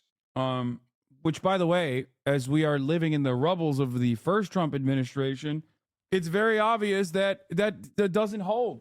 So, you know, I feel like it's almost inherently a reactionary position to just like expect a galvanizing right-wing figurehead, a proto-fascist that is going to be able to create momentum against it. We are here at the Bedford Village Inn, and as you can see right there, DSA fails because of its revisionist tendencies and an aversion to Marxist-Leninist theory. Come on, brother. I mean, beyond like the seven-figure budget deficit, accelerationist accusations incoming. I just described that in the aftermath of the Trump administration, accelerationism has demonstrably failed. What are we talking about? Hello? If people say I'm an accelerationist, that's because they didn't hear what I said. They didn't hear the words that came out of my mouth. That's why I'm not like a guy who's like, don't vote for Biden. It's like, it doesn't matter who you vote for. It literally doesn't. It just sucks no matter what. Dude, I just saw the peanut butter video. You need to address it. What is the peanut butter video? What is this? Why do people keep saying this shit? I don't know what this is. Dude, what the fuck? What is it? What is it? What is it? This is like the third time that someone has brought up on Twitter. It's the trad baking thing. What is it? I don't know. Why am I addressing it? Like, what have I done? It has you in it? What? It's this right here? This is stupid ass TikTok. I think this is it. Breaking, no socialist and Twitch streamer doesn't exclusively eat peanut butter and jelly sandwiches. How far does his greed go? That's not it. This is from February 5th, 2022. Was that it? What is happening? I don't understand. Just fucking tell me. What? We know what you did with the dog? What dog? That's not it. Unfollowed? What? I think you're being gaslit by people who know each other. Bro, this is like, there's like a ton of people in the chat that have like brought this up. I don't know why. And I'm trying to figure out what the fuck it is. And I feel like it's like a weird ass way to troll, I guess. Is that, I've been trying to figure it out. Yeah. I think it's all coming from one place, unfortunately. Is the vibe I'm getting. Yeah, I think that like, yeah, I guess people are just you know, they're, you said 3 people brought it up. Yeah. I don't know. Yeah, it was this fucking idiot who started it. Bro, I made one meme comment about the peanut butter allegations and people started trolling. What do you mean? That's it? That's it? I'm gonna lose my fucking mind, dude. I swear to God, chatters are oh God, new cost scored, I think 100% just for fun. God, people are so stupid. You take comments too seriously. Look at you. I mean, I don't know. A bunch of people in the chat are saying something random with the clear goal of trying to get my attention, I mean, after like the 8th person that runs with it, I'm going to take it seriously. I'm going to be like, what the fuck's going on? What's happening? It's not even Hoscord that did it, but I'm going to nuke them regardless. Hassanheimer. Lawrence is at the Red Arrow in Concord, New Hampshire. Hey, good morning, family. That's dedication. Now, it is the weather condition here. It's much better than Iowa, but make no mistake about it, it's still cold. It is cold. So, Lawrence, first I got to apologize. I read your line at the end. So it's okay. I got so I like to share. You're so excited to be here. Right. I just thought there's no way they'd stop me in the middle, and they did. And by the way, Steve, did that fan from 4 years ago graduate? I would imagine. They graduated. Absolutely. They left their uniforms behind. So, Lawrence, 4 years ago, we were here in this very room, and we woke up everybody in this hotel with that marching band. And all of the anchors on Fox all day long were complaining about, I cannot believe Fox and Friends had a marching band outside of my window this morning. And we have not learned our lesson. Well, here's the thing. And we decided to do it again. Yeah, we are doing it again. Last time we were here, my room was right back there. And so right through Hannity, I was, the shows were keeping me awake. I think we've all moved to another facility. Right. I'm not in this. We're not staying in this hotel, but I think a lot of the crew is. So. What are they on about? Absolutely nothing, dog. If you're literally a right-wing commentator at this moment, what are you supposed to be on about? Nothing. You got nothing to talk about. They're just yapping away. Trump pours cold water on DeSantis' VP pick. Highly unlikely. He said, no shot. It's not happening. No VP pick in Ron DeSantis. No little Rhonda. Right? There's just, bro, you know what the problem is? There's fucking nothing going on in news media. Okay? There's nothing going on. They have absolutely nothing. The culture war is like dried up. Even though this got 190,000 views because Republicans are still loyal fans and they will still watch. Like, I don't know. And it's an election year. It's insane. Brother, it's an election year and there's absolutely nothing going on because people are completely checked out. Completely checked out. New Chinese propaganda. Oh, I saw this earlier today. This shit is fire, dude. What are you going to do? There's a genocide happening with our weapons. We can't stop it. We're powerless to stop it. So that's like, why the fuck would you ever pay attention to a genocide happening overseas with our weapons if you go out and protest and you can't do anything about it? Okay. One candidate is 800 years old. The other candidate is 799 years old. And both of them are fucking right-wing old pieces of shit. People don't want a revamp of 2020 because this time there is no saving the country from Donald Trump that is a motivator. Overall, it's like, 40 to 50,000 votes across a couple states that gave Joe Brandon the decisive victory over Donald Trump at a time when we had the highest voter participation due to the ease of access that COVID had with universal mail-in ballots, universal registration, and mail-in ballots across the board. And that was after Donald Trump did COVID, okay? He did COVID personally and then got COVID. So my point is, shit is cooked. Regime pilled. Oh, that's your post? I watched this morning, regime pilled. That's me, bro. Did you watch that TikTok? That's my tweet, bro. The Chinese TikTok one. Yeah, it's sick. And we just bombed Yemen again. And people are like, do you think we're bombing Yemen to get more people to support Biden? It's like, no, dude. This dude loves smoking bogues, dude. Darts everywhere. It's fucking Dart City. Okay? Capital Dartopia. Lung darts left and right, dude. My man is the Gar King, okay? He's like, every room in the house needs to have ciggies. That's crazy that he threw that back in. Don't throw that back in. That's trash. I love the Uber guy that gets tipped with a cigarette, okay? He gave the Uber guy a tip as a pack of smokes.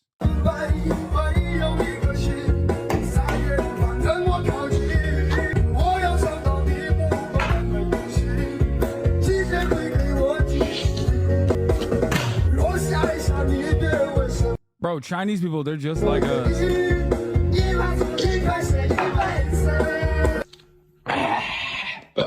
DSA NPC member offering to hop on stream and talk about the budget? No, not right now. It's so funny. What? Oh, Riot fucking laid off a shit ton of people, right?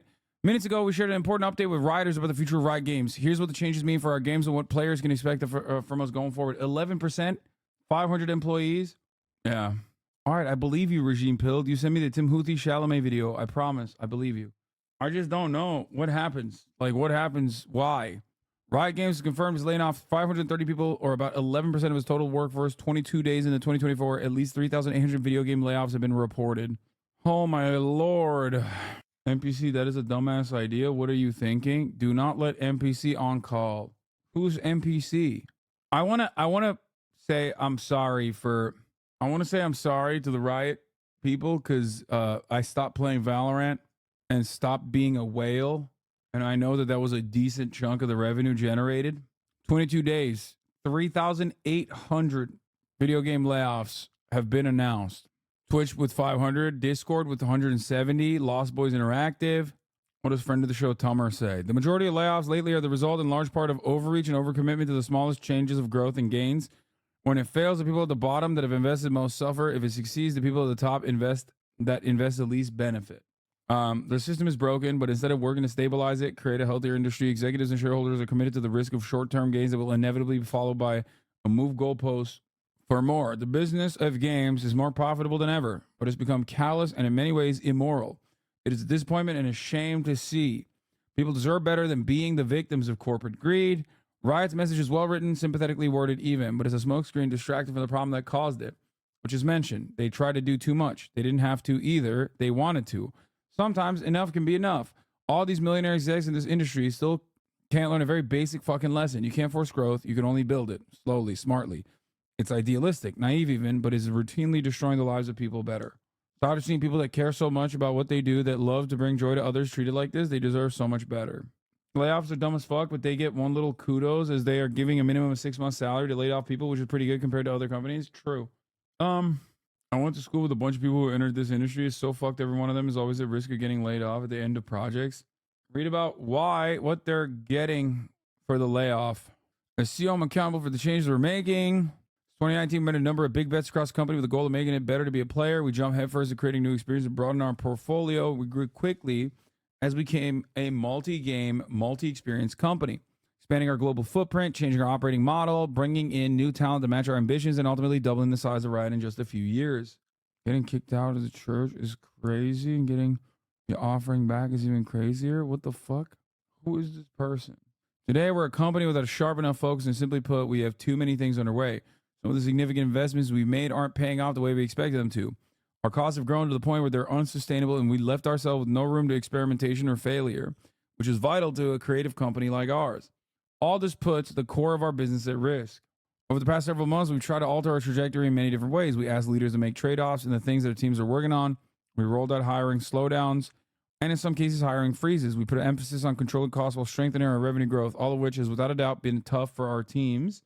I don't get it. I don't get why, I mean, it seems like sector-wide, across the tech sector, in every aspect, these companies during COVID saw major booms and immediately fucking hired extra people on board. They also got financial help to continue hiring too. They got juiced. And then, that on top of the, 0% interest rate loans that they were getting, which is a big part of, I think, the tech sector inflating to the size that it ballooned into. It's China's fault, bro. They banned microtransactions in China. They can't service the interest rates of their loans since there's no more free money. It's all sectors, just not tech. No, it's not crypto. No, it's not crypto at all. What's funny is Epic had layoffs, me being a part of them, and directly after Lego Fortnite announced POG, and now people just meme with Fortnite and love it again. I'm completely serious here. They're all directed by the same massive consultancy firms and owned by the same companies, so they all make the same stupid decisions at the same time. These execs run the company to the ground. They will pull this so good, workers get canned, and the execs still get a payout worth several employees' lifetimes. It makes me livid. It's just always this always comes at the heels of massive profits too. That's what blows my mind. But I guess like on their revenue projections, they realize that in order to increase profits next quarter, they just have to cut people because their growth, their expected growth rate is not matching up for their hiring practices.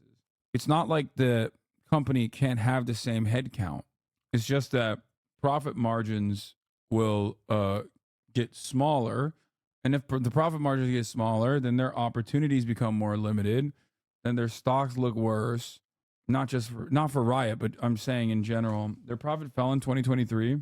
Goldman Sachs predicts 300 million jobs will be lost or degraded by artificial intelligence. That makes sense. Important to note, a lot less people apply for contract positions, so our company's list posting is permanent with the intent to do mass layoffs at the end of the quarter anyway. Surely this automation will result in a higher quality of life. Yeah, no, definitely not.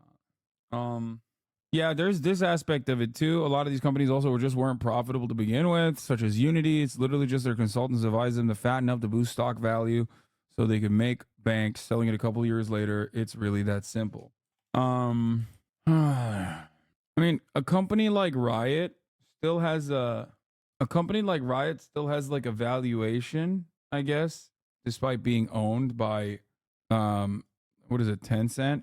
And they still have like they still operate on the same boundaries that every other publicly traded company operates on. So stack ranking is also killing software engineers. Y'all, Slutty Matty, stop talking about Madison beer in the chat. I'm gonna ban you. Chinese stock markets and cores are a whole different story and misunderstood by Wall Street. Yeah. Is it Riot Platforms Inc? Is that what it is? Is it Riot Platforms Inc? Is that what they're... No, it's not, right? It's not Riot Platforms Inc. It's gotta be Riot Games. Riot. No, I think it might be Riot Platform. Yeah. Do you plan on talking points based on the energy you'll have, starting off with the most prominent topics when you have a lot of energy? No. There's a Riot company that mines Bitcoin. Oh, not that. No. It's not. It's not. I'm just trying to figure out if there's any... I'm simply trying to figure out what their revenue looks like what the Riot Games revenue looked like in 2023 in comparison to 2022. I'm sure they still have it somewhere. I know Riot Games is not publicly traded, but they still have profits, or they still reveal information. They reveal or sometimes disclose shit. There's no perfect way to do a layoff, but our guiding principles is to do our very best. Within our next hour, writers around the world will receive an email. Shortly after, every writer whose role may be impacted will get a calendar invite to meet with their senior leader. The company as a whole has a terrible tenure rate of just under 2.5 years, which tells you about the retention rate. 1.5 billion estimated in 2023. Revenue per employee ratio is 600,000. Riot Games' peak revenue was 1.5 billion in 2022. I don't know how real this is. When we're planning to do collective action in light of sexual harassment allegations, when I was at Riot, the current CEO at the time threatened to check people's performance if they refused to do work. This guy's a Harvard MBA dude. It was inevitable. Yeah, that website is just like fucking bullshit. So, but they give minimum 6 months salary, which includes notice period for all riders whose roles are going away, and more for those with longer tenure, in line with local laws. Cash bonus, health benefits. Riders covered by health benefits will continue to be covered through their last day of employment. In addition, they'll be offered additional pay to cover their health benefits, equal to the length of the severance pay. Play fund, wellness fund, equity. Riders will receive Riot shares from vesting their single vesting RSUs. We'll get to keep them subject to their terms and conditions. Computer. A laptop is essential, so you will have the option to request a laptop from IT if you don't have one at home. Career support, visa support. What this means for a portfolio. League, PC, Valorant, TFT, Wild Rift, and to exploration and R&D. In some cases, we're reshaping our portfolio and teams to develop these games more effectively, but you can expect these to be areas where we continue to invest. While there's a normal course of business for us to spin projects up and down, we also need to make hard choices when our bets aren't performing as well as we hope. We're making adjustments to some of our R&D efforts across games. Oh my God, imagine they shutter League. Literally, world peace is achieved the next day. I'm going to stop making jokes. This is a serious story, but... As Legends of Runeterra continues its journey, we're making changes to improve the game towards sustainability. In addition, we're sunsetting Riot Forge after their upcoming release of Bandletale. Forge has been our collaboration with external studios to develop smaller scale games in our IP. While we're proud of what we created in this space, I had no idea what the fuck Riot Forge or Bandletale was. In early February, we'll be holding a product focused on Riot now to get deeper into our portfolio and discuss some of our plans for players in 2024. Okay. Can you please respond to why you platformed Jennifer Welsh after her racist behavior? American podcaster outrages entire country after mocking Aussie slang. Jesus Christ. If I knew about this, I would have platformed her extra hard. Or no. At the top of the hour, there's a 3-minute ad break. Or no. I'm going to see the ad break. Because Aussie dollar conversion rates are too fucking dire, mate. What are we going to do? We should go on a walkabout. Or no. Ms. Welsh made fun of the Australian slang, mate. Fucking hell, I'm a bogan. I need to go on a walkabout. Fucking hell. Stop sending me Rudy Giuliani sitting in his parked car with his laptop open. It's gross. Megaphonics. Use the Freeman ad break now. California Sense debate in an hour? What the fuck? Anyway, it was the word brekkie for the record. That's like the best Aussie slang out there. We can't tell what 10 cents revenue means for Riot because 10 cents revenue is entirely related to also a shit ton of stuff going on in China, no? You can't tell what the fuck's happening to Riot due to 10 cents revenue.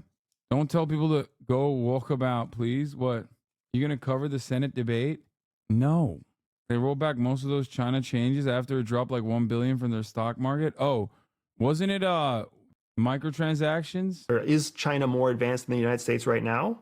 Possibly, but not likely.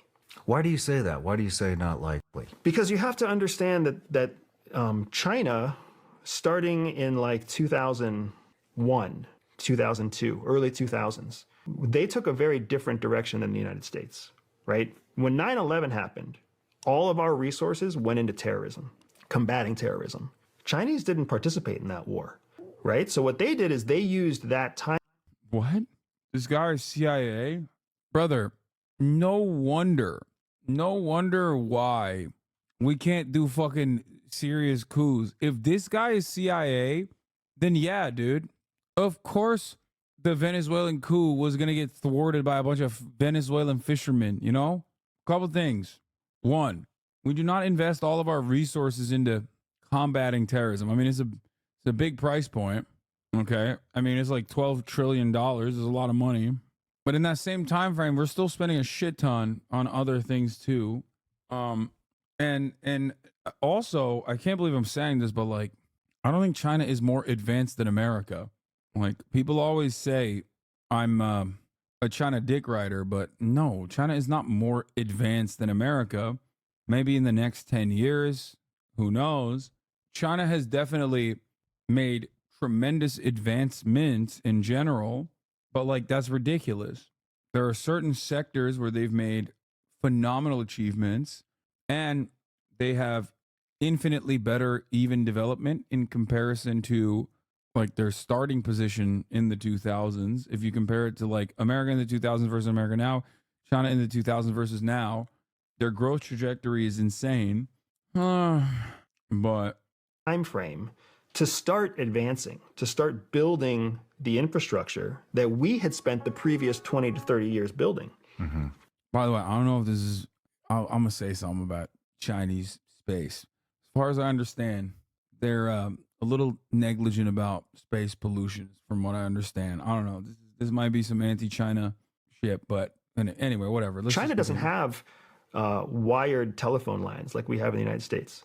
Any American knows what it's like to drive down any road in the United States and see telephone lines. You and I remember what it was like when you could only talk on telephone lines. The United States. What is he saying? I genuinely don't see a future for China if it doesn't become a liberal democracy. This is so funny. Bro, if anything, I don't think a lot of these like European neoliberals understand. I think European leadership and American leadership looks to China's growth and the way that China operates and realizes their takeaway is probably the absolute worst lesson. Okay?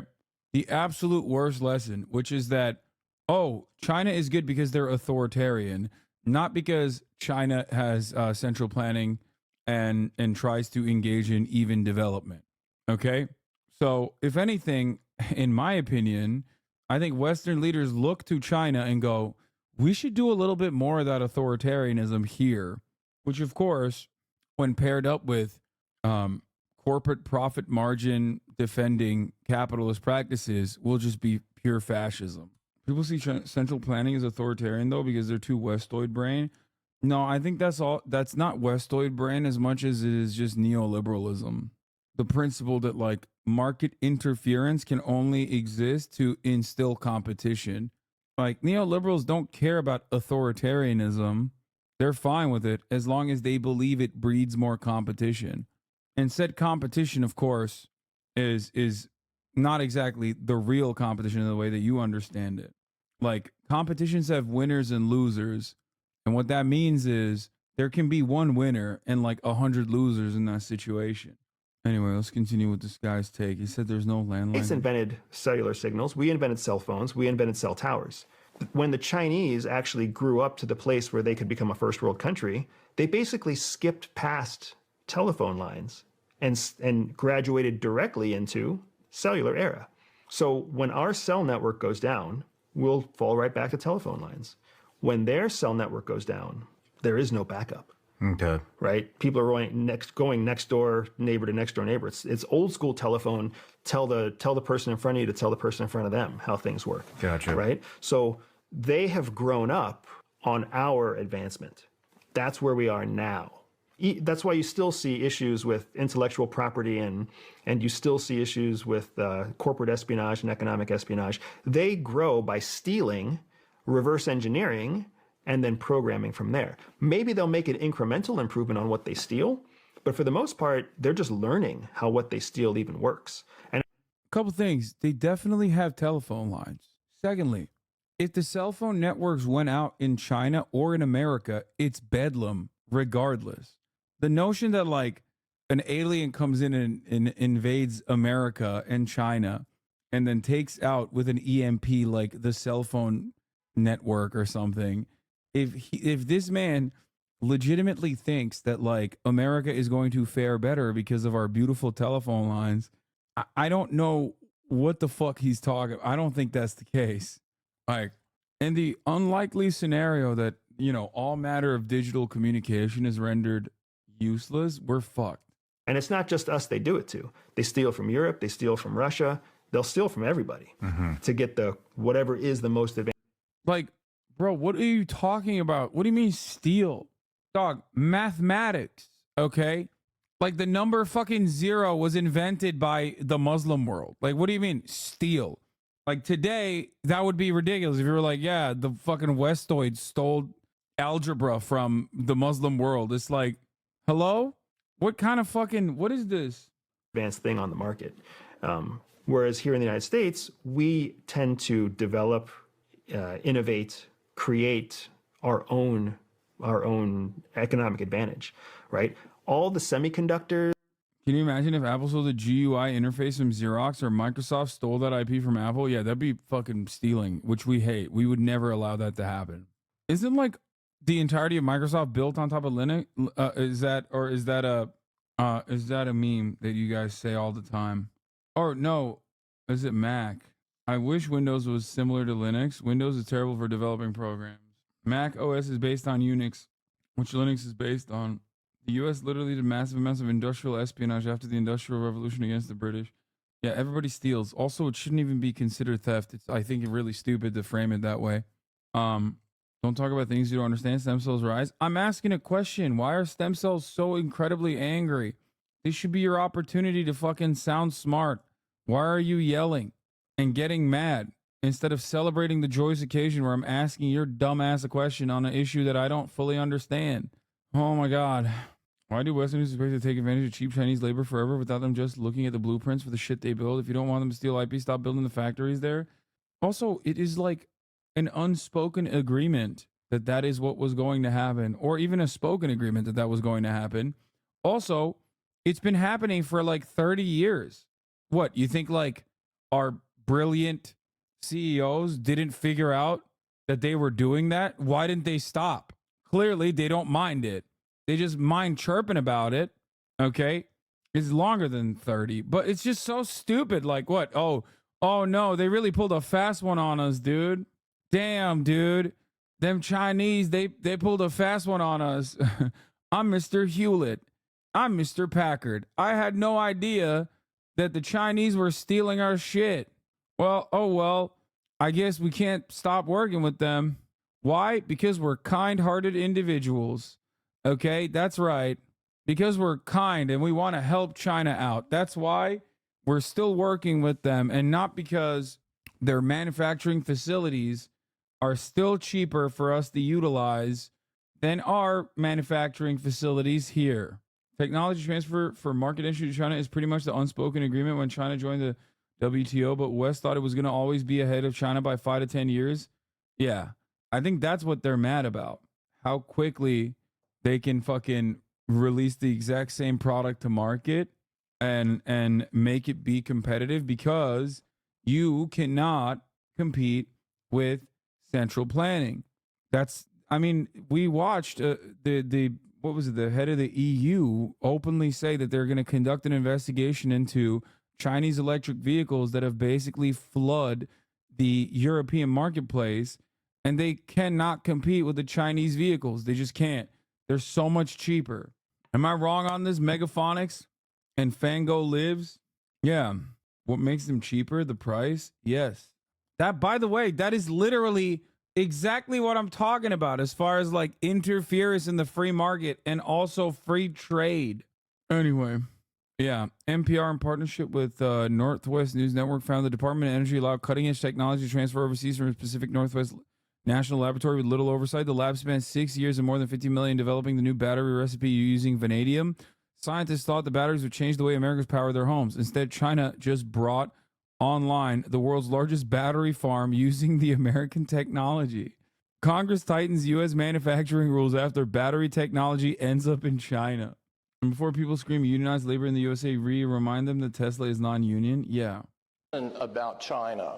That, and let me at least give you my opinion. The popular conception is that companies come to China because of low labor cost. I'm not sure. Oh yeah, this is the other part of it. It was because of low labor costs, but it's no longer because of labor costs. It's because skill. That's the other reason why they're still manufacturing out of China too. Because here's the thing: the same Chinese factory has the capacity to give you the fucking $3 version or the $30 version of the exact same product. They have it all in the same factory on the same fucking factory floor. So they're both selling to the cheap market substitute, and they're selling to the rich, the highest level at the same time from the same fucking factory. So it's impossible to compete with. Same factory, not even like it's not a different factory that they're doing this in. What part of China they go to, but the truth is China stopped being the low labor cost country many years ago. And that is not the reason to come to China from a supply point of view. The reason is because of the skill and the quantity of skill in one location and the type of skill it is. Like the products we do require really advanced tooling. And the precision that you have to have in tooling and working with the materials that we do are state of the art. And the tooling skill is very deep here. You know, in the U.S. Just because they use the same factory doesn't mean the same parts. No, that's not what I'm saying at all. It's actually more impressive that they're using the same factory with different parts, like cheaper versions of the same fucking parts. You could have a meeting of tooling engineers, and I'm not sure we could fill the room. In China, you could fill multiple football fields. It's that vocational expertise is very deep, very, very deep here. And I give the education system a lot of credit for continuing to push on that, even when others were de-emphasizing vocational. Now I think many countries in the world have woke up and said, you know, this is a key thing, and we've got to correct that. But China called that right from the beginning. People shit on China all the time, and yet their homes are full of Chinese products. I miss many of the brands I knew in China, but when Chinese people learn from competitors and market is theft, it's total bullshit. Yeah, nobody likes markets or competition when it's China engaging in it as a close to even player. So instead of looking at that and looking at the genuine development that has occurred as a consequence of all that, you turn around and you say, oh, they must be like whipping the Chinese extra hard in the factories. That's probably what it is. Remember the nets and stuff, which, you know, I'm not saying that the Chinese factory conditions are good, okay, but they are infinitely better than the way they were 30, 40 years ago. And that is not because you're personally conflating two separate issues. Wait, what? No, the reason why China has seen even development is not because it's gotten a lot of foreign capital. Plenty of countries get foreign capital and they do not see the growth or prosperity that China has seen.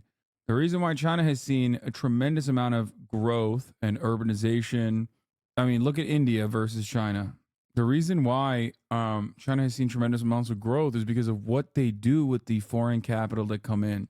That's it. It's a relatively reductive way of looking at the issue, but that's my analysis on it. That's my speculation, if you will. That's what I mean when I say I'm looking at China as I would any other social democratic country, regardless of what its like government looks like. India was and is 3 years behind China.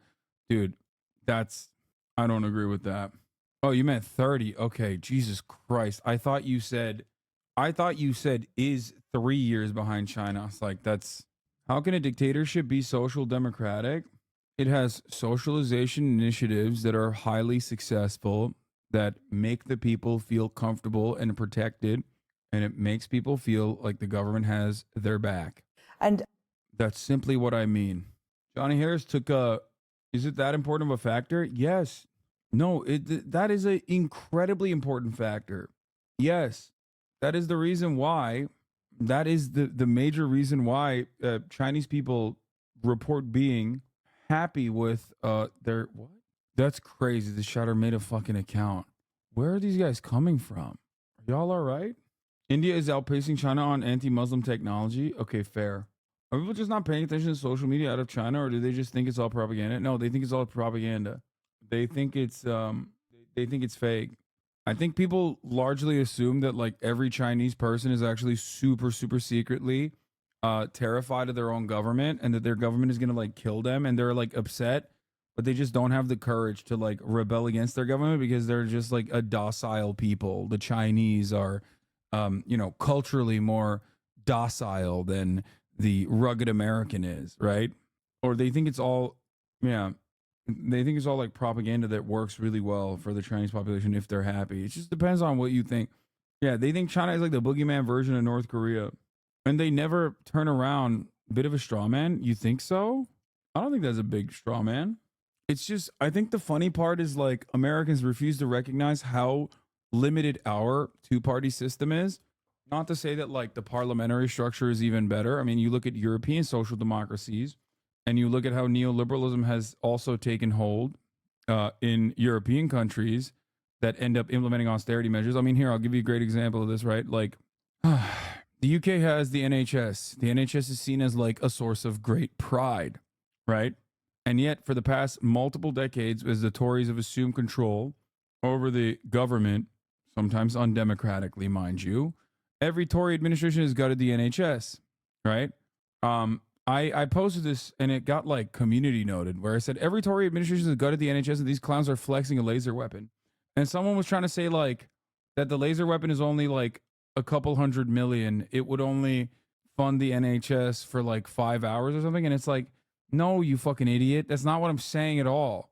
I'm not saying that like, oh, if they hadn't made this laser weapon, then they would be able to fund the NHS further. Okay. And then a lot of people were trying to say, well, the NHS is like, expenses have gone up. Okay. And it's like, hey, man, I know. Has it gone up according to the necessity? Is there a massive budget gap or not? And there is.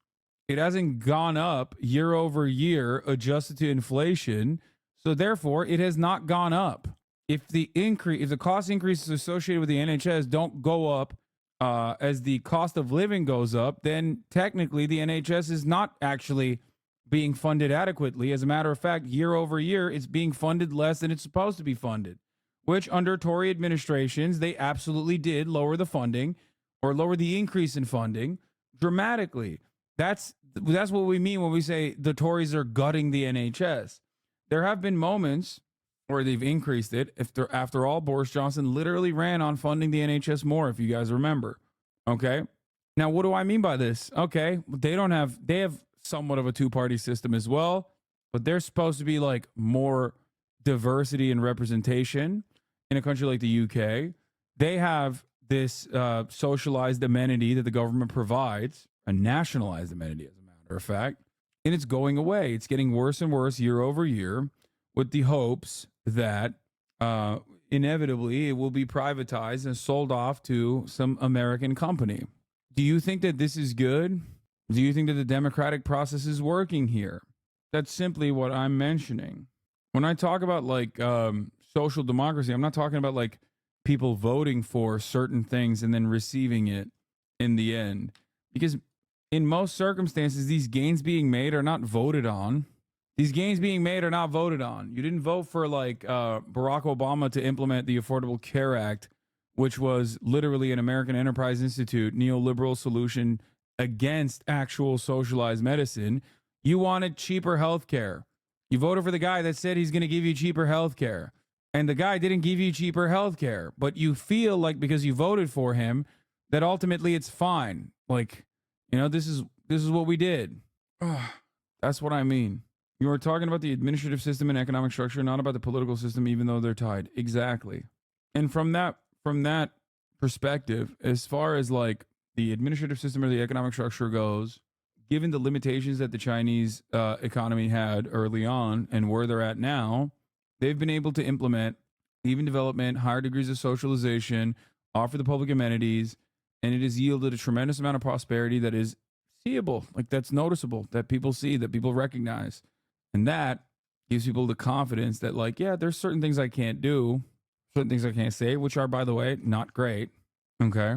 Like limitations on free speech and things of that nature, I don't find to be good. I think that's bad.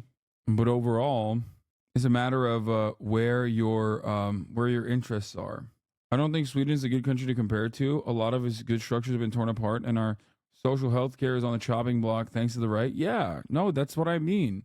European social democracies are on the decline due to capitalism and capitalist interests eroding the prior socialization initiatives and amenities that governments have offered to the public.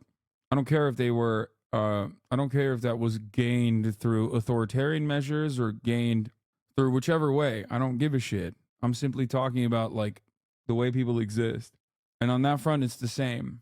And before people say, oh, well, I hate China because it's not democratic, it's a one-party system, it's totalitarian, it's authoritarian, it's like plenty of one-party systems out there that you do not have issue with. And then there are many two-party, three-party structures that also yield the exact same single-party result, you know? No game has ever done anything like this. Now go ahead and open Twitch and show me it's number one. Okay, I know it's number one. $415 million into the making, 25 years into development. Come on now, man. What's number one? Say it. Stickman? Huh? Stickman? They got 800,000 views. 800,000? How many we? 5,000? 5,000 we just released today. When did they release? Today? Man, oh, let me see. See this shit. Yep, jump. Yeah, let's go. Yeah, that's me. Yep, that's me. No, you can't stop me. Let's go. Let's go. Yep, jump. Yep, that's me. Yeah, you can't beat me. What's that? This the game, man. What? This game live. This game lit. This game way better than Life Days Reborn. Oh my. We put 415 million in it. Man, stop lying, chat. Man, stop. Listen, bro, they literally jump into the middle. First one to the middle. That's it. This shit couldn't have been more than $20 to make. They're saying video game companies seeing Pal World go viral, but this is literally like both Pal World and Lethal Company as well. We put our whole life savings into that game. It took like 20 years to make the game. Bro, I put my kids' whole tuition into that. My wife, and I put my house into that.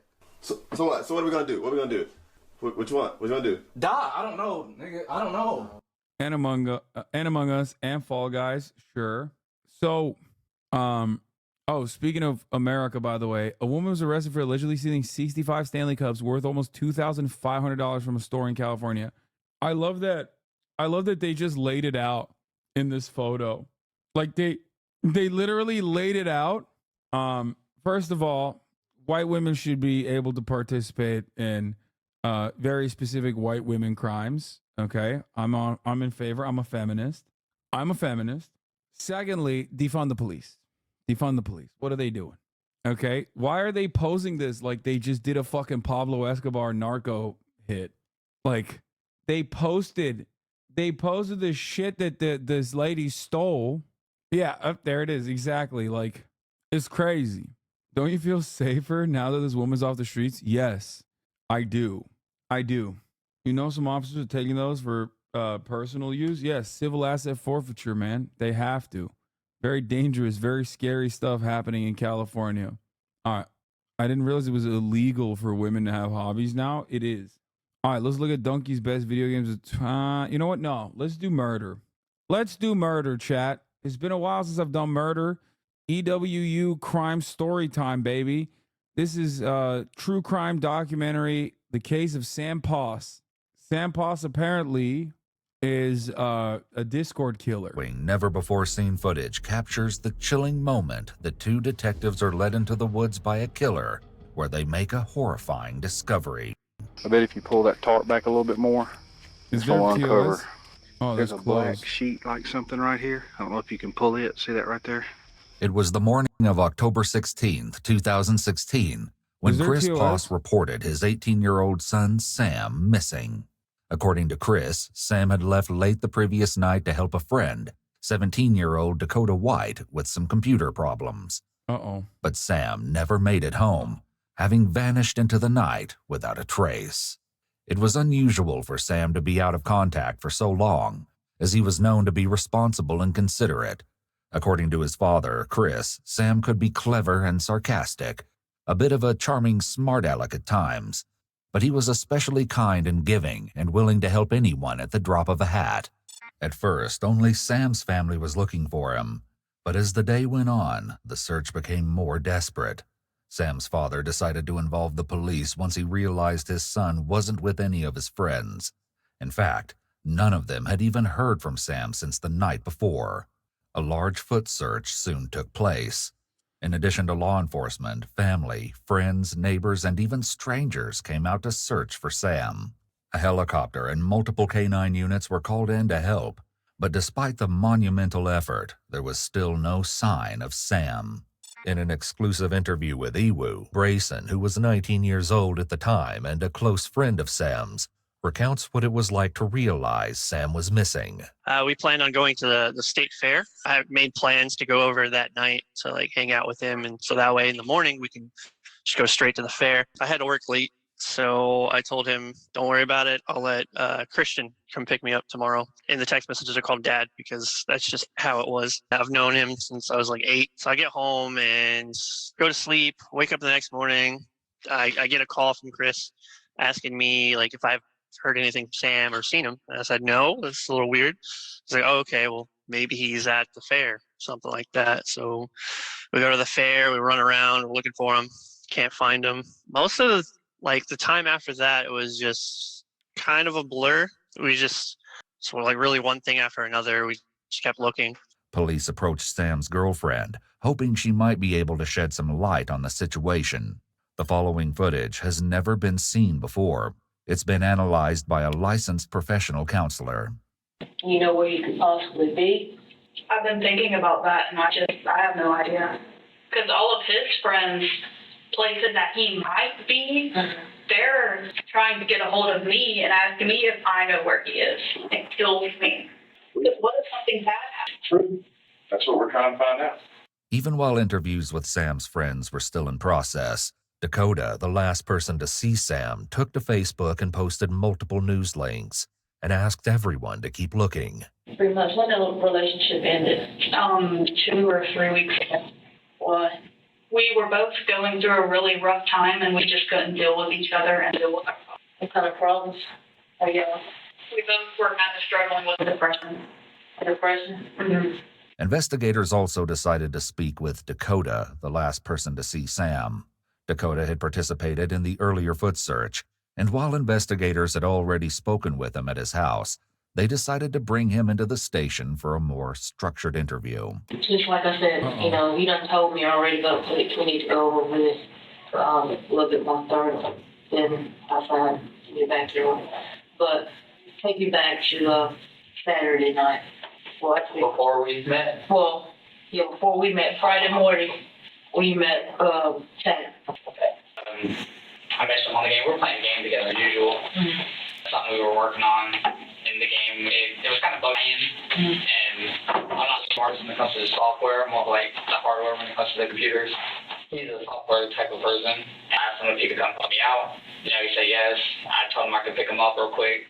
I went and I picked him up and came by. He helped me with it. Went to leave. Went to walk out. He said he'd walk. It was okay. I don't trust him. Okay. Go out the door behind him. That's the last time I saw him.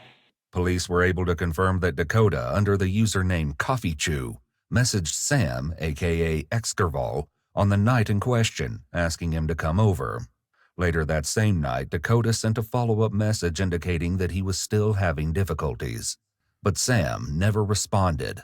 Instead, Dakota was contacted by Sam's father the next morning as he began the frantic search for his son. This story aligned perfectly with what Dakota had previously told police. Maybe too perfectly. But when they did a brief search of his property, hoping to find clues as to which way Sam might have gone, they found nothing incriminating. However, they did notice a small trailhead in the backyard. For reasons Dakota is about to share, it didn't seem likely that Sam had gone that way. Did y'all talk on the way there? Not too much. He just asked what exactly was going on, and I was like, I'm not sure. I think I messed up the code somewhere. It was punching numbers on a script for the game, and I always messed it up a lot because I'm not good with numbers. So I just, I told him what was going on. He said, okay, look at it when we got there. And that's it. It's only about not even a 5-minute drive from my house to his. So.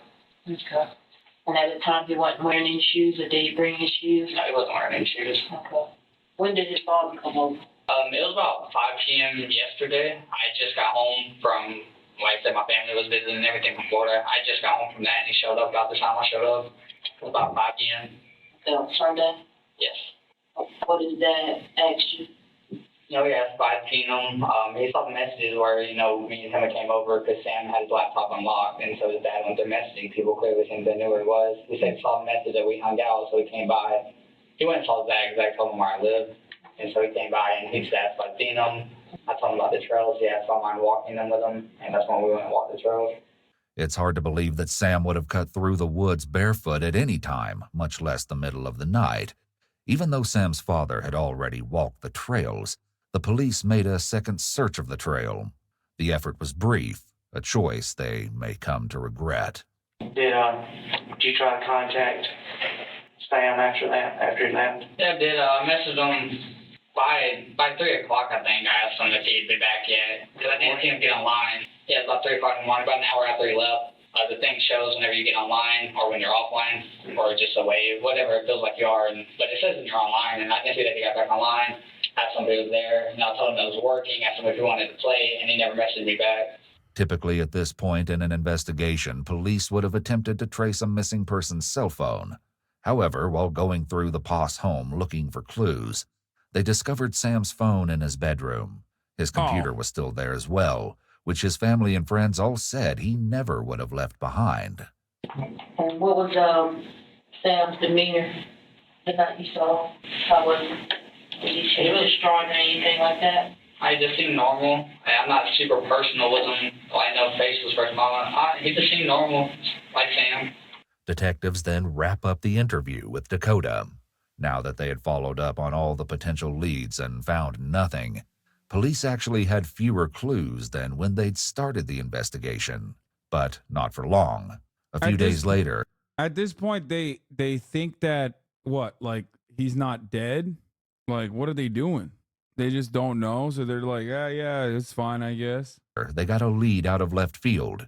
Knowing that the search for Sam was still on, a high schooler came forward to share a concerning conversation he'd had with a classmate on the bus. Tell me what happened. He looked upset, so went to him. I sat in front of him. Why is there an actual CCTV in the bus? What the fuck's going on? There's actual CCTV in the bus? Buses have cameras in America? You don't know this? No. Yours didn't? I didn't go to school here. It's public school, dude. People are trying to fuck on them. Yeah, but then you would have child porn on the CCTV footage, okay? What do you mean? That's been a thing since the 90s? Wait a moment. What? Kids beat the living shit out of each other on buses? That's why? Dude, America is crazy, okay? America actually is not all right. There's something going on in the United States of America. We need to shut down. We need to shut down immigration into America, outside of America. We need to keep Americans in here, okay? Until we figure out what the hell's going on. That's not wild. Tell me you're rich without telling me you're rich. What? Bitch, I went to school in Turkey. That's it. What do you mean? You had to repeat it again, too. It's like, nah, trust me. The fuck? I literally talked about how someone tried to stab me yesterday. Like someone chased me home with a knife yesterday in public school. It comes off a little sheltered. Nah, I've been to school in 3 states, never once seen a cam on a school bus. Chad is gaslighting you, and also probably Gen Z. This was not a thing. Yellow school buses for rich people in the suburbs wouldn't have happened if you took a bus with cameras. I mean, true. Yeah. I like when the guy said, you seem sheltered because you seemingly grew up in a country where that is not the United States of America. So you must have been sheltered. That's crazy. And he asked me a question. He said, if you figured out something that, I did something bad, would you still be friends with me? And I pushed and I wanted more information, of course. So he said, what if the law went after me? And then I told him, I'd still be your friend even if it was murder. Because okay, bro, that's loyalty. I mean, which is, it seems like you're kind of breaking your promise to your homie, right?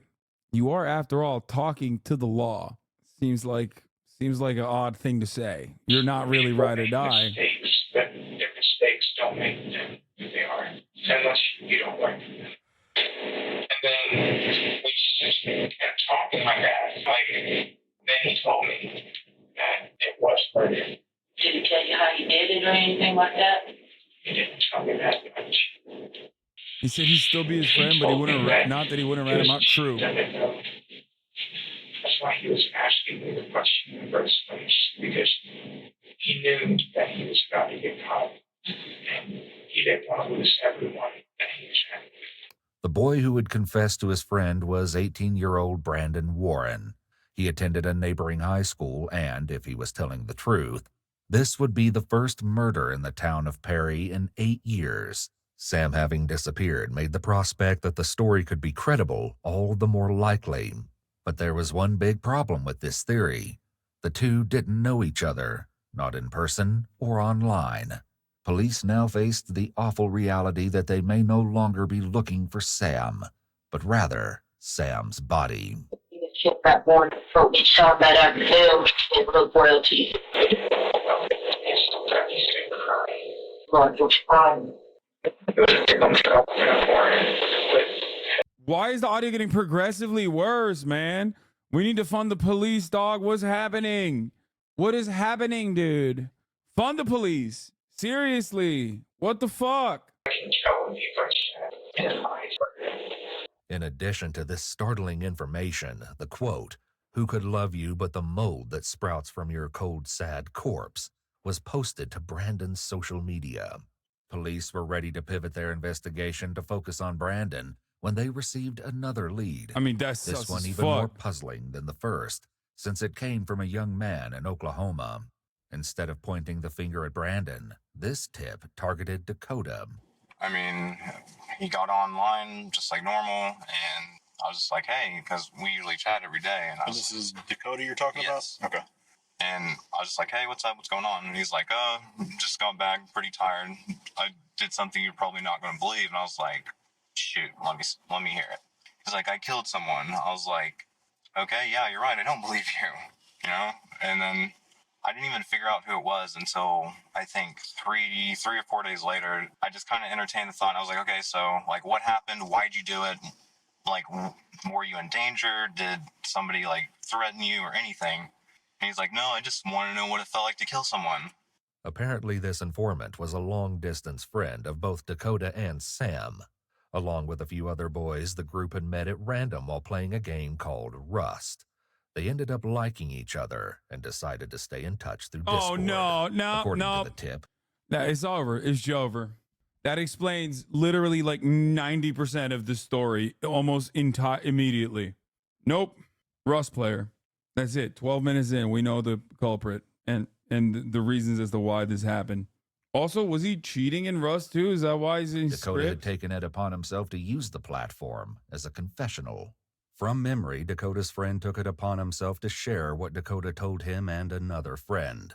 The message he sent read, I asked him, Dakota, how his night was, and he said, oh, pretty interesting, did something you won't believe. I asked him to elaborate, and he said, I killed someone. I immediately brushed it off but he continued on about it, so I asked, how did you do it? And the next words he said literally sent chills down my body. He said, I asked the guy to come help with my computer and gave him a ride, and from there, we killed him. I asked him to continue and asked what he had learned, not thinking he was serious, and he said, bodies are heavy.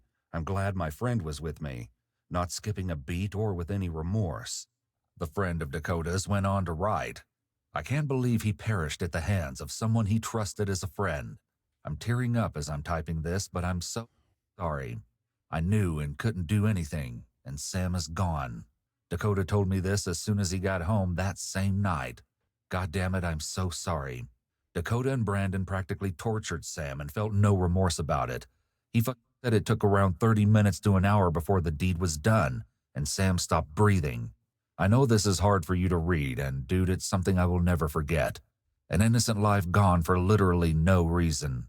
I can't believe what would drive someone to commit such an evil act and calmly tell someone over the internet hours after it happened. The friend went on to add, he mentioned that he didn't want you to find out. I remember that.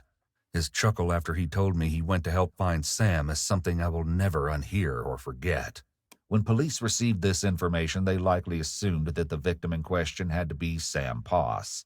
After all, no other local had been reported to be missing, which reinforced everyone's worst fears. However, they had yet to find a body, and had only the claims of a few boys to go on. They were going to need a lot more information if they wanted to locate Sam, alive or dead. Okay, this doesn't make sense though, like beyond the fact that they're Rust players, I still don't understand the angle here at all. Like, what the fuck? It was just completely out of the blue. I didn't expect any of this. There was no signs leading up to it. Okay. And I just kept thinking to myself, like, why, though? Why? There's also like an hour left in this. Or not an hour left, but it's an hour long. It can't be like 12 minutes in, they're Rust players. That means, okay, it's over, you know? Literally no reason. You're throwing away basically your life when his life wasn't even too bad, in my opinion. And after that, I was like, you know, like, holy, if you're being for real, you killed somebody. Like, you're going to have to live with this. Further messages between the friend and Dakota revealed just how callous Dakota's confession was. The friend wrote, I asked him again in disbelief, why? You literally ended someone's life, hell, a friend's life. Someone who trusted you, for what? No reason? He then replied, yeah, I was just curious about what it was like. I replied in shock with, I'm glad I don't live around you. What? I would hate for one of us to have to die should that situation be repeated. I then asked afterwards, why are you telling me if you're actually serious about this? Why me? Dakota then said, because you don't know where I live or live near me. When sharing the confession with other members of the group, the friend said, I've never talked to someone and had a feeling of complete coldness overtake me. But as he went into details about it, like, holy shit, I was freaked out. Understandably, the Discord group went wild, and there was a lot of speculation as to what had driven Dakota to do such a thing, as well as anger. One member wrote, I wonder what truly makes someone do this. Like, it can't just be for no reason. Dude, there is nothing good happening in Discord. Nothing good at all, bro. Discord plus Rust I want to know what Twitch channels this motherfucker was watching, okay? 2016, you know their ass was on Twitch. Shut all of them down, okay? They were not watching the top of the hour ad break at the HasanAbi broadcast, I'll tell you that. Because they were subscribed. Just kidding. They were not subscribed because I was not actually a streamer at the time. I feel like this is very much like they would have been haters if I was around at the time. Anyway, new cost score just in case. But if you want to nuke the top of the hour ad break, all you need to do is subscribe for $5 or free with Twitch Prime. Here's the 3-minute ad break now. As if that wasn't incriminating enough, Dakota's aunt also reported that she had reason to believe her nephew had been involved, based on something she had heard from Dakota's mother. Right away, police brought Dakota's mother, Rebecca, in for a conversation. When did you, like, have a suspicion? What day? Like I said, that was actually Wednesday when it really hit me. I went over to my sister's house. According to Rebecca, Dakota had come to her house and announced that he'd killed someone. Distraught, Rebecca had gone to her sister and asked her to call the police, as she couldn't bear to turn in her own son. Did you ever thought he would do something like this? No. And like I said, he had done so much better. And I was doing well, and I figured, he grew out of it. Dakota's mother thought he'd outgrown his diagnosis of bipolar disorder, which she said he'd been diagnosed with around the age of 10. By age 15, however, he allegedly stopped taking his prescribed medication. Recently, however, friends and family members alike reported that Dakota had been struggling with his mental health and had allegedly even attempted to take his life a few weeks back. Rebecca's memory of Dakota's behavior on the night following the alleged murder is perhaps even more disturbing than his casual Discord confession. Yeah, he just seemed like he was tired.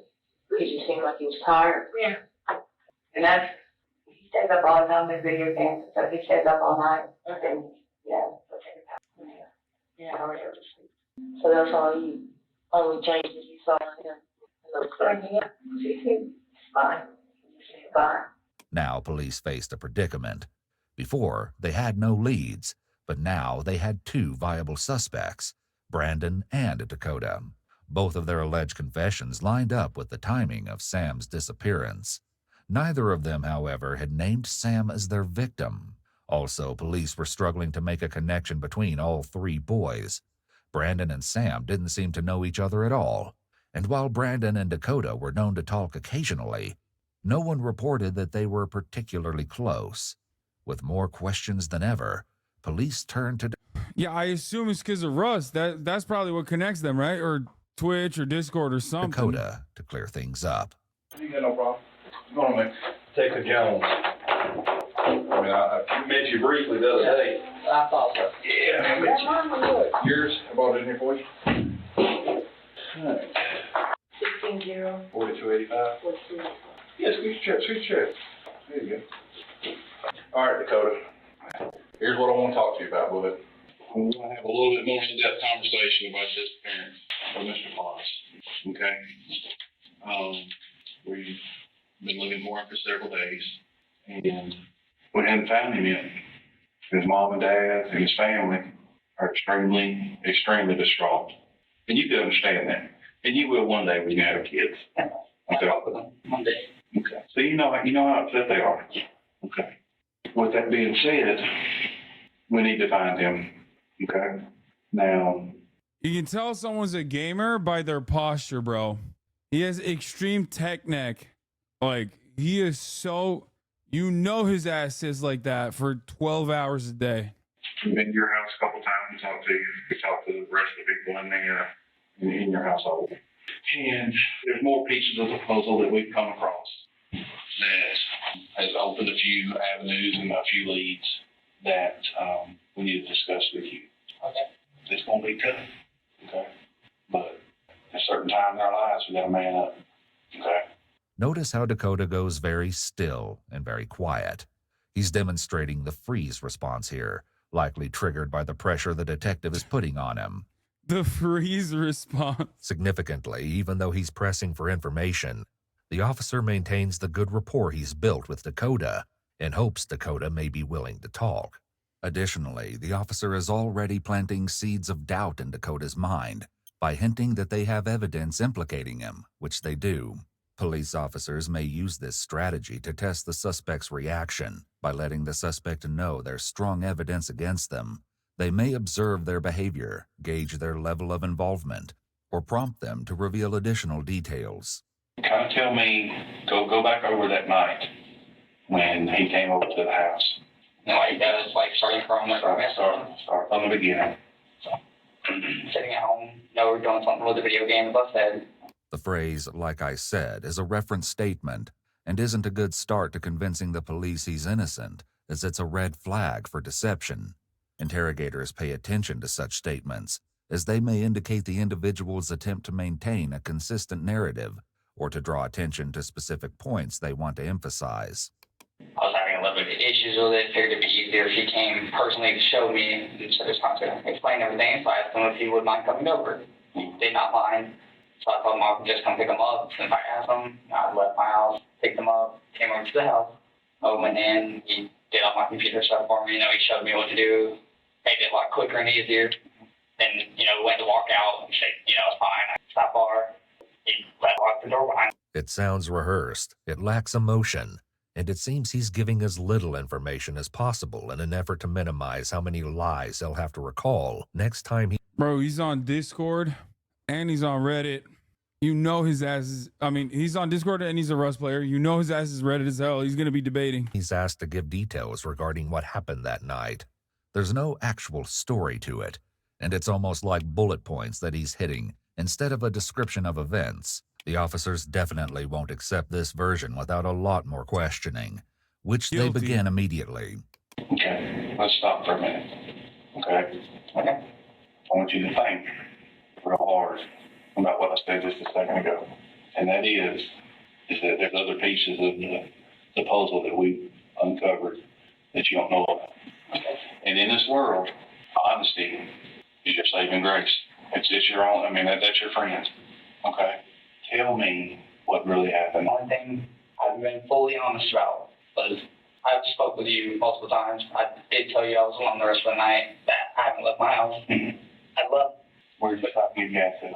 The flash foods over where all the gas stations are in the flash foods. Marathon Texas, there's 2 flash foods there. A bigger one by the car. Notice that Dakota uses the qualifier so far when talking about his dishonesty. That's the only thing I've been fully honest about was did tell you I was alone the rest of the night. Indicating that he may try lying again as the interview continues. Police were able to obtain CCTV footage and confirmed that Dakota had purchased gas. However, this also revealed that there was more to his story than he was letting on. We'll dig into the details of that soon. Not long after Dakota makes this admission, his story changes a second time. Apparently, the gas station hadn't been his only stop. I left my house at a certain time after 2 o'clock, and after Sam left and everything. Who did you go see? A dude named Brandon. Okay, Brandon who? Warren, W-A-R-R-E-N. Okay. Now that's a name police are familiar with. Brandon Warren was the other boy who confessed to murder. Perhaps the 2 leads weren't as separate as they initially appeared. Police may have wanted to speak to Brandon as well, but he refused to speak to detectives, leaving Dakota as the only one with answers. I believe that. I believe part of that. Okay. Because I know that Brandon was around the area. There's a lot. There was more that went on, though. Okay. And opportunity for your chest. Okay. Listen to me. I look at you in the eye right now. I'm telling you.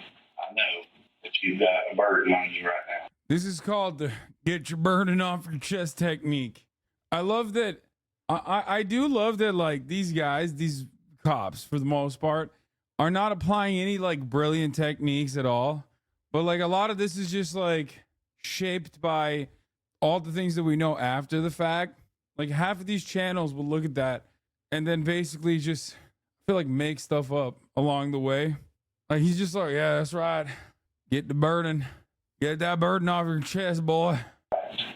Honesty is the best policy.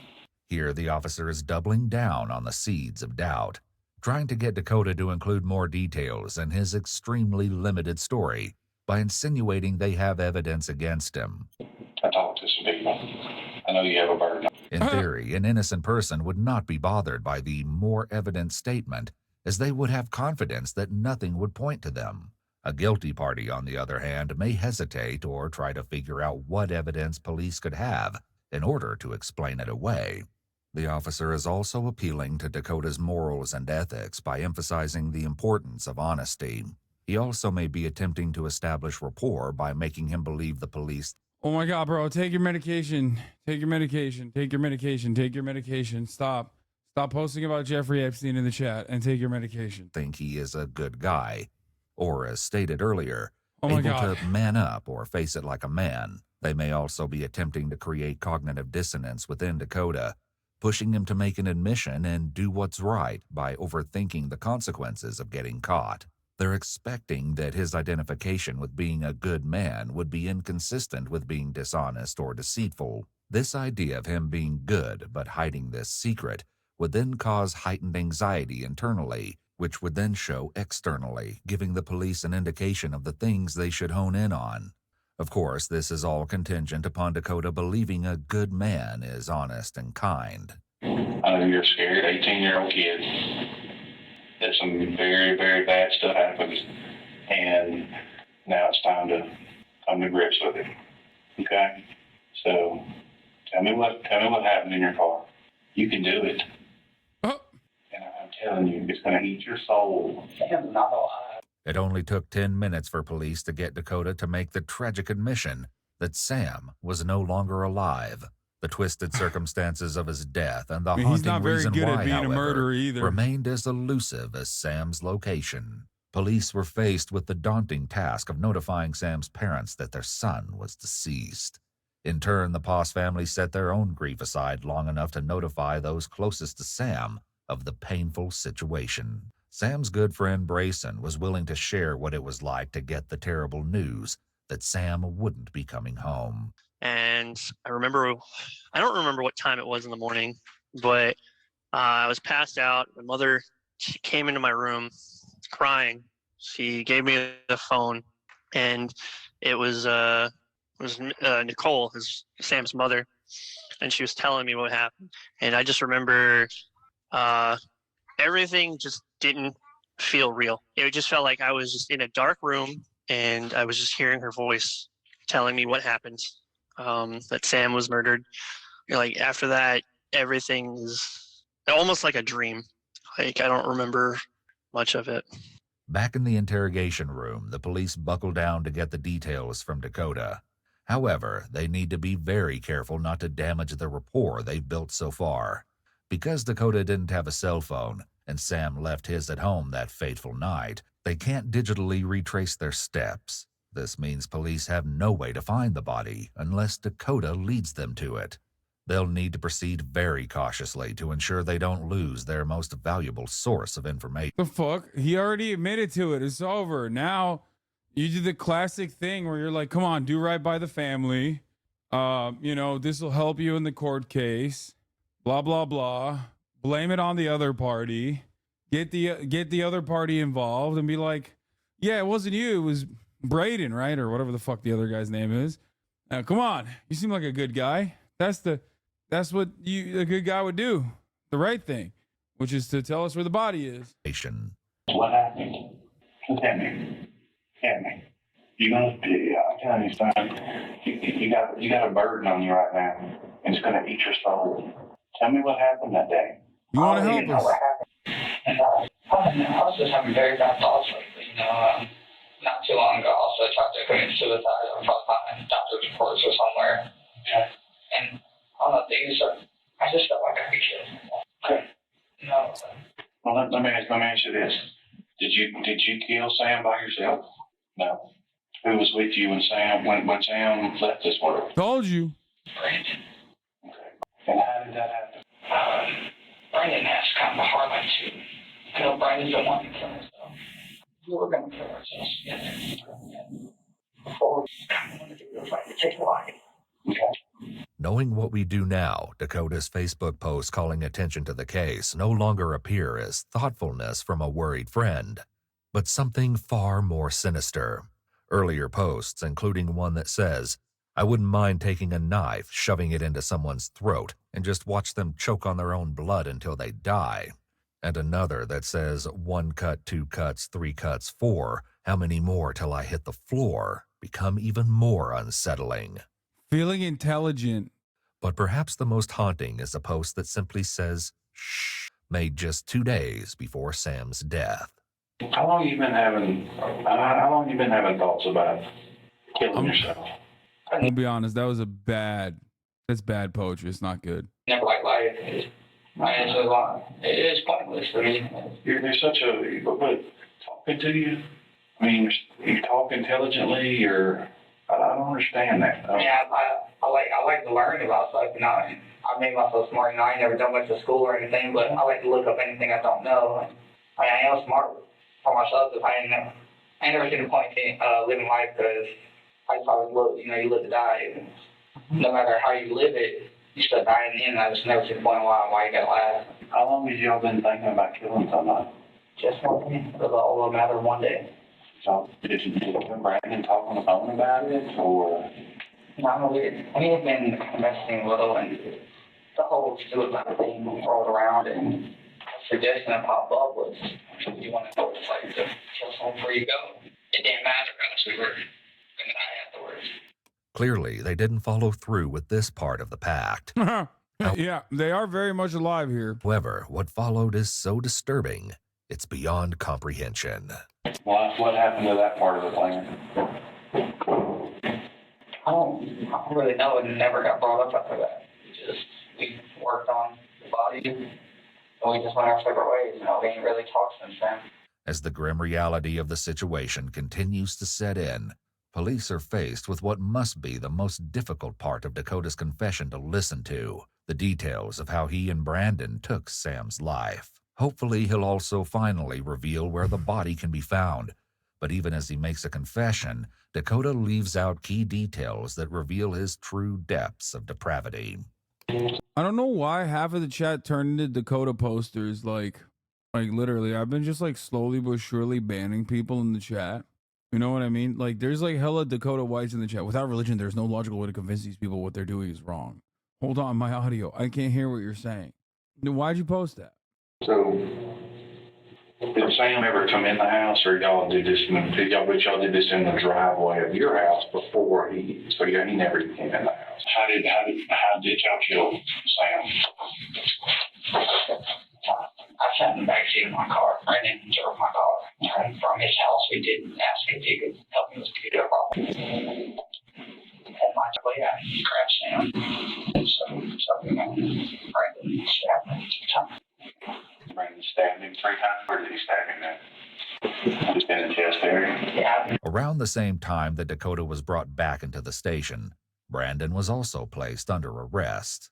Police searched the house he shared with his aunt, collecting electronics, clothing, and shoes as evidence. They also brought up the topic of evidence with Dakota, perhaps in the hopes that a trail of physical evidence could help lead them to Sam's location. Have you done anything to your car? Was there, after he stabbed him, was there blood anywhere? Oh, there was blood everywhere in that car. I spent about a good 10 hours on myself. Just by yourself? Yeah, I went and sold some stuff I just bought, got refunds, bought a bunch of cleaning supplies, and just tried to do the best I could. I couldn't get rid of the car, clearly. The item Dakota returned was a headset he'd purchased from GameStop. Although the item was returned, Dakota will later reveal that he found a new, disturbing use for the bag it came in. However, that's where Dakota's reliability stalls out. Based on a conversation police had with Dakota's stepfather, Ken, police were inclined to believe that this part of Dakota's story was, once again, not the full truth. What do you do Sunday morning? Yes, if we could clean up the car and stuff like that. Well, actually, she asked me Saturday night to clean the car. Like his grandparents gave him that car. I figured detail it out and everything. And I heard him say, I heard him talking to his mom earlier about spilling some cherry soda in the seat. You overheard the conversation you were saying? Yeah, I was in the bedroom when they were talking. Okay. Yeah, probably they were before the birthday party. He said, you might want to get a towel because there's supposed to be cherry soda in the seat. And what did you see when you started cleaning the car? Just dirty. I mean, he said he was, I think we get the stain out of the seat. And, yeah, we go get some cleaning stuff. And, I went and got clean stuff on Saturday night to do it. went to Walmart and picked up a few things. You went to Walmart and stuff? Yes, ma'am. It seems obvious that cherry soda and blood do not look the same, and it would be difficult to mix the two up. Dakota's stepfather appears to know this and may have been in denial, trying to convince himself that he wasn't looking at blood or helping to clean it up. This denial very likely could have been a panic response. He knows Dakota and may be trying to help him by believing his story about the soda. However, as his stepfather shares this story, he engages in some anchor point movements but then goes very still at other points. It's clear he has heightened anxiety, and by now, he probably knows exactly what's going on and that it was actually blood. How big was your stain when you saw it? Well, it's on the bottom, like Stand up. right here, this part of the seat. On that part of the seat? That's just, it wasn't that bad. It looks like, you know, I took the concrete steps in my house. It looked like that. Great, but it wasn't, it was like an old stain. You like the old stain? Mm-hmm. Gray color? Yeah, it's like great color. It wasn't even like brown or nothing, so. Okay. This testimony was enough to justify a search warrant for Dakota's car. However, police found that the passenger seat where the alleged cherry soda stain had been was now perfectly clean. Using a black light, police found evidence of some biological fluid luminescing on the center console. Further testing revealed that the substance in question was, in fact, blood. Wait, that's a COVID test. What clothes were y'all wearing then? Because I'm sure, what did you do with the clothes? Brandon's shorts got burned because there was blood on them. Where's it burning at? Where's it burning at? Where did the shorts get burned? That's what this officer wants to know. At my mom's house, I said that they have fires every night, and I took a box over there. Mom's house? Yeah, they have a fire pit in the front yard. I just said, oh, hey, I was in a fire tonight. They were. Like I said, my grandmother was in town, and family in town, so I assumed they might be having a fire. So anything we had ever touched, I put a box on the fire. The sheets were in it. Brandon had a pair of shorts. I had a shirt in there. He burned everything that was in the sack. Pretty much everything y'all had used. Yeah, anything we had touched, anything, just plastic bags, anything we had touched. I realize now that the video is really long because he just spills the fucking beans and never stops spilling. He's just like yapping away. I don't think that there is like a big turn here, like a big reveal or anything. He's just yapping about the murder. Despite what Dakota says about burning the evidence, police were unable to confirm his story. His mother said that she didn't see him add anything to the bonfire like he claimed, and when police searched the fire pit itself, all they found was ash. Police also checked with Dakota's grandmother, who he lived with full-time, on the off chance that she'd seen or noticed anything out of the ordinary. Did Dakota seem distraught or anything like that? No, he seemed like nothing else. It's okay. I saw nothing to indicate. Sorry. I saw nothing to indicate any of this. Dakota never gave me any problems. When he moved in with us, he wanted the internet. So I told him if he got the internet, he'd have to go to work. So he started working for me at the store. He never back called me. He didn't do anything. So I didn't see this here like people right. We should have saw. I did not. Dakota's grandparents had been out of town the night Sam went missing, raising the question of just how planned out the attack had been. If it truly was a spur-of-the-moment decision, like Dakota is implying, it would be awfully convenient that the house happened to be empty. The question of premeditation is added to the list of answers police are looking for, alongside the primary goal of finding Sam. When you said that you choked him with the wire? Yeah, I tried to. It broke. What kind of wire was it? Don't let those tears trick you. She caked the cop. I think she should be arrested and throw the book at her. It was probably like a short little telephone wire. Telephone? Oh, okay. It was on. I just picked it up, take it with me. You can try that later. Once that broke, then what did you use? I was in the back from around the feet. Okay. Did he struggle? Not really at all. Did he say anything? Whenever the wire broke, he asked what we were doing. The only thing I said was, I'm sorry. What did Brandon say? Brandon never said anything throughout the whole thing. He didn't say nothing. He just kind of stood there for a minute. Dakota's trying to position himself as the nicer of the two of them here by acting like he said he's sorry, while Brandon didn't say anything.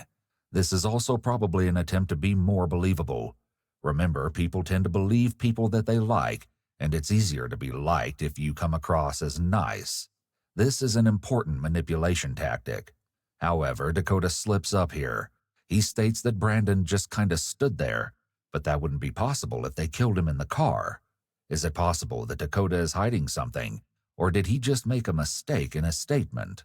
Like I say, he stabbed him once. Did Samuel, after he got stabbed, did he halt scream? He never said anything? That's completely silent. Like that, it's not like he even struggled. He put his hands up there, but not like he was pulling on me or anything. He just took it. So did you have your arm around his neck when you felt the light leave his body? Yeah, I held for quite a long minute. Is it time that you could hold? I just wanted to make sure he was dead. I don't want him to have to feel any more than he had to out there. He had stabbed him, especially, At that point, I just wanted to make sure he was dead and make sure he wasn't in pain. This is a shocking way to try and once again paint himself as the good guy or nice guy. He's trying to make it sound as though he put Sam out of his misery, which is absurd given that he just admitted to strangling him. I did just enjoy it, I felt bad for it. I couldn't stop then. The loss of Sam took a huge toll on the Poss family and changed their lives in countless ways. In addition to grieving, Sam's father, Chris, faced serious professional consequences that changed the course of his career, which he was willing to discuss in an exclusive interview with EWU. I couldn't do the work I was doing. It's weird to call themselves EWU. I feel like EWU is like better. You know what I mean? Doing anymore because of the constant reminders of Sam. During the trial, I knew he had been strangled. We knew the cause of death. During the actual trials, the medical examiner explained that he had been strangled with an Ethernet cable, like you use for computers to connect to a network. I was doing IT work for a hospital at the time and constantly using and plugging in and carrying around Ethernet cables. And I didn't realize at the time, but every time I was interacting with the cable, I was getting a subconscious image of Sam's murder. As if that wasn't horrific enough, Dakota offered up even more details, this time about the knife used to stab Sam in the chest and torso. There's two knives. One was not involved. We started having trust issues right after that, and we threw away another knife that was just in the car. Neither of us had used it. It was in the car. We didn't trust each other at the time. Or is it, like stab each other? Yeah. I don't trust him right now. Brandon, we did that. Or put these knives away and not touch them. Did you just send him the Facebook message that said, I'm still having trouble when you get home? It was just like the Steam thing that I talked about. Cover up thing. Just to make it look a little better in case we got to looking into that. Because I messaged them and asked them to come over, so I think I messaged them, hey, you back? Establishing that Dakota thought to send this message after the murder could help to prove premeditation, which might affect the charges he will face. Now that investigators know Dakota attempted to cover up his wrongdoing, they transition to the grisly details of the deadly attack. What were you thinking while that was while you got all of him and he was stabbing him? What was your process at that time? I just wanted to stop him. From the first time, it started with a wire. I didn't want to touch him. The wire broke. And I didn't want to do it again after that. He hadn't been stabbed at this point, but I was like, hey, it went too far. We kind of knew we were trying to, and at that time, I thought we had to die. And we couldn't just let him walk away at that point, and I just wanted it to be over. And around his neck or his body, leaving him in his car, we didn't trust him. So we tied a bag around his head while we were together. I couldn't untie the wire, so it just stayed. The bag Dakota used was actually the GameStop bag he used to take his headset back to the store so he could buy cleaning supplies. Jesus Christ. Even more horrific, when confronted with CCTV footage from the gas station, it comes to light that Brandon was with Dakota when he got gas that night. And worse, they weren't alone. Sam's body was still in the trunk. Clearly, Dakota and Brandon had done something with the body after stopping for gas. But what exactly they did is far more horrifying than investigators can even imagine. Police don't jump right into that line of questioning, however, choosing instead to finish addressing Dakota's motive and thoughts first.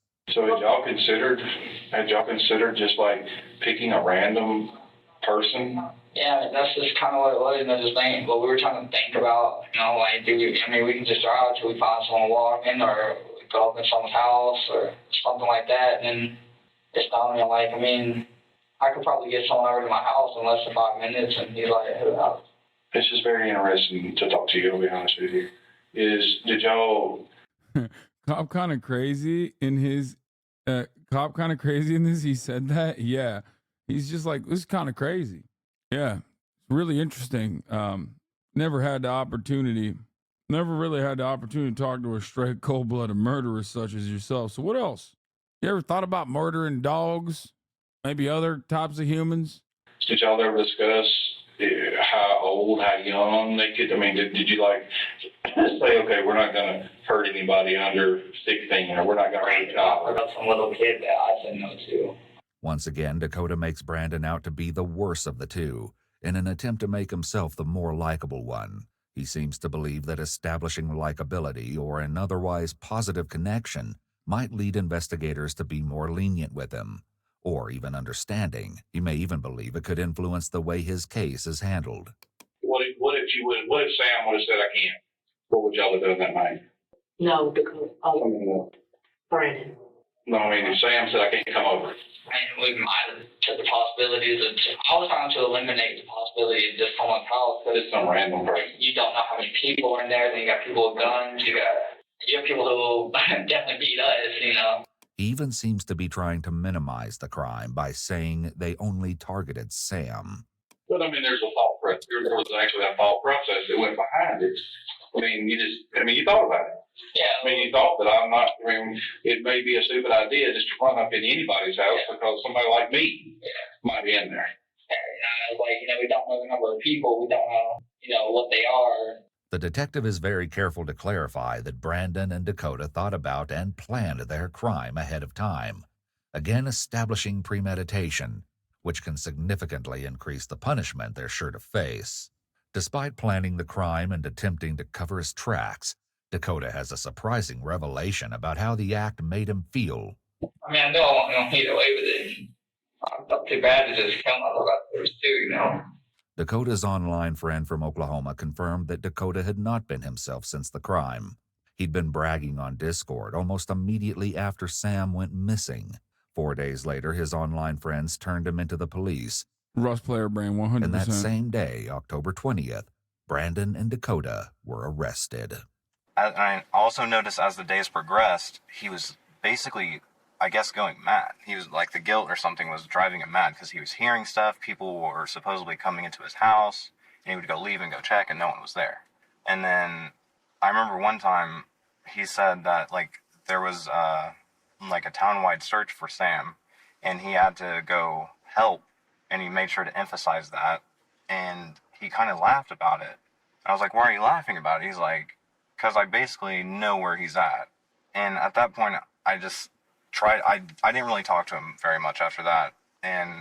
But the times that I did, it was either his paranoia or whatever. But it was just, I could see that it was driving him insane. While everything police have uncovered so far is absolutely shocking, what comes next might be the most heartbreaking part of all. Why did y'all pick him? Did I miss the part where he explains why he did this? Literally nothing. It's just straight up. They were like, oh, I wonder what it would be like to kill someone is the main reason as far as they've mentioned it. They just were they wanted to check it out, see what this whole murder situation looked like. That's it. He's a nice guy. He messaged me back instantly coming up at past midnight. It was easy. Tragically, it appears that Dakota and Brandon targeted Sam because of his kind and giving nature. Sam's father attested to this aspect of his son's personality and speaks on what it's been like to live with the loss. He was a smart aleck. He was also generous and would help anybody at the drop of a hat. Nicole, Sam's mom, talks about the dash. When you look at a grave marker, you have 1998 dash 2016. And that dash encompasses his entire life. And it was a good dash. Yeah, we wanted a lot more time, obviously, but, that wasn't our choice to make.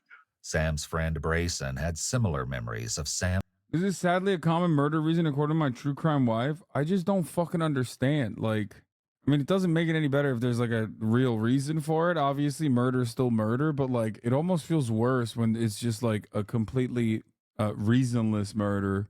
I think the reason why it comes across as more insane is because there's no way to prevent it in many ways. Does that make sense?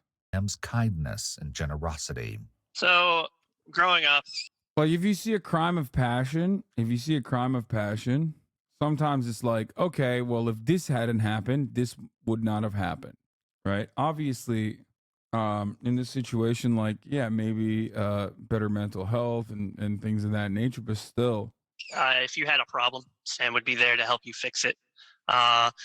He might call you names a little bit, but he's still there. Like, his intentions are to help you and get you to understand what you did wrong. In addition to incorporating Sam's memory into his daily life, Brayson also gave his son the middle name Samuel. Finally, perhaps under the weight of his own guilt, police questioning, or both, Dakota is finally moved to reveal what he and Brandon did with the body. Does this kid have a pet rat? No, he has a pet child. Chatter. It's not as far away as you might expect. Where is Sam? A pet baby. In the back of Lakewood Village. In the creek. He's in the back of Lakewood Village. Okay. So Sam, will you help if we take you out there? Will you help us find? I can take you right to it. Okay. Do you mind doing that? I don't mind at all. So we can at least recover his body. Arrangements are made for Dakota to accompany a search team so that they can retrieve the body. Like, you know, I told y'all if y'all go down, if you like towards the left, we have a tarp on top of it too, above the dirt. I think there's a tarp. There should be a recycling bin near where the left is. Okay. I think there's a bleach bottle and some other trash that's just kind of piled up. I think the recycling bin is near where you left. Leaving Dakota in the care of another officer, the detectives take great care to only walk on the scrub and foliage to avoid disturbing evidence that might be on the trail. Their efforts were not in vain, because when the sun rose, the crime scene team were able to identify tire tracks that matched Dakota's car. In just a few minutes, they come across a suspicious mound of earth and garbage. You think that's it? No, that's not a tarp. I know, but that's a dirt hole. No, but that doesn't look like it's been moved. Just tell you what, move that carpet just to make me feel better. Because they didn't burn it. You ready? Mm-hmm. Since it's looking more and more likely that this is the location of the body, they get the go-ahead to disturb the scene with a more in-depth search. There's a black sheet like something right here. I don't know if you can pull it. See that right there? Yeah.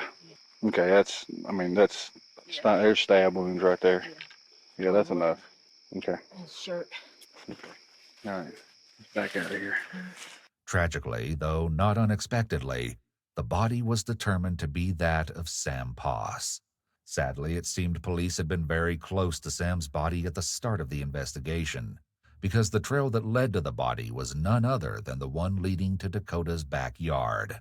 Had the search strayed just a little further from the path, Sam's body might have been recovered much sooner and in better condition. The sheet used to wrap the body was taken as evidence, along with the Ethernet cable and aux cord still wrapped around Sam's throat. An autopsy revealed that Sam might have survived the stabbing if he received medical attention. This sketch of the scene, provided by the Georgia Bureau of Investigation, shows just how close to the road Sam's body was. After he was arrested, Dakota made a call from jail, which was recorded, to his ex-girlfriend, Lamia Glover. He was awaiting trial and gleefully told Lamia that he thought he would not be facing a murder charge and wanted to share the good news. So I could still get charged with aggravated assault for attempted strangulation. With aggravated assault, still carries a good amount of time, and I'd be able to. I think it's wild that not one, but two of these Discord using Rust players had girlfriends, both the victim and the murderer. Not the main takeaway from the story, but definitely a wild thing I noticed. But the autopsy revealed that asphyxiation due to strangulation is how Sam died. So it appears that Dakota was seriously misinformed. But they did y'all one step closer In the next couple months, that other one could get dropped. Once the so as long as Brandon's finger, it'll get dropped. Love you, baby. I'll get used to it. Dakota's celebration turned out to be premature because he did end up facing a murder charge, 2 of them in fact. Dakota and Brandon were tried separately and testified against each other. In their testimonies, each boy blamed the other for instigating the crime, but when it came down to it, only Brandon's DNA was found on the knife. The cause of death, as you may remember, was strangulation, which Dakota confessed to, which made him equally culpable. Even though Dakota and Brandon both pleaded not guilty, they were both convicted just a week apart. I know my brain is entirely broken because immediately the first thing I want to say is that he's mewing. And you guys are responsible for it. You put it in my mind, and you're responsible for it. On a grand total of 6 charges, a second-degree felony of malice murder, felony murder, 2 counts of aggravated assault, tampering with evidence, and concealing a death. When it came time for the trial, the Poss family made a decision that may perhaps surprise you in regards to how they would proceed legally. At the heart of the choice was the desire to respect the beliefs of their late son. Sam was very smart and very cognizant of, like grown-up themes, even as like a 10-year-old, and realized that he didn't really believe in the death penalty. He said killing somebody doesn't make sense to him. The Poss family did not ask for the death penalty when the case came to trial, despite the brutality of the crime and the unimaginable depth of their loss. As a result, Dakota and Brandon were both sentenced to life without parole. Though both boys have appealed this decision, the original sentence stands, and they remain behind bars. Sam is also memorialized through a charity set up by his family. Each year, they collect donations for a scholarship that funds 2 students' marching band dues, allowing those who wish to join but can't afford it the opportunity to enjoy something Sam loved. We thought it would be a way to honor Sam. He wasn't going to be able to directly impact the world because he was gone, so this was a way we could kind of make that impact happen even though he wasn't here anymore. And it helped us in giving us a purpose for the senselessness of it, because it's still senseless, but now there's something that a positive outcome because of it. It's easy to just focus on the darkness and then just kind of get mired in that. But the world's a darker place without Sam in it, but talking about him and remembering him brings some of that light back. While no scholarship or memory will bring Sam back, he remains alive in the hearts of those who love him and seek to live out their lives with him in mind. We want to sincerely thank everyone who spoke with us. Jesus Christ. When a cannibal killer spots his next meal, I can't do this. I remembered why I stopped watching so many of these, the murder. Holy shit. I was dark as hell. Fun react, 6 Asians versus 1 secret white guy. I'm You Asian. missed it. I already fucking reacted to this. Dude, I already reacted to this. 6 military personnel versus 1 fake. Oh my God. Stolen Valor Jubilee. New Chad Stanley Cup. HasanAbi is not built for girl news. It's true. You said about getting Kaya a friend. This dog is so dangerous that even tigers fear him. Introducing the Alibi, also known as the Central Asian Shepherd Dog, a breed that's as badass as it is loyal. Originating from Central Asia, the Alibi has been bred for thousands of years to protect livestock against predators like wolves and even big cats. This is not just a dog, it's a fearless guardian. With their massive size, powerful... Bro, this shit literally looks like a Kongal with a pit bull. Bred with like a pit bull. That's crazy. That's not a dog, man. Powerful build and deep bark, they are a formidable presence. Yo, what's up with all the... Why did they put all these fucking big-ass chains on these dogs? What is that? Full-grown Alibi can weigh up to 176 pounds, with a thick, dense coat that protects them from harsh weather and injuries. But it's not just their size that makes them excellent protectors. The Alibi possesses a calm but confident demeanor. They're incredibly intelligent and independent, capable of making decisions on their own in protecting their pack. This breed is known for its strong territorial instincts and unwavering loyalty to its Okay, to be like, this is bad. family. For its strong If a dog is that big and that powerful, and you literally are pulling This on it like breed is that, that known- means that dog is not trained. That's insane. That's so dangerous, dude. That means you have no control over your fucking polar bear ass dog. That's insane to me. For its strong territorial instincts and unwavering loyalty to its family. The Alibi's ability to assess threats and protect against them makes them one of the most reliable bodyguard dogs you could have. Okay, I feel like this is one of those like AI videos, and they've shown us like 8 different dogs. Okay, you can't train that. Yes, you can. You can train any kind of dog. None of these dogs look the same, by the way. Like, I don't understand. Some of them do. But... Introducing the Alibi, also known as the... This law? Who the hell is that? Wait a second. That's Michael from Jordan, Lebanon James, Cairo Irving, Kuwait Leonard, Gazaza Pachulia, Beiruti Gobert, Dubyron Scott, Afghanistan Van Gundy, Meta World Peace in the Middle East, Iran Artest, Qatarian Prince? Sorry for the less fun reaction. The Columbia story is starting to pick up steam. Oh, thank God. I spoke with the Columbia students who were chemically attacked on campus. They've gone to the hospital. Their eyes burn, heads ache, chest hurt. They say administrators haven't even reached out to them. Students allege the perpetrators are tied to the IDF. It's crazy that this happened, and there's basically nothing. Like, no fucking... Like, I tweeted about it, but there's such little... There is such little mainstream media coverage. There's no mainstream media coverage on it, which I think is insane, because if the opposite of this happened, if there's a pro-Israel rally and a bunch of like Palestinian students fucking use like skunk, but I don't know if it actually is, by the way. I don't know how you'd be able to bring this out, but like if they just like, this is the first reporting on this I've seen. Given the New York Times flood the zone approach to elite university campus politics, got to imagine they'll be doing a piece too.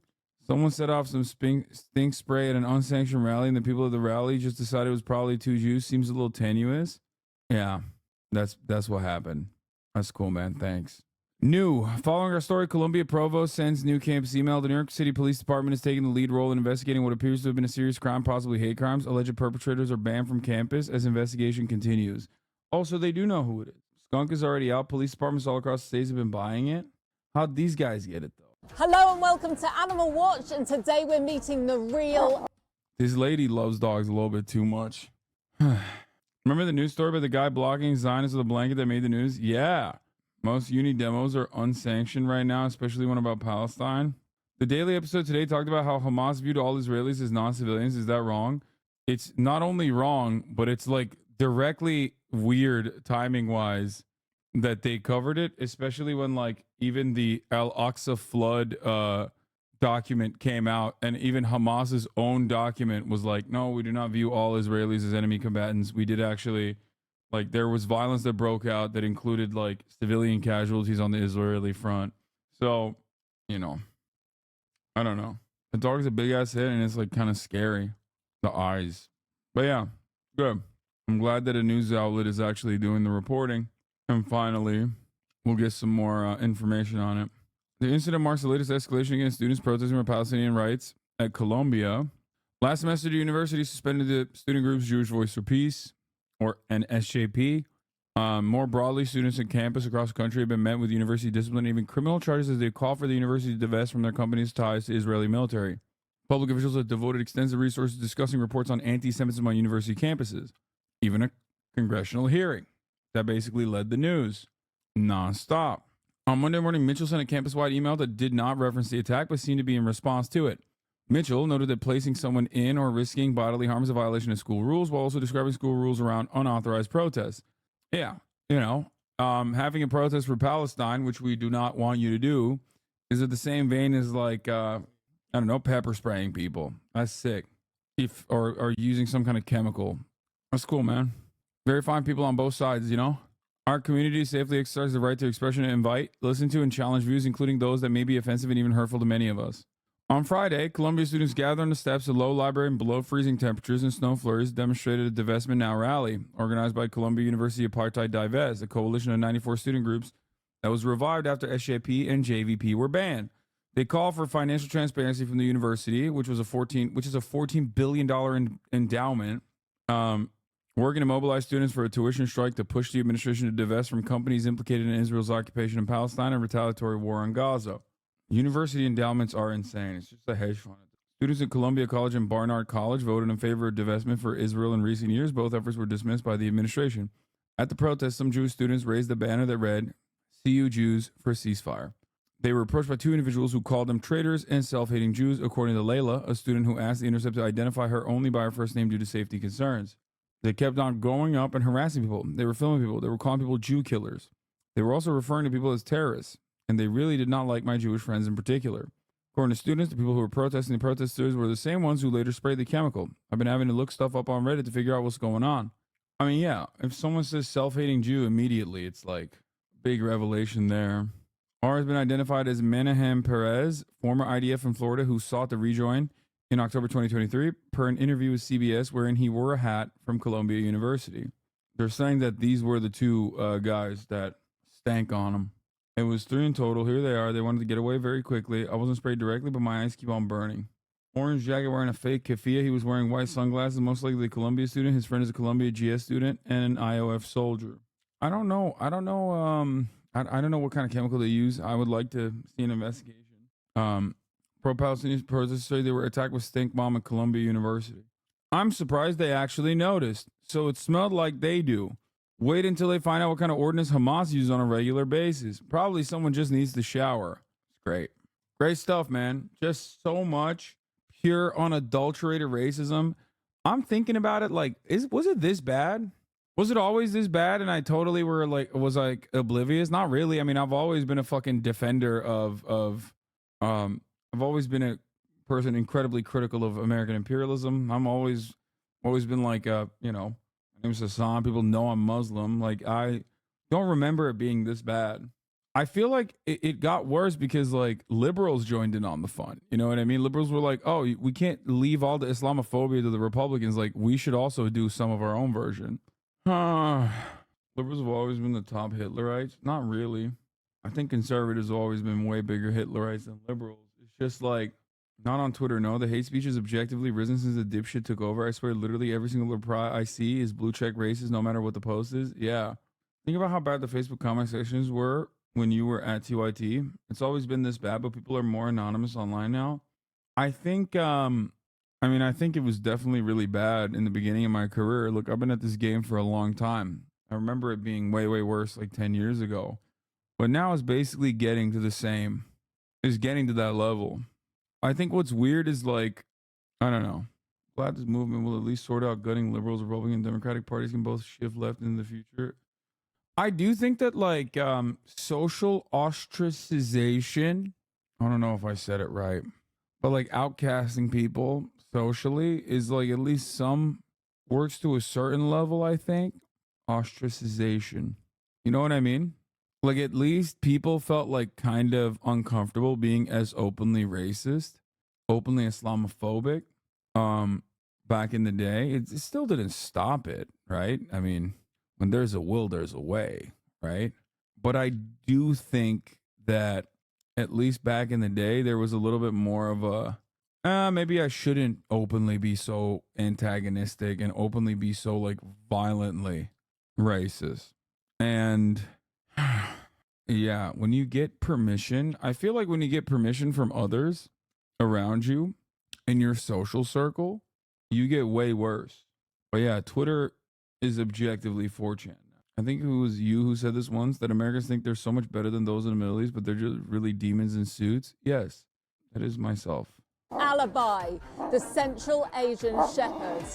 I think this lady must know what she's doing when she poses like that. Feared as one of the world's most powerful flock guardians.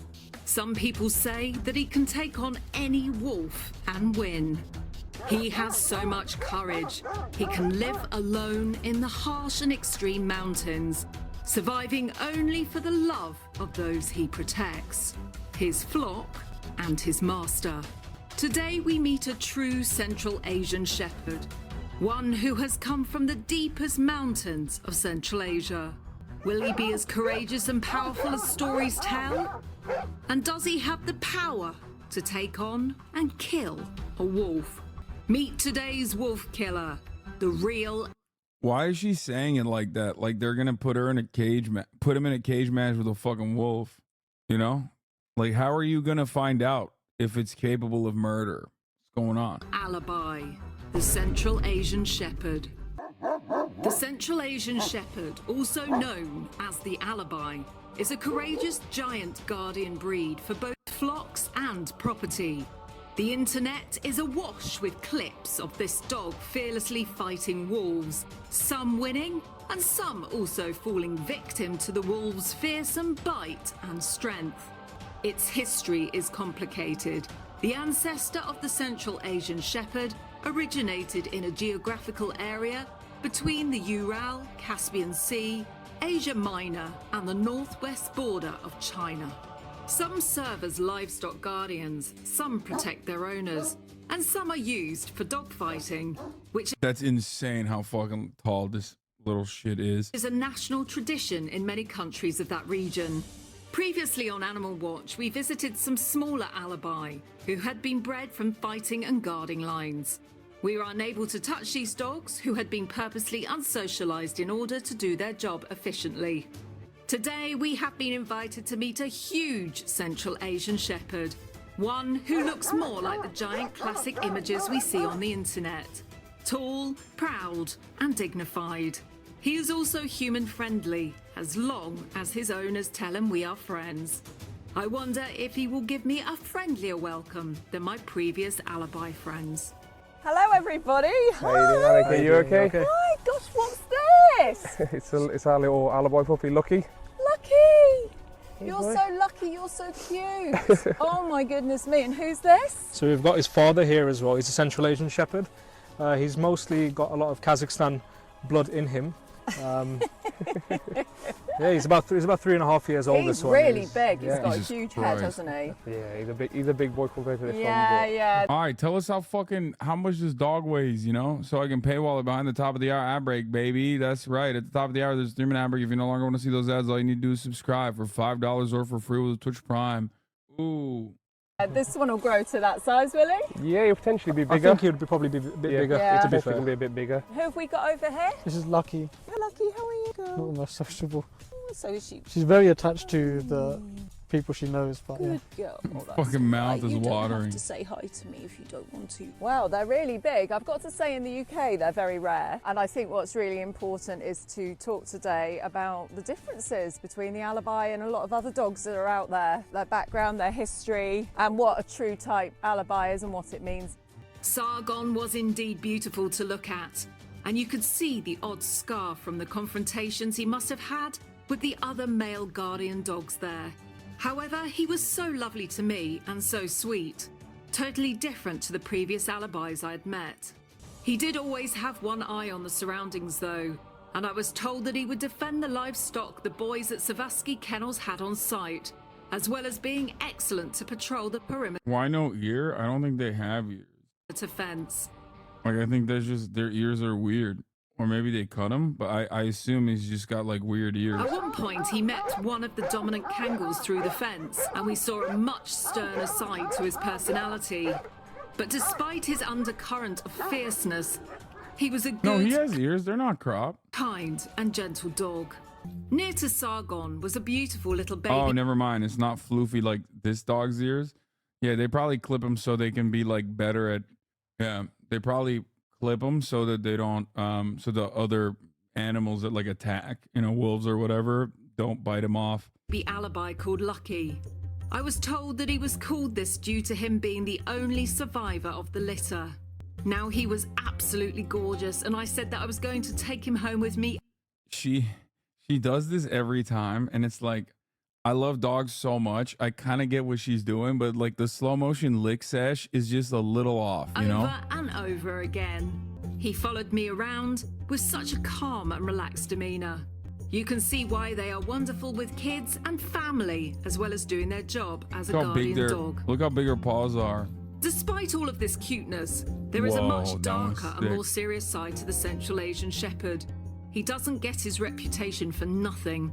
So I sat down with the Sabaski boys to chat further about the origins of this breed and how they are used in real-life situations, out with flocks in the mountains. Would and could a dog breed like this be a pet? Or should he stick to working only? Well, I'm here today with this beautiful Alibi. Isn't he beautiful? He's huge. His name is Sargon. He's a Central Asian Shepherd. He is from a breeder back in Russia, but his bloodline originates from Kazakhstan and from Turkmenistan. Don't make these dogs pets, man. What do you mean? These are like the most not pet dogs out there. They're working dogs, and they're working. He's got a lot of working line in him, not much show line, but you can see that he's the right size for a Dream Shepherd, which is 70 to 80 centimeters by the withers, which is the correct size. He's not too big, he's not too small. Before I was told that Alibi come in lots of specifications, the show line, working line, and then somebody said there was a fighting line too, right? The show line Alibis, if you trace them back in the pedigree, you will see they originally were fighting dogs. Right. How heavy do they generally weigh, a male? There's a big range. Average male could be like 50 to 70. One of the really famous large Alibis, he's about 130 kilos. That's huge. Yeah. Which is obviously a lot bigger than this. But I'll take him any day over a big dog. For us personally, we like to look at structure a lot. You can see our female, or Lavan's female. It's a lot more slender, a lot more built, lean dog. When I met him, and for the record, you can have a dog like this anywhere, man. I mean, look at my situation with Kaya. Kaya is like a Tibetan Mastiff, Chow Chow, Saint Bernard mix. She's massive, but she gets a lot of her energy out in the morning. It doesn't matter. Like, even if they're a working dog breed, as long as you know what the demands are, you know you can't, that's a dangerous dog. There's no such thing as a dangerous dog, brother. That's just not true. Like, I'm sure there's like dogs that are, I don't know. There's not like a genetic insanity with dogs. Yes, there is. Okay. Talking to a dude who had a 80-pound pit bull. Okay. The thing is, you just have to socialize the dog. That's it. You have to socialize the dog. As long as you socialize the dog, every dog, I think they might mean in the UK we have a dangerous dog legal definition. Yeah, it's dumb as fuck. Like, there are certain types of dogs that people get that they don't like train well, and they're powerful dogs, and then they like end up attacking people. You know what I mean? It's just, it happens. And I do think that it's difficult. Some dogs are harder to train than others. And overall, I think some dogs are harder to train than others. I'm gonna take Maya's opinion on dogs over yours, honestly. Why? What does she say about dogs? But yeah, working breed dogs are, you gotta run them. Overall, as long as you know what the needs of the dog are, and you know, because some dogs need to get their energy out more than others. You know, if you take them on a long walk. You know, as long as you get them tired. Like, why do you guys think Kaya sleeps all day? Do you think it's because she is like, that's her breed? No. She sleeps all day because in the morning, she's running for like 2 hours straight, nonstop, because she's a bum? No, because genetics definitely do impact behavior and aggression with dogs. I rescued a street dog from Vietnam as a puppy, and I still have him now in LA, but he can't be touched by strangers, but socialized very well as a pup. We've taken him to the best trainers in the LA area and have come so far with him, but he just screws loose when people touching him and will enforce his boundaries. Bro, I mean, you rescued a street dog in Vietnam and you put him on a fucking aircraft early on in their life. Like, this dog's gonna be a little fucked up probably, no matter how hard you try. That's what I'm saying. Like, there's definitely, or the dog might have some trauma or some shit from early on. I don't think that's a genetic thing. That's a dog that was traumatized. I didn't say all dogs can be across the board, no matter what their living experiences are, be trained to be perfectly docile. the thing is, like, yeah, if you, for example, there's like bait dogs. You know what I mean? My friend had a bait dog, okay? That dog would fuck up any other dog. It was old as hell, but there's nothing you could do about it. It's a bait dog. You know what I mean? Like, my friend rescued a fucking bait dog. Yeah, the dog was insane. It was a fucking bait dog. A bait dog is a dog that they use for bait in dog fighting rings, like for dog fighting. But if you get a dog, like as a puppy, as long as it's not been like heavily traumatized or something, you can easily socialize and train and do all of that good stuff. Isn't that animal abuse? Yes, that is absolutely animal abuse. I'm not saying my friend was using the dog for bait dogs in their fighting ring. I'm saying that they rescued the dog from, like, they were the ones who homed the dog after they rescued the dog.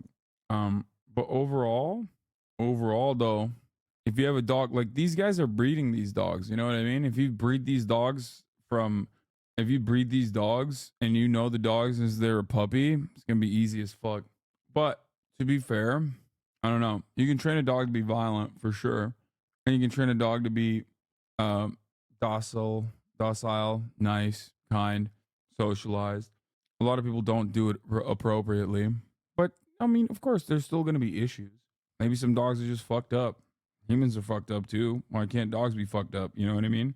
I'm simply stating that it's not coming from a place of like breed-specific violence. He was very laid back and he was very, very lovely. Does he need your permission to be nice to me? If he was on his own in a field and I just rocked up on my own, would he be guarding that field? Would he be going like, you are not coming in here? 100%. He'd be a lot more territorial and he'll be a lot more protective of his place if you were to come uninvited. Yeah. Whereas if I'm here, he knows that the situation is calm. Yes. And then he'll be calm. But as soon as you come uninvited, and it'll be a different story. So if somebody wanted one of these as a pet, could you have one in a little house, or would you have to give them a good bit of land? I advise anyone that does have the breed to make sure you do a lot of exercise and don't overfeed them, especially if they're in a small house. If you overfeed them and they don't get the exercise, you'll notice later down the line that they'll get a lot of problems. What's that, joint problems then? Mostly joint problems, yeah. You just got to give it time with these dogs. They're not like your average dog that matures physically and mentally within a year or two. When he's about 4 years of age, that's when he'll hit full maturity, physically as well. Obviously good guard dogs, right? So if you were to go out and leave one in your house, would they look after the house? Yeah, for sure. But I also think they do make good pets as well. Yes. So in my opinion, livestock guardians as a whole, not just Alibi, but all livestock guardians, one quality that I like about them a lot is with their pack, with their family, they're extremely gentle, because I've had experience with other breeds too. Just because they're dominant, confident dogs, in my opinion, that's an advantage. Insecure dogs with a high prey drive, with small children and stuff, could be an issue. Yeah. But they don't have that prey drive because they're bred to be around the livestock. No, I agree. And when you look back and you look at a lot of footage online, just generally of flock guardians, whether it's a Central Asian Shepherd or a Kangal, you often see them with families, like kids climbing on top of them, sleeping with the dog's licking the child. Very, very gentle. And of course, if you see them in with goats and sheep, they're equally just really, really gentle and really, really nurturing. I feel like it's an instinctive knowledge they have, like a really ancient breed. They work and know things themselves rather than you having to teach them with other breeds. Does he like other male dogs, or is that a bit of a problem, something you have to sort of watch? I feel like it depends on each dog itself. It depends on how you've socialised it when it was younger. Is it possible to make them social, I guess, if you really, really work at it? Definitely, yeah. So say, for instance, people have got cats or kittens or rabbits and things like that. Are they good with those because they have a lower prey drive? We actually have 2 kittens at home as well, and the dogs are perfect with them. So raised with little things like that, they'll just nurture them and look after them. Yeah, like if they're raised with them. Yeah. But if they're not raised with them, then what will they might not like them. Yeah. So when they're in their native habitat, they walk around with the sheep until they sense some wolves in the area. And what do? Do they run as a huge pack to see them off? Depends, isn't it? Or do they stick with the sheep until you'll have a the couple wolves... that will run out. You'll also have maybe 1, 2 that will stick with the pack just in case something else is going to approach you, just to protect them. It's my guess that most of the time the wolves, if there's too much trouble with there being too many dogs, the wolves will just go, won't they? They're intelligent. They'll just try to get out, because the idea is to try and make it really difficult for the wolves, not to necessarily go and kill the wolves. Wolves are usually smart because they're pack orientated, so what tends to happen is a single lone wolf will come and distract the dogs for it to get chased. And obviously the wolves got a lot more stamina than majority of these livestock dogs. There'll be wolves waiting further down the road. So what they want to try and take the dogs out? Yeah, that's what tends to happen. The single wolf will come and draw the dog pack out, and then the wolves will try and take the dogs out so they can go back and get the sheep. Is that the idea? Or it's even if, let's say, one large male wants to go out on a wolf hunt, that one wolf will lead him into the pack of wolves, and unfortunately then that's when the dog falls in for it. But then there is some cases where that single wolf who does approach can't get away. Can't get away, and then the pack of dogs. That's when you see the pack of dogs. Do you find them quite hard to train? That's the disadvantage, their stubbornness. From what I've seen, it's males that are usually more stubborn than the females. Females usually stick to you more and pay a bit more attention to you. Yeah. They will like to please you a lot more. Recall's the main thing. It's not the best with livestock It's dogs. not the best. It's not, no. For training, I would say different dogs have different things that could get their attention. Yeah. So livestock guardians usually have high food drive. They've got a huge coat, which obviously means they're going to be molting everywhere. Where they come from, is it quite cold at night? It gets down to about minus 30, 40 degrees in the winter, and then in the summer it can get up to maybe like 30. You say about 30 degrees. 40, so it goes 40. The polar opposite and goes very, very hot. Yeah. So do they like being inside the house, or do they prefer to lie outside? Outside. Outside. So you need to really give them an area they can cool off. What's the life expectancy of this breed? Ranges, so that's where it becomes like a debate about Aboriginal dogs and more modern breeding. Obviously with more modern breeding, show breeding now, like with all other breeds, life expectancy can go down. But then when you look at some of the more Aboriginal dogs, because they're just healthier.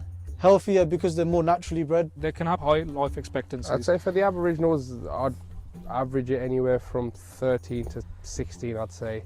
We know that dogs get their ears cropped in foreign countries to do. That is long as hell, bro.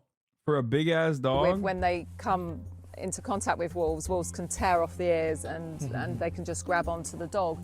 If you had one of these versus a wolf, one-on-one, which one's going to be better? And you've got to be truthful here. It depends on the dog and on the wolf. Yeah. A strength of a livestock guardian, even with the same breed, there's a huge range. And it's the same story with the wolf.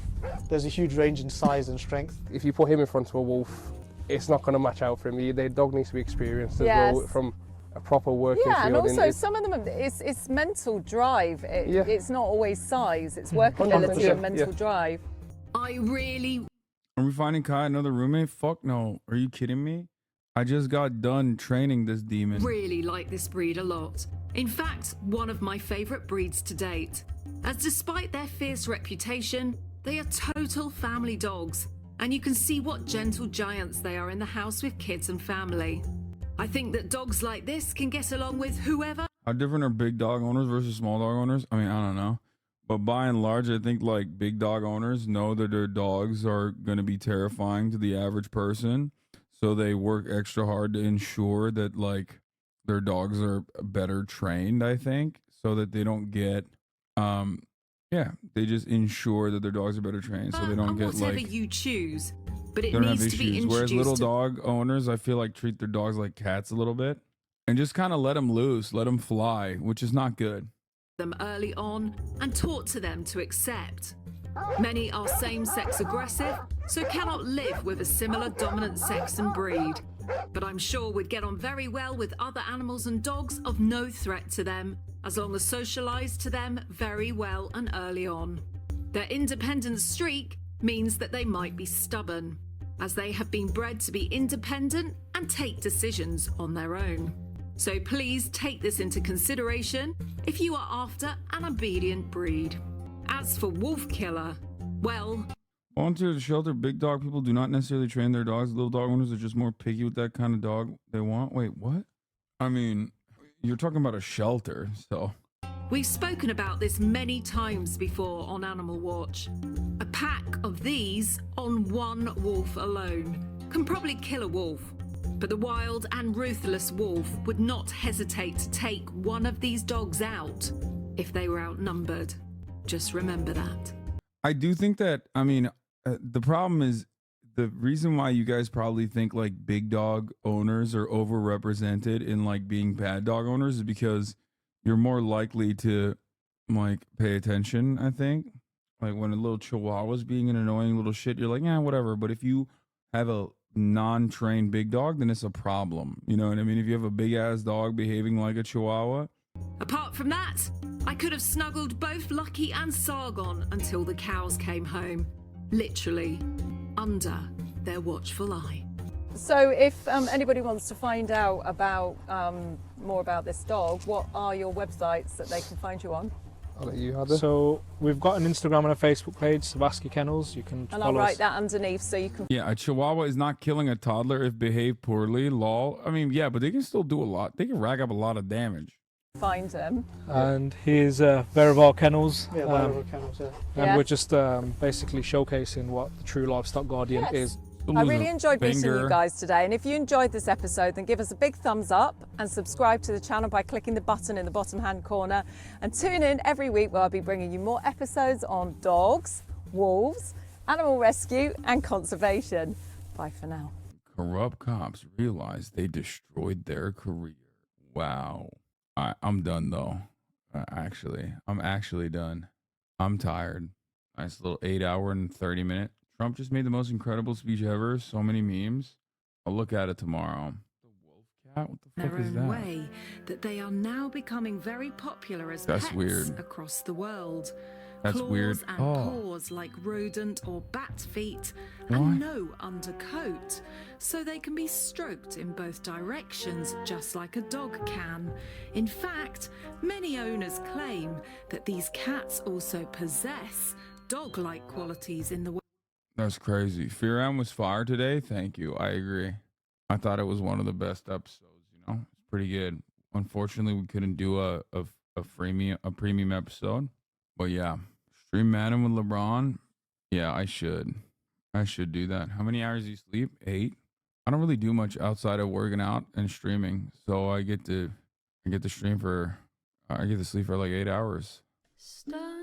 Anyway, love you guys. And I will see you tomorrow.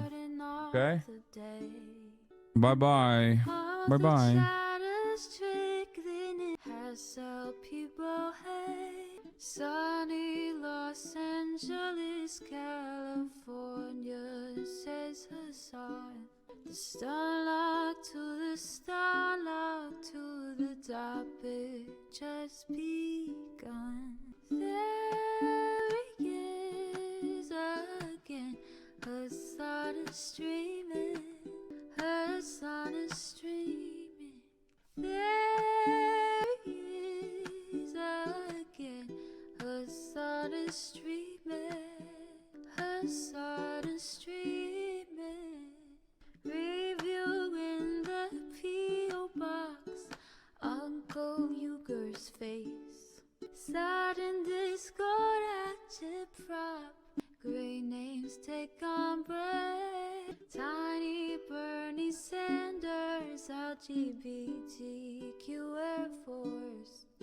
The whole left at your fingertips, Ane at your door. The H3 crowded debate, the Young Turks online show. 3 full fucking years of this, plenty more to go. 90-day fiance, talks of champagne bourgeoisie. A Trump rally live reaction, a mass riot at DC. There he is again. Hasan is streaming. Hasan is streaming. There he is again. Hasan is streaming. Hasan is streaming. Reading a live stream, fair comments, Austin show chat advice, and all the ways the right-wing pipeline can suck you in online. JCS react, Lord frame gets broken, cover blown. A full-blown mass pandemic, months are streaming.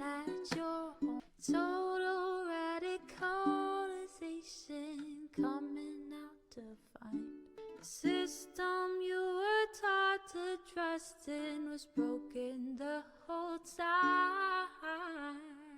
All these daily streams, whether big or whether small, have helped me in so many